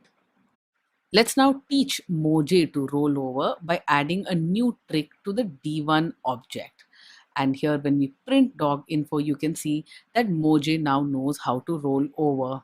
We now want to check whether the tricks list is shared across both of these instances of the dog class. And when you call d2.print dog info, you'll be able to confirm that Nemo still doesn't know any tricks. Adding a new trick to the Moje instance hasn't affected the Nemo instance. We can test this further by teaching a Nemo a new trick here. We'll teach him to play dead. If you call d2.printDogInfo, you can see that Nemo now knows how to play dead. He doesn't know how to roll over, he knows to play dead. And if you check what tricks Moje knows, you'll see that he still only knows how to roll over. He doesn't know how to play dead. The way we've defined our variables within the dog class has ensured that every instance of the dog class gets its own unique member variables. The lists are not shared across dog instances.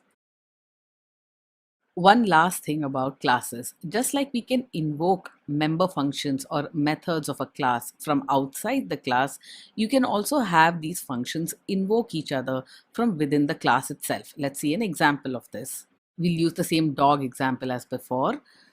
Dog is of kind canine. This will be shared across all instances of dogs. The init function will create and initialize our member variables. Remember that this is a function that is not invoked explicitly by you when you use this class. It's automatically called by Python when you instantiate a new object of this class. We'll set up our print dog info, no explanations required here. We'll set up a function which will allow you to change the name of your dog and another function that will allow you to change the breed of your dog. Let's set up another helper function which allows you to change both the name and the breed of your dog in one go. This is the change name and breed function. It takes in the name and the breed, and then instead of updating it directly, it invokes the other member functions of this class. It calls self.changeName to update the name of the dog and self.changeBreed to update the breed. We'll also add a function to be able to teach our dog tricks. Now let's instantiate a new dog object. This is Moje the golden retriever. We print out his information and then we change the name and breed of our dog to Oba the Labrador. Now, when we print out our dog's information, we can see that the name and the breed have been updated in one go. Having member functions of a class called other member functions is a good way to reuse code. This is an important point to follow to make sure that your code is clean and reusable. In the real world, you have many relationships which are of the type is a relationship. If you consider vehicles, a car is a vehicle, a jeep is a vehicle, a truck is a vehicle. All of these is a vehicles can be modeled using inheritance in Python. Let's see an example of how we get classes to inherit from one another here. We'll start off with the very basic inheritance. We have a class named shape. We want to specify no other characteristics of shape, which is why within the shape class, we simply say pass. You use the pass keyword when you do not want any code to execute there. So we have a class named shape, but there's no code within it. So we say pass. Python allows you to define a class by using slightly different syntactical forms. For example, this is also a correct definition within Python, the class shape followed by brackets. Or you can have class shape and indicate that it inherits from the object. The object is the base class for all classes in Python. The object need not be explicitly specified though. So we'll go with the first definition. That's what we'll use throughout this course. This base class shape has exactly one member variable called type, which indicates what type of shape this is. Is it a circle? Is it a rectangle? Is it a triangle? And so on. The init function takes in the shape type as an input argument and assigns it to the underscore underscore type variable. You want all classes of type shape to implement certain member functions, and you can define these member functions here, that is the get area and the get perimeter. Because each shape calculates its area and perimeter in a different way, there is no code that can be present for this in the base class, which is why we have the pass keyword. We don't want to define how to get the area and perimeter of a class in the base class. We'll do it in the derived class. With the shape class defined, we can instantiate an object of type shape. We pass in the shape type to this. This is a circle. Now this is stored in variable s, and if we call s.getArea, nothing happens. That's because these functions do not have any code within them. The pass keyword that we used in the get area and get perimeter functions for shape basically mean there's no code to execute here. Nothing happens when we call get area or get perimeter. Now we can go ahead and define a class for a specific type of shape. We'll set up the circle class which inherits from shape. Now the way you specify what this class inherits from is by specifying the base class within brackets. So specify shape within the brackets of circle. That means circle inherits from shape. Circle is a shape. The init method within the circle class takes in the radius of the circle as an input argument. Now, the init method of the circle class can call the init method of the shape class. You can simply invoke shape dot underscore underscore init underscore underscore. Make sure you pass in the self parameter as well as the shape type. If you remember, the init method of the shape class takes in as its input argument the shape type. The radius, which is the input argument to the init method of the circle class, is assigned to a member variable within the circle class. The circle class has actual definitions for the get area and the get perimeter methods, pi r square and 2 pi r. This has to actually implement these methods because they are not implemented in the base class, if you remember. Let's go ahead and instantiate a circle of radius 10. This is assigned to the variable c. You can call c.getArea and c.getPerimeter, and it will print these out. Notice that when we instantiate a circle, the getArea and the getPerimeter functions invoke the corresponding code which is present within the circle class. It doesn't invoke the code that's present in the shape class. Even though the circle is a shape and the shape class has the same get area and get perimeter methods, the code that is executed or the methods that are invoked are the ones in the circle class. That's because CR variable knows that it is a circle. The correct methods from the derived class are called at runtime. C knows it is of type circle. This is runtime polymorphism. We can set up other derived classes from the shape base class as well. The class square is also derived from shape. This class takes in one input argument during initialization, the length of one side of the square. This class within the init method once again calls the init method of the shape base class and indicates that the shape type is square. The length of the side of the square is stored in the side member variable belonging to the square class. The square class will have its own implementation of the getArea function and the getPerimeter function. Let's go ahead and instantiate a square of side 10. We can now call s.getArea to get the area of the square and s.getPerimeter to get the perimeter of the square. Notice that the area and perimeter calculations are done correctly. You see runtime polymorphism as work. S knows it's a square. It calls the correct getArea and getPerimeter functions from the square class. The idea of modeling user relationships using inheritance is to allow for reuse of code. For example, all things that are common across all shapes can be pulled up into the base class. For example, you might have a shape class where there is a shape type and a color associated with the shape. The color can be associated with any shape, whether it's a triangle, rectangle, it doesn't change, which is why the color can be part of the base class characteristics. We'll have a function which allows us to update the color of a particular shape. Now, this function's code can be present in the base class itself because this code is not going to be different whether the shape is a square or a circle or you name it. The code for the method to get the color of a particular shape can also be in the base class. There need not be specific implementations in the derived class for this. However, calculating the area and perimeter cannot be done in the base shape class because this calculation is different based on what kind of shape this is. Which is why we put in the get area and get perimeter methods here to indicate that all shapes have these methods on them, but we say pass, we execute no code when these methods are called on the shape class directly. Let's set up a circle class as before. It takes as its input the radius of this circle. It calls the init method of the base class and passes in circle as the shape type. Assign the value of the radius that's passed in to the radius member variable and set up the functions get area and get perimeter. Make sure you perform the appropriate calculations for a circle. We'll go ahead and set up a new circle object. This circle has the radius 12. On this circle object, you can call the set color method and change the color of your circle.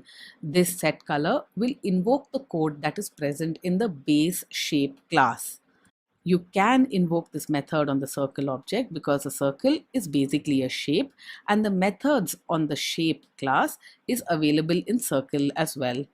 You can also call c.getColor and this will invoke the method which we've defined in the shape class. Our circle's color is blue, that's what we had set earlier.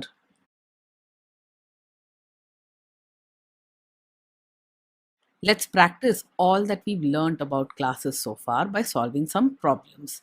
Here is a programming problem with a class. We want to create a class to represent a student. This contains their name, their overall score, and the clubs that the student belongs to. We also want to store information about whether the student is an honors student or not. In addition, we want methods or member functions which allow us to update all of these values. We've studied in a lot of detail all that you need to do to set up a class and then instantiate objects of that class. What are the things you need to pay attention to here? Make sure that you pay close attention to the type of the various variables which store the different kinds of information. For example, the list of clubs that a student belongs to has to be a list. Whether a student is an honor student or not is a Boolean variable. Also, ensure that you set up the member variables such that they are not shared across all instances of the student class. You want the value stored in a member variable to be unique to that specific instance. The name of our class is student. Use the class keyword to define a class, and within that we set up our init function. The init function initializes the values of all the member variables of the student class. This is where you'll declare the member variables in order to have their values be unique to a specific object of a class. We have the name of a student, we have the overall score of the student, and instead of using a list to store all the clubs that a student belongs to, we use a set. Now, a set is better than a list because a set does not allow duplicates. You could have used a list here, but a set is better. And is honor student is initially set to false. You can set it to true if the student is indeed an honor student. Also note that all our member variables are prefixed with a double underscore so that they can't be accessed from outside the class. When you instantiate a student object, the only input arguments that you need to pass in are the name of the student and the overall score of the student. We now have to set up a bunch of methods or member functions which will update the various member variables. This is the change name, which updates the name variable. Then we have the change score, which assigns a new overall score to the student. The add club function adds a new club to the set of clubs that the student belongs to. Notice how we add to a set. We call clubs.add. We can also update whether a student is an honor student or not. And while debugging, it's always convenient to have a print function which prints out all the member variables of your class. This is an easy way for you to check what's going on. Once you've defined the class, let's instantiate some objects of this class. S is a student whose name is Jay and whose overall score is 87. This is all the information that we can pass in when we instantiate an object of the student class. Now we can add this student to the yoga club by calling s.add_club. Now s.printAll will give us the current details of the student. Jay has scored 87 and does yoga. He is not an honor student. That's the default value. A set does not allow duplicates. If we try to add yoga to our set of clubs, notice that the term yoga here has a lowercase y, whereas previously it had an uppercase y, which means these are not the same strings. So if you call s.printAll, you'll find that Jay belongs to the yoga and the yoga club, where yoga is spelled differently. The strings have to be an exact match for the set to consider them duplicates. So if we go ahead and call add club with yoga all in lowercase once again, this will not be added explicitly. This is a duplicate. s.printAll will show you that we still have the original two, yoga and yoga, in with different capitalization. This is our student class with an ability to update all member variables. In this next programming problem, we are going to create a number of different objects of the student class that we just defined earlier. We are going to write a function which takes as its input a list of dictionaries. Every dictionary contains the details of one particular student.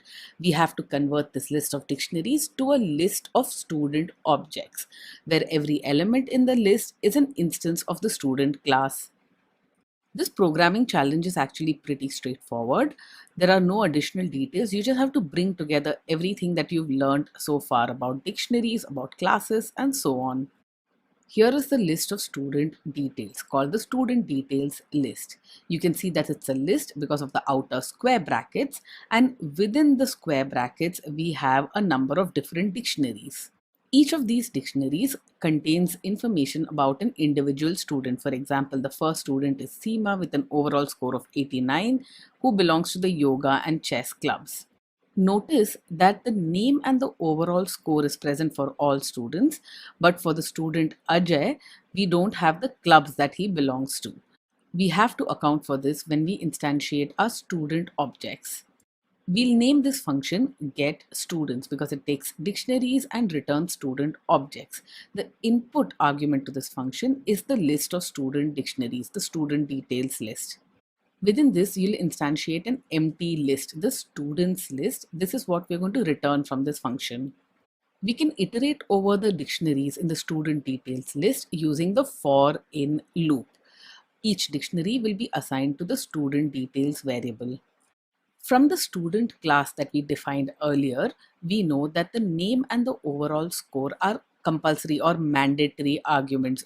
If we find that the information about a student is incomplete, if the student name or the overall score is not present in the dictionary, then we cannot instantiate a student object for this student. If the name key is not in student details or the overall score key is not in student details, we simply continue and move on to the next student. We'll come to this next line of code only if the name and the overall score key is present within the student details dictionary. We'll instantiate a new class of type student and assign it to the S variable. Access the values associated with the name key and the overall score key in our dictionary. That gives us the student name and his overall score. We then check whether the club's key is present in the student details. If the student does belong to clubs, then the information will be in there. And we call add club for every club that the student belongs to. We then check within the student details dictionary to see whether we have information on if the student is an honor student or not. We then call s.change is honor student with this information. Now that we've fully set up the student object, we can append this to the end of the students list. And that's it. The actual program is pretty simple. It's just all the little checks and the little details that you have to worry about. Let's go ahead and invoke this function on our list of dictionaries. We store the returned list of student variables in the students variable, and then we can print this out, and you can see that we have 4 student classes. Each of these are different instances of the student class. They are located at different memory locations. And to see the actual students, you can simply iterate over the students and print out their individual information. And here are the details in the individual student objects. Let's get some more practice using classes. This time you need to set up a class called circle. This class takes as its input argument the radius parameter, and it has methods which calculates the area of the circle and the perimeter of the circle. We'll use the value of pi from the math module. So go ahead and call import math and then set up the circle class using the class keyword. This circle class has exactly one member variable, and that is the radius of the circle, which we'll define in the init method. The get area function is very straightforward. It takes in no input argument other than, of course, self, the mandatory input argument for any member function of a class, and then returns the area of the circle, which it calculates using the pi r square formula. The next member function is the get perimeter. This once again requires no input arguments other than self, and we calculate the perimeter by calling 2 by r. We'll set up a new circle here, instantiate a circle of radius 12, assign it to the C variable. We can call C.getArea to get the area of the circle and C.getPerimeter for the perimeter, and both of these are printed to screen. Once you start programming in Python, you'll often encounter constructs that might seem strange and unfamiliar to you. Python tries to make things very simple for you and gives you many powerful constructs. One of those is lambdas. Lambdas are basically anonymous functions, functions which have no name. These are use and throw functions. You don't want to call this function over and over again. You simply want to define it, use it quickly, and then you don't want to reference it ever again. And here is how you define a lambda function. Let's break down exactly what's going on in here. A lambda function, that is a function with no name, is always preceded by the keyword lambda. And after that keyword, we specify the input arguments for this function. This lambda function takes in 2 input arguments, x and y. Lambda functions do not use the def keyword. They are for named functions. They use the lambda keyword instead. The input arguments are not specified inside brackets. They are simply written after the lambda keyword. That's followed by a colon, and then within one line you specify the body of the lambda. Lambdas tend to be short and sweet. A lambda is made up of simply a single command. Here, this lambda takes an x and y, adds x to y, and that is what will be returned. You do not specify return statements within lambda. Whatever calculation you perform within the lambda, the result of that will be returned. Lambda functions can be assigned to variables just like values can or expressions can. So this lambda function we assign to the add underscore fn variable. Once you have it assigned to a variable, you can simply invoke this lambda function by calling add function and passing in the input arguments. Basically, once you've assigned the lambda to a variable, you invoke the lambda just like you would any other function. This time you use the variable name instead of the function name. Our lambda adds 3 to 4 and gives you the result 7. We can try it with different values as well. Call add function 4556. It will give you the result 101. If you're no longer interested in having a reference to this lambda around, you can simply call del and specify the name of the variable which stores the lambda. The add function lambda will no longer be accessible in this program. Lambda functions in Python are typically used with lists. If you want the same operation to apply to all elements of a list, you'll use a lambda, because once you applied it to all the elements of a list, you do not have need for that lambda function again. We're going to go ahead and define a list of numbers, that is sum underscore list. We'll now define a lambda function which basically checks for all numbers which are greater than 50. This lambda function takes in just one input argument x. It will return true if x is greater than 50, false otherwise. We'll assign this lambda function to the greater than 50 variable. In order to apply this lambda function to every element of our list, we can use the built-in filter function. The filter function is available directly for you to use. The first argument to the filter function is our lambda. The filter function expects a function as its first input argument, and it will then apply this function to every element of the list. The function here we've specified in a lambda. You can use traditional named functions with the filter function as well. The second argument to the filter function is the list on which you want to operate. It will apply the function to every element of the list.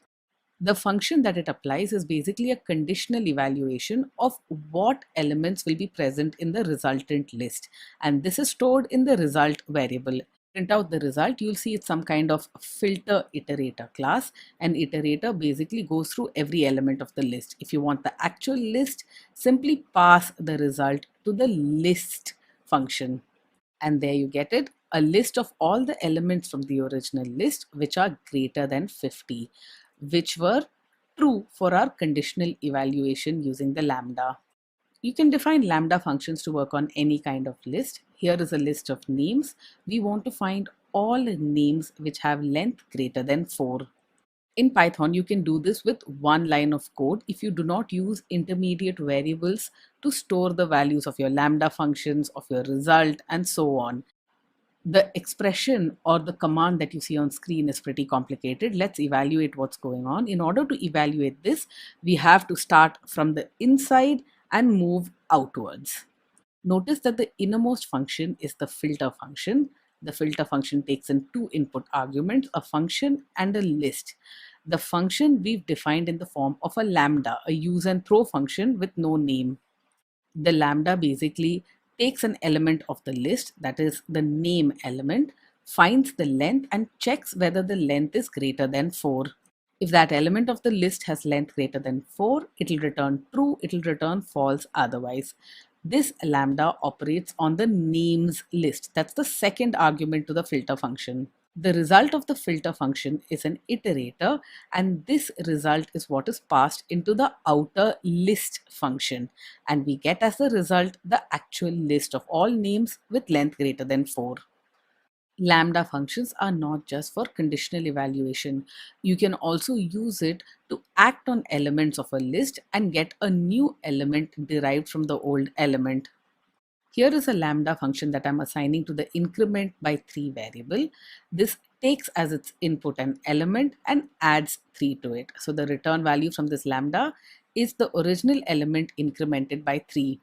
If you want to get a new list by applying some kind of function to every element of the old list, you'll use the built-in map function. The map function takes in two input arguments. The first of these is a function that will help us generate the new element for every old element. The second input argument to the map function is the original list. Here we want to operate on our list of numbers, and we want to apply the function which increments every number by 3. We pass the result to the list function and we get our resultant list, every number in the original list has been incremented by 3.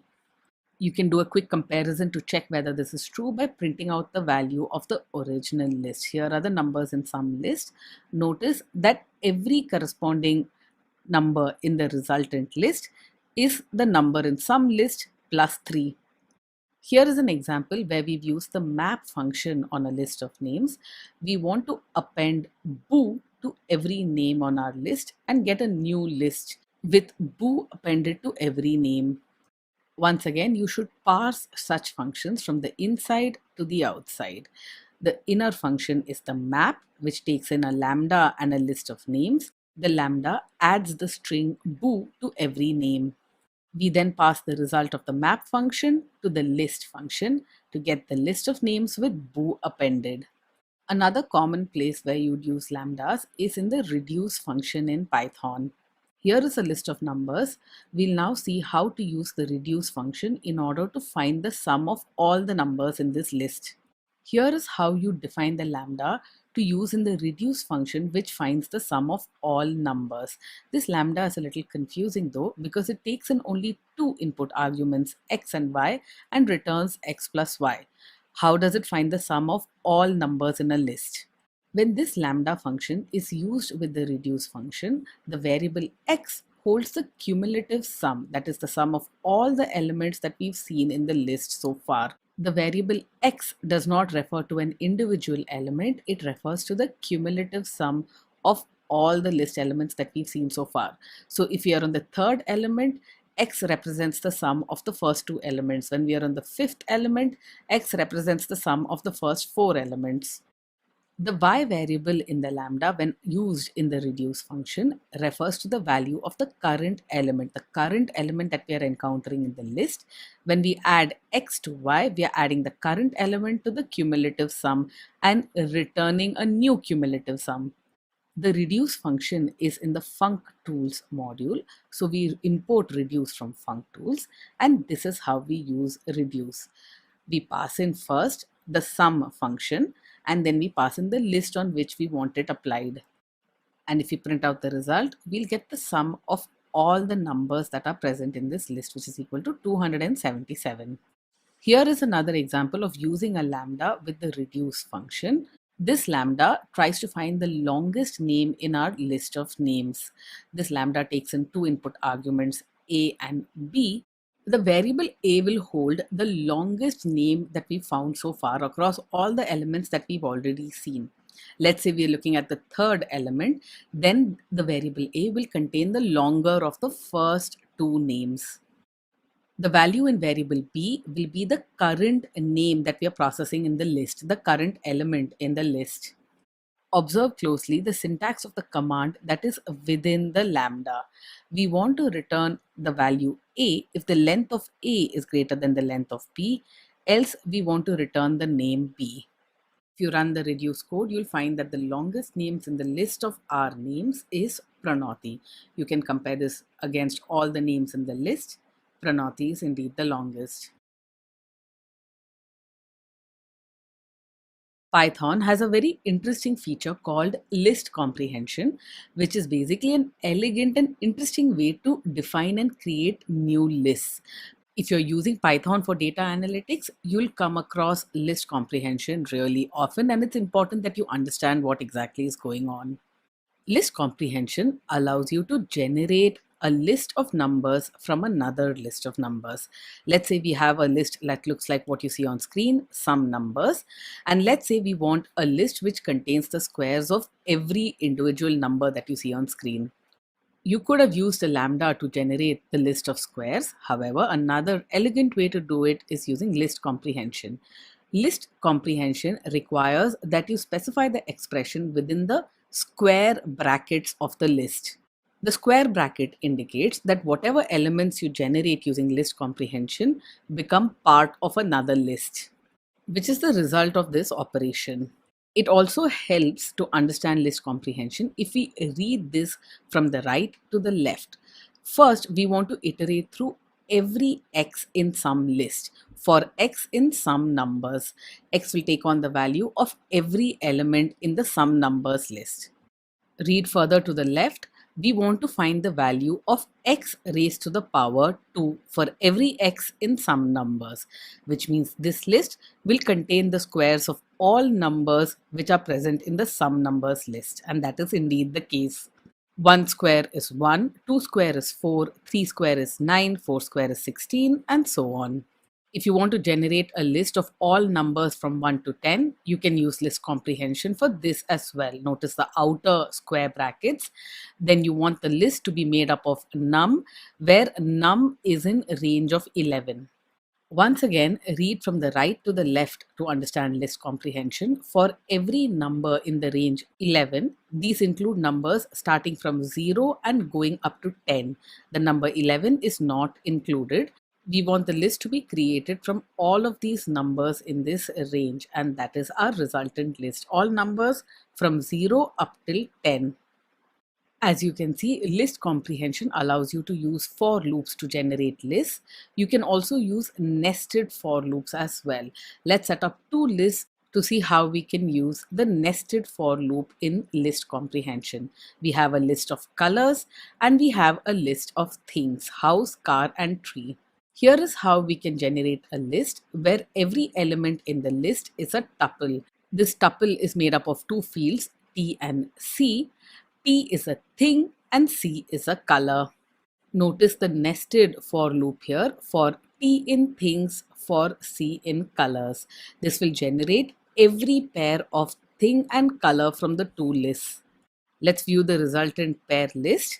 We have a red house, a green house, a yellow house, and a blue house. And the same thing for car and tree as well. List comprehension can contain conditional statements as well. This is a list of numbers called sum numbers, and I want to use list comprehension to include only those numbers from this list where the number is greater than 50.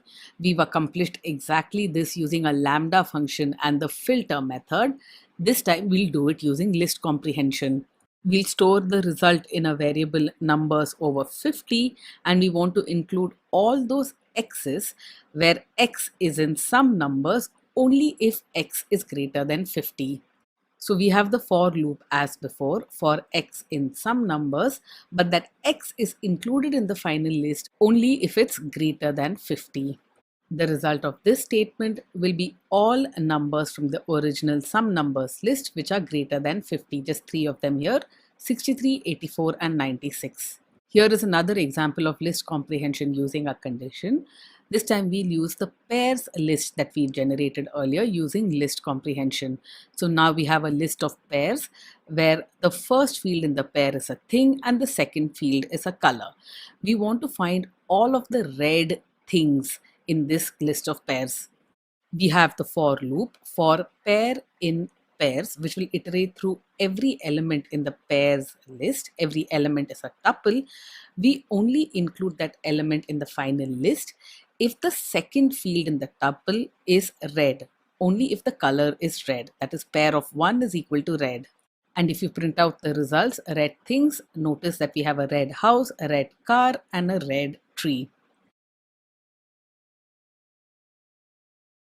If you have programmed in Java before, you might have noticed that Python is very different. It's simpler in some ways, and it also has many interesting constructs which allow you to do a lot by writing very little code. Another difference between Python and languages such as Java and C# is the fact that in Python, functions are first class citizens. Functions are first class citizens just like other data types, like primitive data types, numbers, booleans, and complex data types such as lists and dictionaries. Functions are also a data type, they are first class citizens. When we have a language which supports first class functions, this means that functions can be assigned to variables and then invoked. We've seen this in the case of lambda functions. Functions can also be input arguments to other functions. We've seen this when we worked with lambdas as well. We passed in a lambda as an input argument to the filter, the map, and the reduce functions. And lastly, functions can also be return values from functions. All of the things that we can do with other data types, we can do with functions as well. Let's define a very simple named function called add underscore function. It takes in two input arguments a and b and returns the sum of a plus b. Let's invoke this function with 40 and 34. We get the result 74. This function is not a lambda, it's a named function which we've defined using the def keyword. We can assign this function to another variable. Here we've assigned the add function to the sum underscore function variable. Now, if you want to add two numbers, you can invoke the add function by calling the sum function variable. We pass in the input arguments 2 and 4, the result is 6. Here we've defined a function called perform operation. This accepts as one of its input arguments another function fn. Perform operation accepts two more input arguments a and b, and then it invokes this fn function on a and b and stores the result in the result variable. This result that we get after performing the function that was passed in on the input arguments a and b is what is returned to the user. We can now call perform operation to perform any operation we want. Here we want to perform the addition, so we pass in add function as the first input argument, and we want to add the numbers 2 and 8. Those are our second and third input arguments to perform operation. Perform operation calls the add function on 2 and 8, and we get the result 10. Similarly, let's say we had a subtract function which takes in two input arguments a and b and returns a minus b. We can call the perform operation by passing in the subtract function. This will subtract 2 from 7. We get the result 5. When you're working in data analytics, one of the most common operations that you'll perform is to read in a lot of data from a file. This can be a CSV file, a tab separated file, a simple text file, anything. Reading in data from files is very common, which means file operations in Python are something that you should be very familiar with. Open is a built-in function in Python, and it takes in a path to the file that you want opened. Here, does not exist.txt is a file which does not exist, which means open will throw an error, and that's exactly what you see here. Python error messages may not always be clear to the beginner, but you'll get used to them bit by bit. Here it's pretty clear, no such file or directory does not exist.txt. We tried to open a file which did not exist. The built-in function open takes in a relative or an absolute path to the file that you want opened. Here the path is relative. It looks for this file in the current working directory. It does not find it, which is why it threw an error. Let's use the open function once again. But this time we'll provide an absolute path to the file that we want opened. /temp /does not exist.txt. This file doesn't exist as well, which is why this throws an error.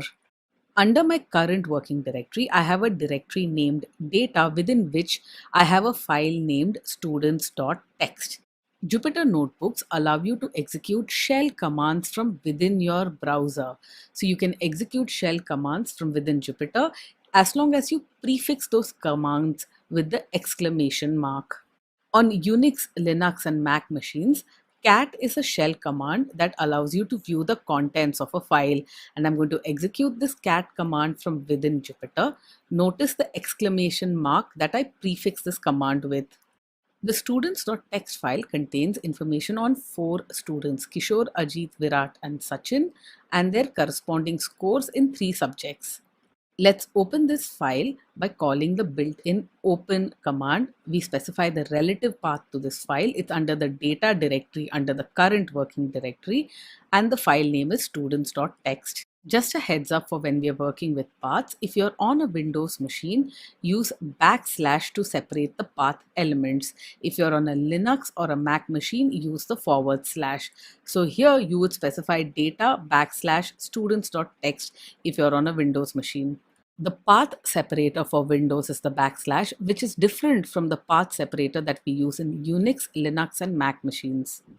The open function opens up the file. By default, the file is opened in the read mode to read the contents and returns something called a file handle.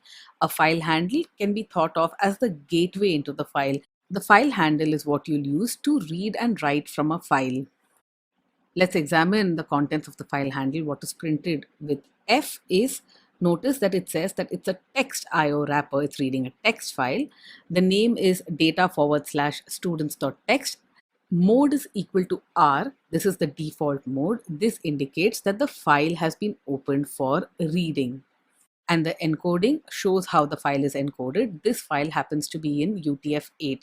That's just an encoding format. You can ignore it for now.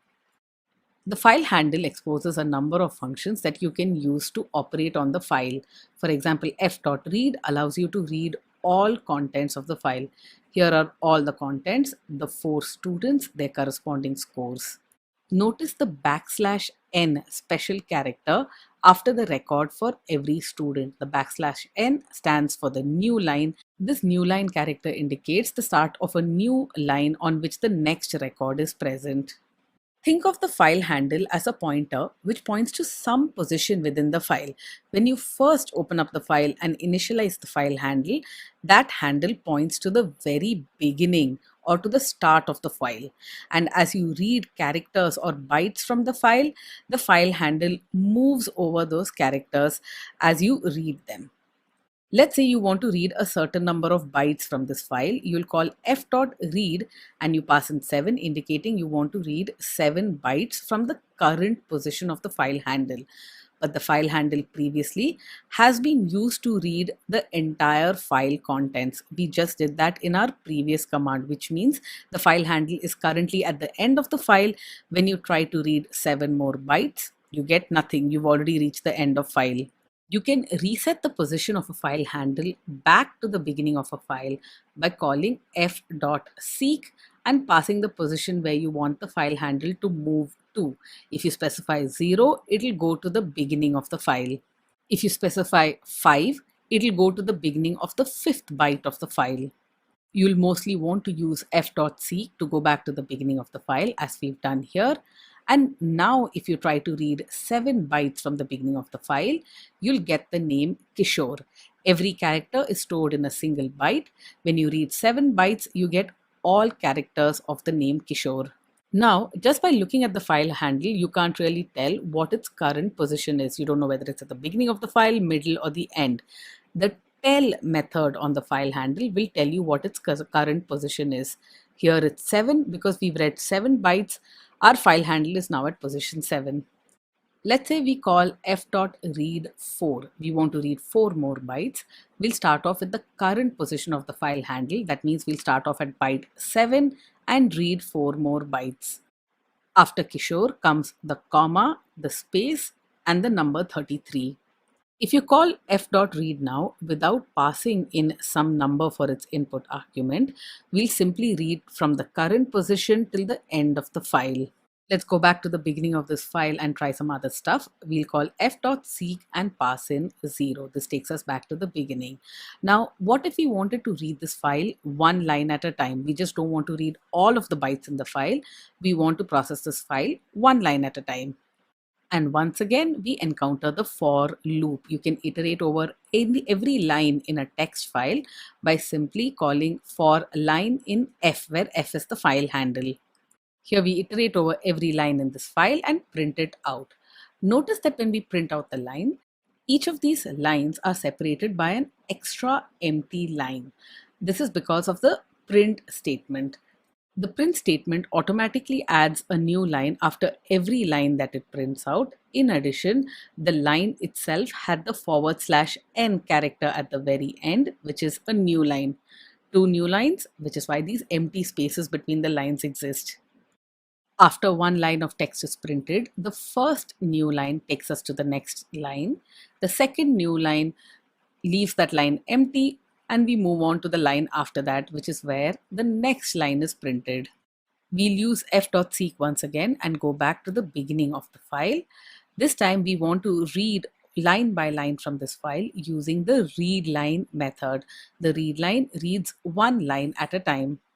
The first line of our file contains the record for Kishore. Notice the \n at the very end. If you call f.readLine once again, it'll read the next line from the current file handle position, which is the next record for Ajit. Let's continue exploring other operations that we can do on the file handle. We go back to the beginning of the file, and this time we'll call f.readlines. Readlines returns all of the contents of the file in the form of a list of lines. Every line is a separate element in this list. Every line is a string which holds the information for one student, and every line except the last one has the backslash n at the end. Once you've finished working with the file handle and you've performed all the operations that you need to, it's good practice to close it. Otherwise, it's possible that an open file handle might corrupt the file. Once you've closed the file handle, you can't perform any more operations using that handle. Let's say you try to seek to the beginning of the file. This will be an error. We try to perform an IO operation on a closed file. When you program in the real world, it's quite painful to have to remember to close the file handle each time you're done using it, which is why Python makes this easy for you using the with statement. Let's see what that is. We'll first initialize the lines variable to an empty list. These will contain the lines that we read from a file, and then we use the with statement like you see on screen. Let's parse what's going on here. We have the with keyword followed by a file open command. We want to open the students.txt file under the data folder. We want to open this file in the read mode specified by the R character that you see as the second argument to open. Python allows you to open files in a number of different modes. You can create a new file, you can read an existing file, you can write to a file, or you can append a file. The R character passed to the open function indicates that we want to open this file in the read mode. We want to save this file handle in the F variable with open, the name of the file, as F. This is equivalent to the command that you see on screen. F is equal to open, the name of the file, in read mode. The advantage of using the with statement is that it sets up a nested block within which the file handle remains open. So notice the colon at the end. This is the start of the nested block. Nested blocks are what you've seen and used earlier in if statements, for loops, while loops, etc. Within this nested block with the right indentation, we'll write all the commands that use this file handle. Here we've set up a for loop to iterate through every line in this file using the file handle f, and then we've appended that line to the lines list. We haven't appended the line directly though, we've modified the line in some way. We call line.rstrip\n. This strips off the \n from the right side of the line, from the right side of the string. The resultant string after line.rstrip does not contain the trailing \n. The cool thing about using this with block is that as soon as we exit the with block, then the file handle is automatically closed. F.close is automatically called by Python. You don't have to worry about actually closing the file handle.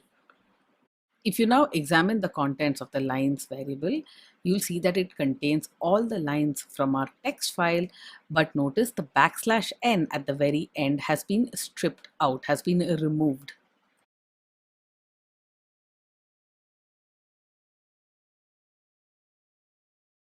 Let's take a look at some more file operations using the different modes of a file. We start off by checking that more students.txt does not exist. If it does, we are going to remove it using the rm-rf command on our shell. If you're on a Windows machine, make sure you replace it by the appropriate command to remove this file or delete this file from your directory. Using the with command, we open the more students.txt file in the append mode. This will create a brand new file and the file handle will be stored in the f variable. Opening the file in the append mode as specified by A allows you to write to the file. Here we are going to use the f.write command to write one more record to the file for the student Anu. The return value from the f.write method is the number of characters that was written out, and we can print out the number of characters written to screen. We'll execute this. The record for the student Anu has 19 characters which were written out. run the shell command to see the contents of this file. We'll use the cat command here because we are on a Mac OS. You can use the more command on the DOS shell. This file contains exactly one record for the student Anu. If you want to append additional lines to a file that already exists, it's the exact same open command. We open the same file morestudents.txt in the append mode as specified by the A character. We store the file handle in the F variable. F.write will write an additional record for the student Neeti. It'll append it to the end of the file and will print out the number of characters written, which in this case is 20. Let's see the contents of the more students.txt file now. We have two records within it, Anu and Neeti, but notice that the records are in the same line. This is because we didn't write out a \n at the end of every record. So there was no new line after the Anu record was added. So when we added the Neeti record, it continued in the same line as the Anu record. Using the \n correctly when writing out files is very important. Otherwise, you'll have multiple records which run together on the same line. The lines variable contains the lines that we read in from the students.txt, the original file that we read earlier. This contains 4 student records for Kishore, Ajit, Virat, and Sachin. Let's append these records to the end of the more students.txt file. We'll first open up the file in append mode, as you can see by the character A. F is our file handle. We can call f.write_lines and specify multiple lines that we want written out to this file. Let's check out the contents of the more students.txt file now, and you'll see that we have all of the records, but there are no new lines specified. So all of these records come together in the same line. When you open up a file in append mode, it'll create the file if it doesn't already exist, but it does not destroy the original contents of the file. If you open up a file in the write mode as specified by the W character that you pass into the open command, this will completely overwrite the existing file contents. Everything that was in the file will be destroyed. Whatever you write to the file will overwrite the existing contents. Here we call f.write and write in a completely new line. Now, if you examine the contents of the more students.txt file using the cat command, you'll find that it contains exactly one line, the completely new line. All the other records that we had written to this file earlier have been overwritten. So make sure you're very careful when you open up a file in the W mode, the write mode. Often you want some flexibility when you open up a file. You want to have the ability to read its contents and also write to the file as well. This you can do by opening up the file in the R plus mode. The R plus mode allows you to read as well as write to a file. Writing to the file using the R plus mode will overwrite the contents of the file starting from where the file handle is positioned. We read one line from this file and then using the same file handle, we write out another completely new line to this file. So if you execute this command, you'll find that completely new line. This is the line that we read from the file. After the readline command, the file handle is at the very end of the file, which is why when we now call f.write_lines, it'll append to the end of the file. You'll find that another new line is written to the very end of the file. It hasn't overwritten the original file contents because of the position of the file handle. Let's try this once again. We open up the more students.txt file in the R plus mode. F is our file handle, and without reading anything from the file, we write out to the file. The file handle is at the beginning of the file at this point. We call f.write_lines, does this overwrite the file? And now if you examine the file contents, you'll see that the contents of the file have been overwritten starting from the beginning of the file. The end of the file still contains some of our old contents. Notice the last 5 characters, W space line. This is the end of the statement, another new line, which was part of the original file contents. If you're working in Python as an analyst, engineer, or data scientist, one of the most common tasks that you'll encounter is to read in data in the form of CSV files. A lot of the big data, huge data sets with millions of records, are actually stored across multiple files. If you want to work with this data, you need to be able to read in CSV files. Luckily, Python has a module which will help you with this. You don't have to write your own code. This is the CSV module, and that's what we'll study in this video. In the data directory under the current working directory, I have a students.csv file and I'm going to explore it. Notice the exclamation mark at the beginning, which allows me to run shell commands. If you didn't know this already, CSV stands for comma separated value, and it's a very standard way to lay out records within a file. Notice that this CSV file has 4 student records and the individual fields within a record are separated using commas. In order to work with this data, I'm going to import the CSV module. This is a built-in module. You can open the CSV file exactly like we did before using the open built-in function. This file has been opened in the read mode and the file handle is csv_file. The CSV module allows you to create something called a CSV reader. CSV.reader, pass in the file handle, and you can use the CSV reader now to read the records and fields in the CSV file. We'll first initialize the rows variable as an empty list and iterate through every row in our CSV reader with the for in loop. Now, this might look very similar to how we iterated over text files, but this time the CSV reader knows that every record is in CSV format and it will extract the individual fields from it. We'll print out the row and also append the row to the rows list. You can also get information on the total number of rows that are in the file by accessing the line num variable on the CSV reader. This is the output of this piece of code. We've printed out every row. Now notice some interesting things about individual records here. Every record is a list, and within the list, the individual fields have been extracted and are elements of the list. Instead of reading an individual line as a string, it has read it as a CSV record, and this is extremely useful. It's already done the parsing and the extracting of fields for us. If you print out the value that's stored in the rows list, you'll see that it is a list of lists. Every record is a list. Within a record, there are fields which are separated by commas originally. We can now use a nested loop to iterate over the rows and the individual fields in every row. So here is a nested for loop. The outer for loop iterates over rows. The inner for loop iterates over the columns in a row. The print statement within the nested for loop prints out the individual field values of every record.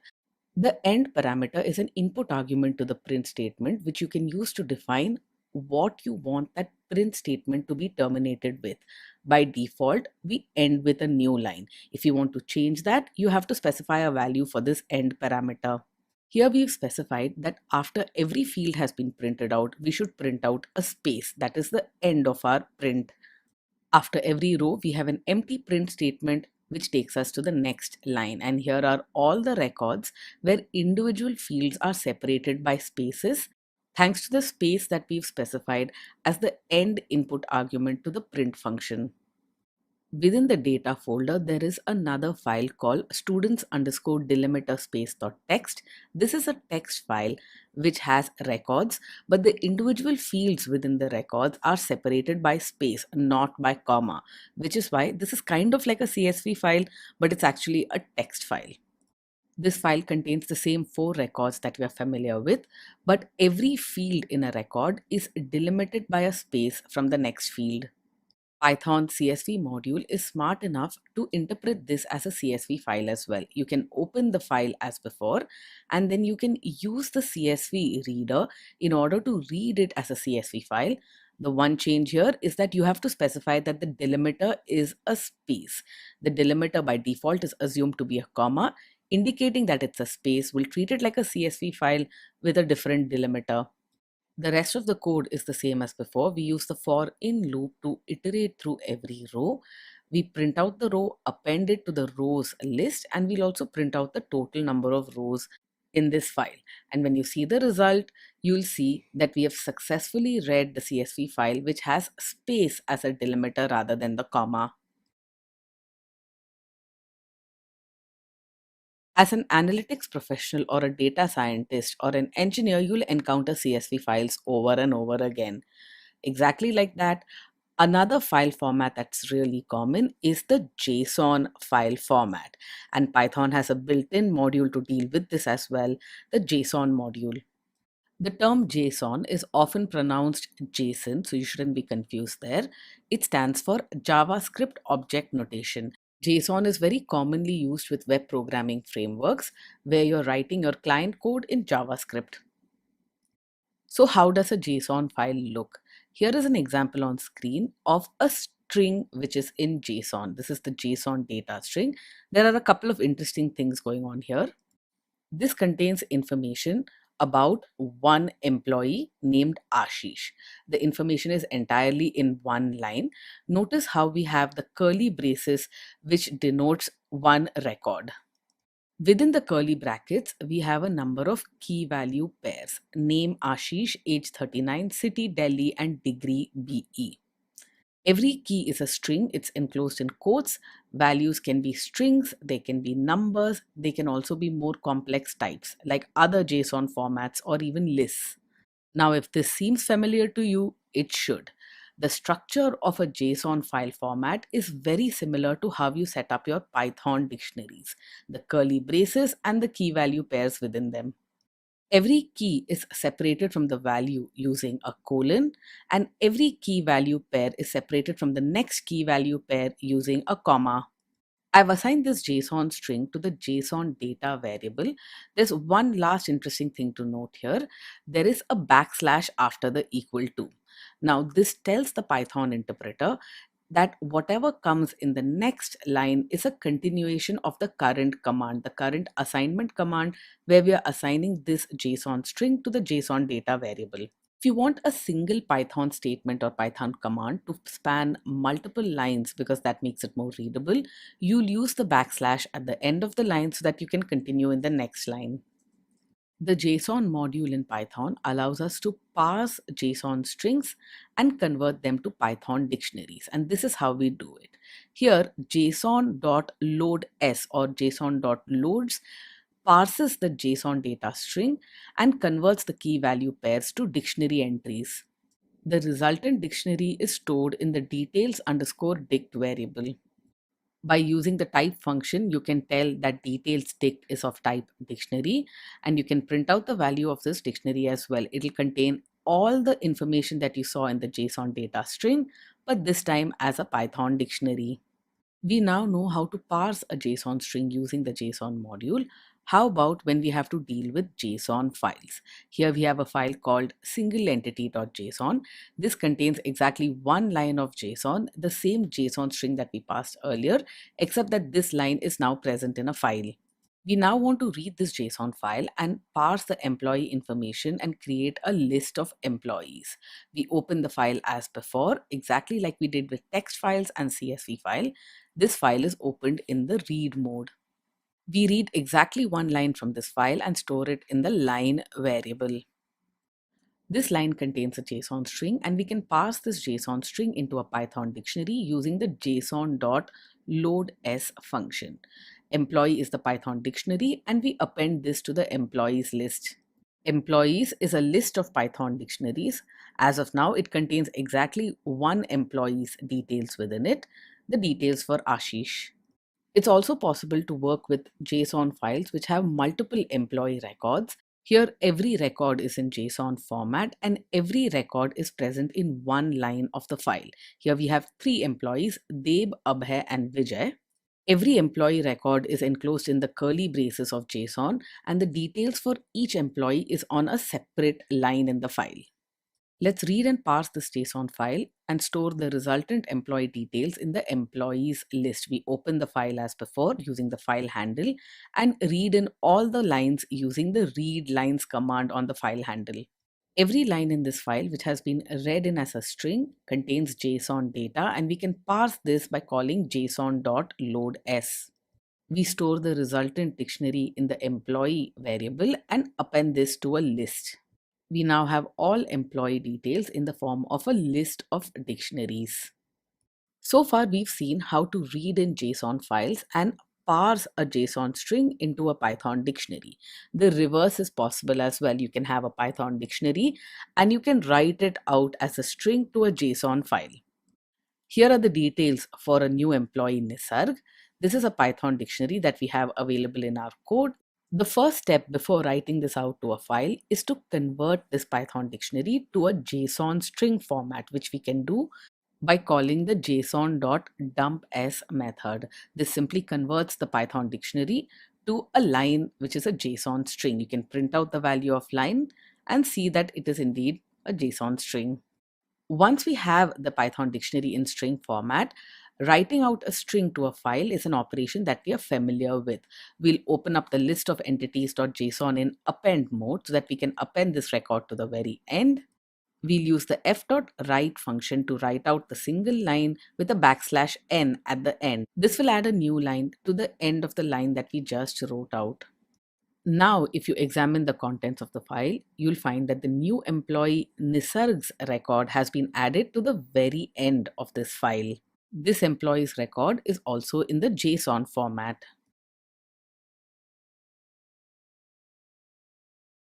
So far, in all the Python code that we've written, we haven't anticipated any errors. When we write a function that adds two numbers, we always assume that the user will indeed pass in numbers. We don't imagine that the user will pass in strings or something else. But when you write code in the real world, you have to program defensively. You have to anticipate what errors will occur and take care to deal with them. We've seen errors in Python though, and we've also seen that we get an error message which will allow us to debug what exactly is going on. For example, the statement on screen is wrong in a subtle way. Can you guess what the error will be? What we have here is a syntax error, and that's what Python has told us. The syntax is invalid. After while true, it's expecting a colon, but we haven't specified the colon. This indicates that the Python interpreter does not understand the syntax. Let's see some other kinds of errors. What if we try to convert a string to an integer? We've seen that this is an error as well. This is a value error. The phrase used when we encounter an error in Python is that Python has thrown an error. A value error has been thrown. You can also say that Python has raised an error or an error has been raised. You'll notice that Python has specific errors for every weird situation that it encounters. If you try to perform a mathematical computation where you divide by zero, that is an error as well. Zero division error. If you try to use a variable before it has been assigned a value, that's an error as well. This is called name error. The name A is not defined. Or let's say that you're trying to add a string and an integer. This is clearly not allowed. This is a type error. You've tried to use the plus operand with types that are not compatible. You have a list with three elements and you try to access the fourth element in this list, the element at index 3. That's an error as well. Numlist of 4 will give you an index error. The list index is out of range. And here's another one that we've seen before. If you try to open a file that does not exist, you'll get a file not found error. These errors have a specific name in programming technology. All of these errors are called exceptions. And it's pretty clear that Python uses exceptions in order to convey that something is wrong with the program, something is wrong with what you've done. Which means that if you have to write your code in a way that unforeseen things are handled, you need to be able to handle the exceptions in your code. You need to be able to handle the fact that the user might send in something that's not completely clean. Python gives you a special construct that you can use to handle exceptions, the try except block, and that's what we'll study next. Let's say that you are writing a program where you accept an input from the user. You expect that the user will always enter an integer and you want to do something with this integer. But anytime you accept input from the user, you have no control over what the user actually types in, which means you need to be able to handle exceptions. This bit of code accepts user input in an infinite loop. We'll break out of this loop when the user types in a special word exit. In all other cases, we expect that the user will input an integer. but we are accepting user input, it's possible that the user just types in a string which is not exit or something else which is not an integer. We have to account for that, and we do that using the try except block. Let's observe what's going on here. We have the usual code where we convert the user input to an integer using the int function, and we assign it to the num variable. And after that, we want to print out yay, an integer. That's because we got an integer. These two lines of code are written entirely within a special block, the try except block. We have the try command followed by a colon, and then the next bit of code is indented in because it belongs to that block. And then we have the except keyword, and the except keyword is followed by value error. What this basically means is that when we try to execute the code that's within the try and the except commands, that code might throw a value error. And if it does, I don't want you to stop the execution of the program. Instead, you should move on to the statements that are in the except block. So if the user input an integer and everything is fine, there is no exception thrown, there is no error thrown, then we move on to the print statement which says yay, an integer. However, if the conversion of the user input resulted in a value error, then instead of stopping execution right there, we'll move on to the code in the except block and print out oops, not an integer, please try again. In summary, all the statements in the try block are the ones that will be executed so long as there is no value error. We won't even go into the except block in that case. On the other hand, the statements in the except block are the ones that will be executed if we encounter a value error anywhere in the try block. Hit Shift Enter in order to execute this cell. The first user input that we'll specify will be a string R. Now clearly this is not an integer, so we immediately go into the code that is in the except block which says oops, not an integer, please try again. Now let's say our input was legitimately an integer 5, then we'll simply print out yay, an integer. We'll never go into the code that is in the except block. If the string input is u, then obviously that's not an integer, a value error is thrown, and we execute the code in the except block which says please try again. If we type in exit, then the if condition which checks whether user input is equal to exit evaluates to true, and we break out of the while loop. We never get into the try except block. Let's take another example. I want to write a function which allows me to open a file. I specify the file name and the mode in which I want the file to be opened as input arguments to this function. I want to ensure that in case the file doesn't actually exist, the program doesn't stop execution. We don't throw an error and just throw up our hands and say we don't know what to do. I want to actually handle the case that the file does not exist and return none for the file handle. Now, you know from working with files that the statement which causes the error to be thrown is the open statement, the open built-in function. So you have to make sure that you invoke the open function within the try except block. The specific error that is thrown when a file is not found is the file not found error, which is why the except keyword is followed by the file not found error. That is the exception that we are going to catch here, and we'll return none for the file handle if that's the case. If there was no error, then we move on to the next statement where we return f, the actual file handle. Now let's use this function to read a file that we know exists. The students.txt file, we want to open it in the R mode, and we store the resulting file handle in the f variable. We can now call f.read to read this file, and we'll read all of its contents. This file existed, we never went into the exception situation. But let's say we open a file that does not exist. Here we call open file with the does not exist.txt file. The file handle will be none. So before you use the file handle, you have to do an if check. If f is equal to none, print out a message indicating that the file does not exist. Do not try to use f. Now let's change this open file function a little bit. It still takes in two input arguments, the file name and the number of bytes that we want read from this file. We do not take in the mode in which we want to open the file. We'll always open the file in the read mode.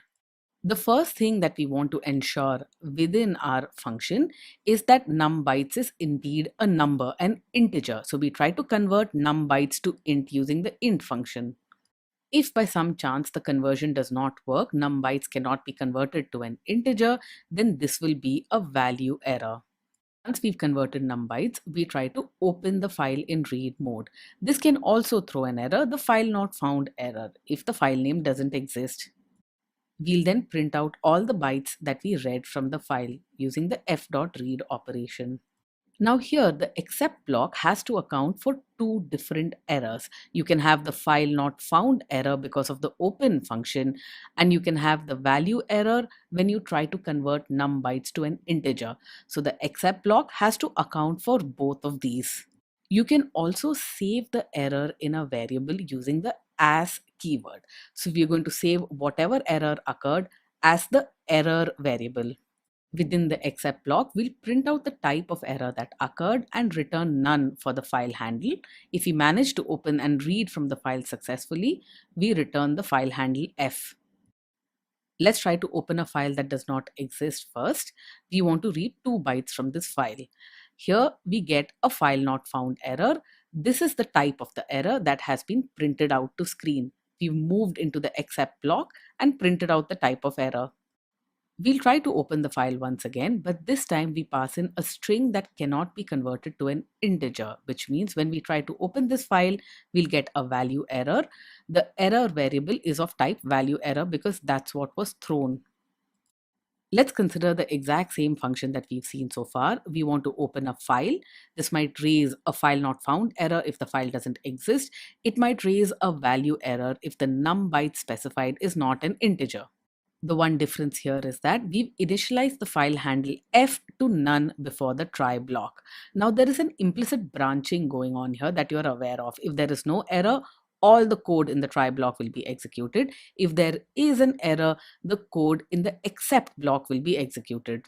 Now, let's say there is some code you want to execute, whether or not an error occurs, whether the code in the try block is executed or the code in the except block is executed. You want some code to always be executed. If that's the case, you'll put it in the finally block.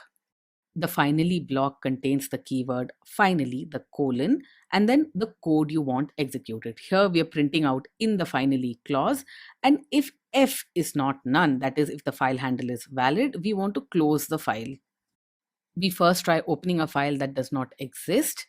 This will throw a file not found error, but we still execute the code in the finally clause. We'll now open a file that does exist, but specify num bytes, which is a string and cannot be converted to an integer. This is a value error. The code in the except block is executed, as is the code in the finally block. Once again, let's try to open the file. This time the file exists and num bytes is also an integer. There is no error. The file should be opened successfully. We print out the first 7 bytes that we've read from the file, which is the name Kishore. The code in the try block was executed, as was the code in the finally clause. So far, we saw how we handle exceptions that is raised in Python code, Python built-in functions, and so on. However, it's also possible for you to raise your own errors when you encounter some kind of bug in what the user has input or something which doesn't sit right. This is a way for you to signal from your code that an error has occurred, something has to be looked at, something has to be handled by the calling code. Here is a function that does something very specific. It adds two numbers, a and b, passed as input arguments only if the numbers are under 100. Only adds numbers up to 100. This code requires some error checking. If we find that the value of a that the user has passed in is over 100, we want to raise an exception, and we do this using the raise exception command. Exception is a built-in class that is available in Python, and it is used to signal an error. In fact, all the errors that we've seen so far derive from this exception-based class. The way to throw an exception from your code is to call the raise keyword and then instantiate an exception object. You can pass in a message for the exception when you instantiate this exception object. The message is used to indicate to the user what the error was so that he or she can debug. Here we say the value A was greater than 100. It was actually %s, and we specify what A was. If you find that the value B is greater than 100, you'll raise an exception as well. You'll say the value B was greater than 100. It was actually, and specify what the value was so that the user can debug. In all other cases, we can add A plus B and return that to the user.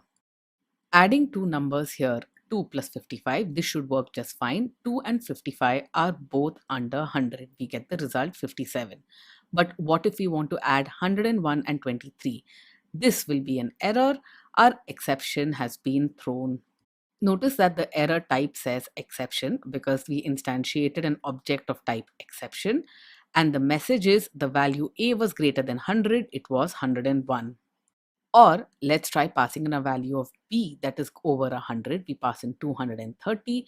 This is an exception as well. The value B was over 100. It was 230. Specify a nice, friendly, and helpful error message to help the user debug.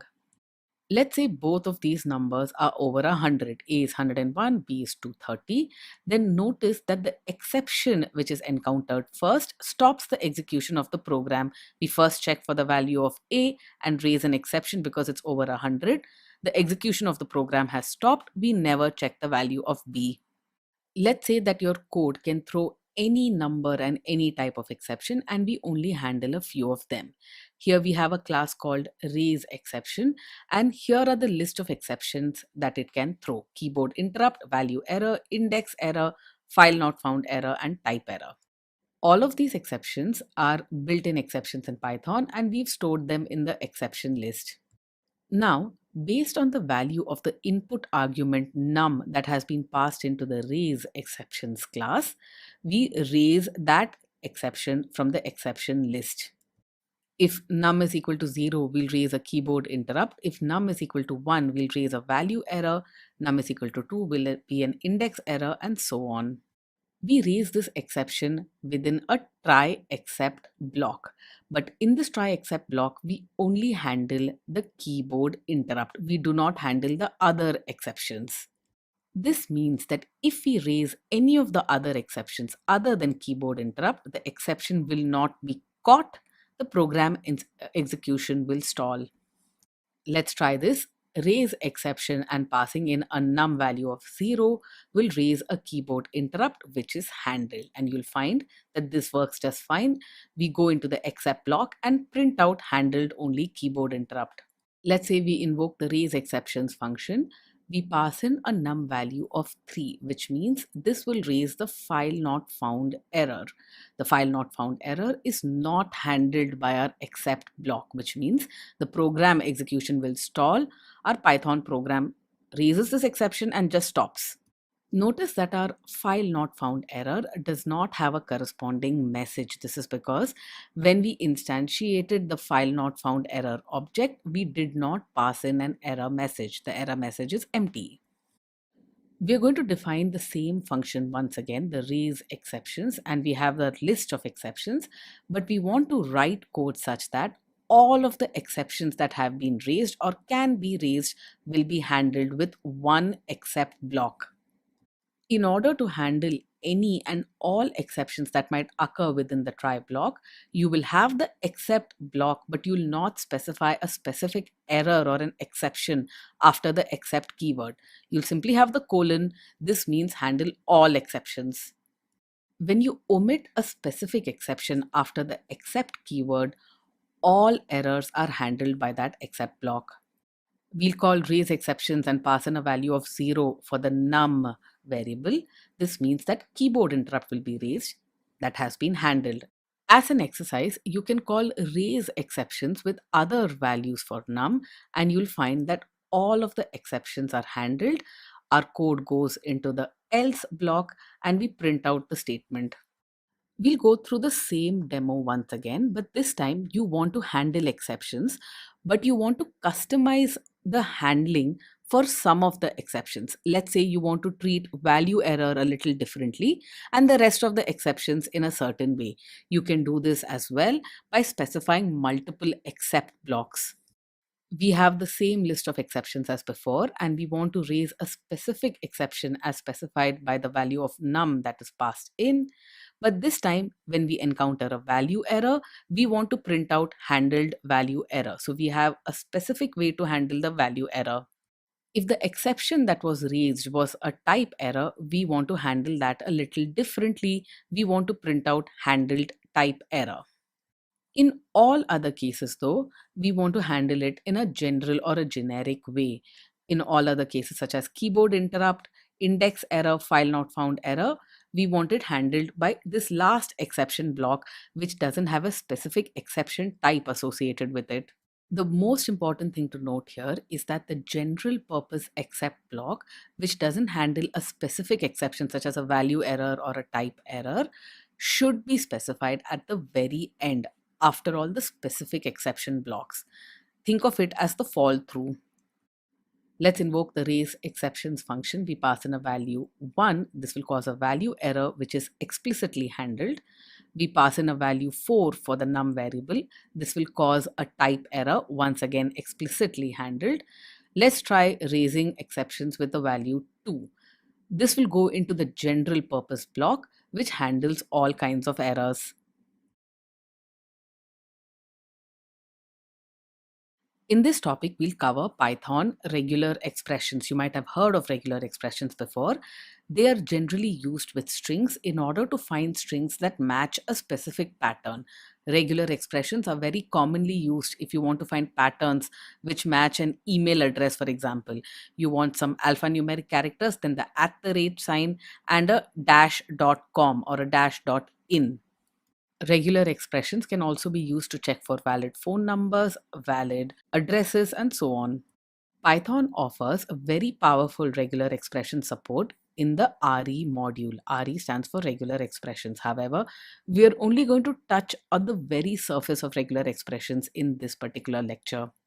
Any string can be thought of as a regular expression because a string is basically a pattern. For example, the word test is a pattern. You want to check whether the word test is present in another string. So you will first compile the string test to be a pattern using the re.compile function.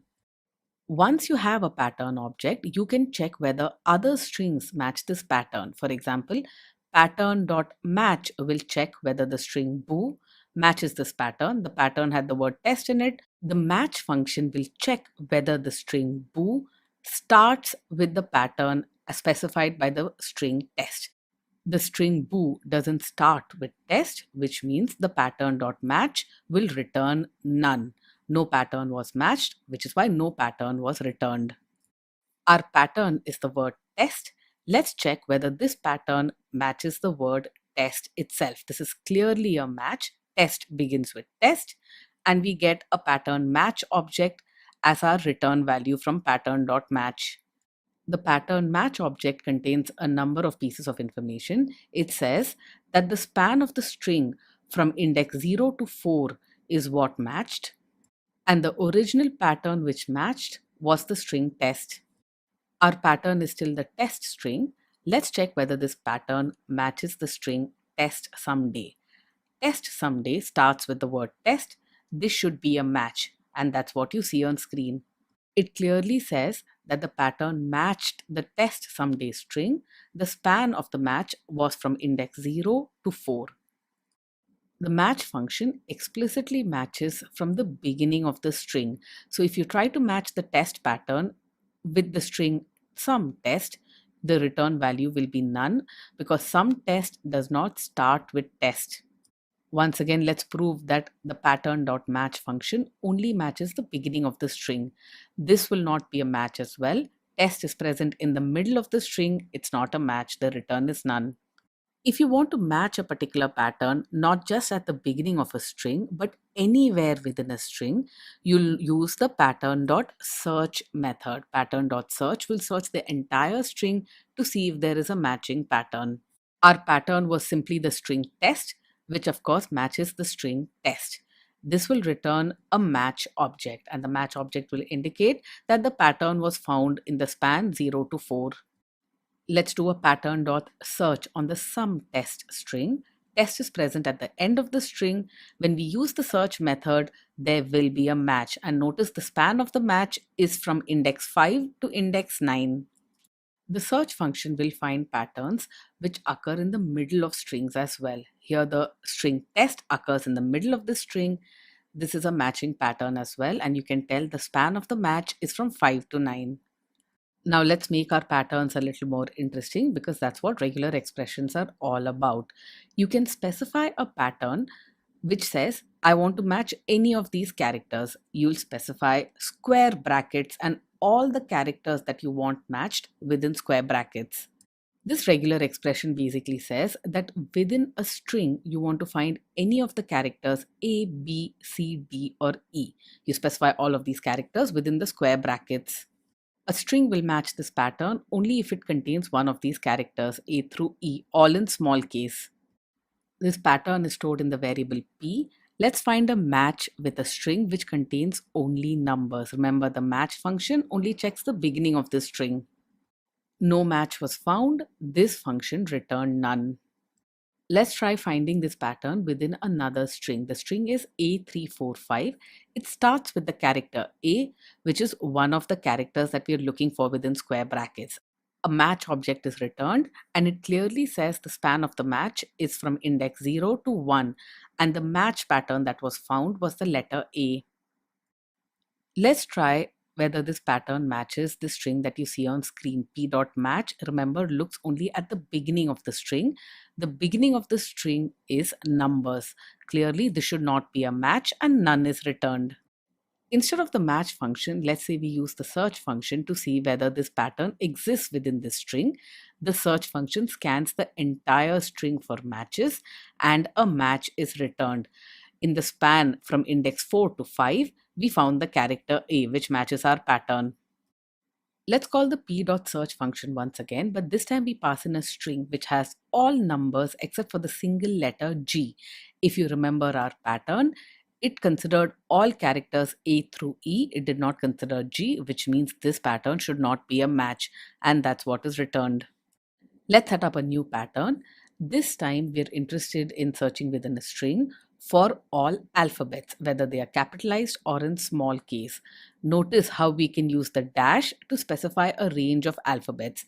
A-Z in smaller case and A-Z in uppercase. Specify these within square brackets to indicate that we want to match any of these characters. Let's perform a match on a string which contains only numbers. This will clearly not be a match and p.match will return none. What about p.search on a string which contains exactly one alphabet, the letter G? G is present in the range A through Z in smaller case. A match is returned and the span of the match is from index 4 to 5. Let's try searching for this pattern in another string. We call p.search on a string which contains numbers and two alphabets in uppercase. J is first and then we have G. Now there are two alphabets here, which means there are two matching occurrences of the pattern that we are looking for. When we use the search function, only the first occurrence is returned. Notice the match object that is returned matches only the first J character. This is located at index 2. The alphabet G, though it matches our pattern, is not returned as a result of the p.search function. The search function returns only the first matching pattern. It will often be the case, though, that you want all the matching patterns within the string. You can do this using the find all method. P.findAll will find all the matching patterns. The result of find all is a list which gives you all the substrings that matched within our string. The first match was the letter J, the second the letter G. You can see so far that regular expressions are all about using special characters with special meanings within patterns to pattern match your strings. In this example, we'll encounter another special character, the caret sign or the little arrow that you see. The caret sign means does not start with. So the pattern we want to match, which we've specified within square brackets, is 0 to 9, but we want to find all strings that does not start with 0 to 9. The presence of the caret basically means does not start with. Let's see whether this string matches this pattern. This string starts with numbers, starts with 1 followed by 2. This match should fail. The pattern should not be found, and that's exactly the case here. This pattern is only to find strings which does not start with the numbers 0 through 9. Let's see whether this pattern is found in this string. This string starts with a capital A. It does not start with a number. There should be a match, and the match is at the very beginning. We can use the find all to find all non-numeric pattern matches within this string. This string consists of uppercase letters, lowercase letters, and numbers. All the non-numeric characters will match, which are Z, J, and G. You can make your pattern matching within strings more interesting, more involved by using wildcard characters. When you use the asterisk, that means match 0 or more characters. Let's take a look at the regular expression here. We want to find patterns which start with C, then have A, but A may be present 0 or more times as specified by the asterisk, and our pattern should end with P. We want to find strings which match these patterns. The asterisk means that the character A just before the asterisk can be present 0 or more times. Does the string CT match this pattern? It starts with C, there is no A, and ends with P. This should be a match, and that's what you see in the result. The match is in the span 0 to 2, and the pattern that was matched are the characters C and T. Does this pattern match the beginning of this string? The string is cat. C is present, A is present once, and then T is present, and this is a match as well. Here, the match term within the match object becomes very useful because it specifies the exact string that was matched, cat.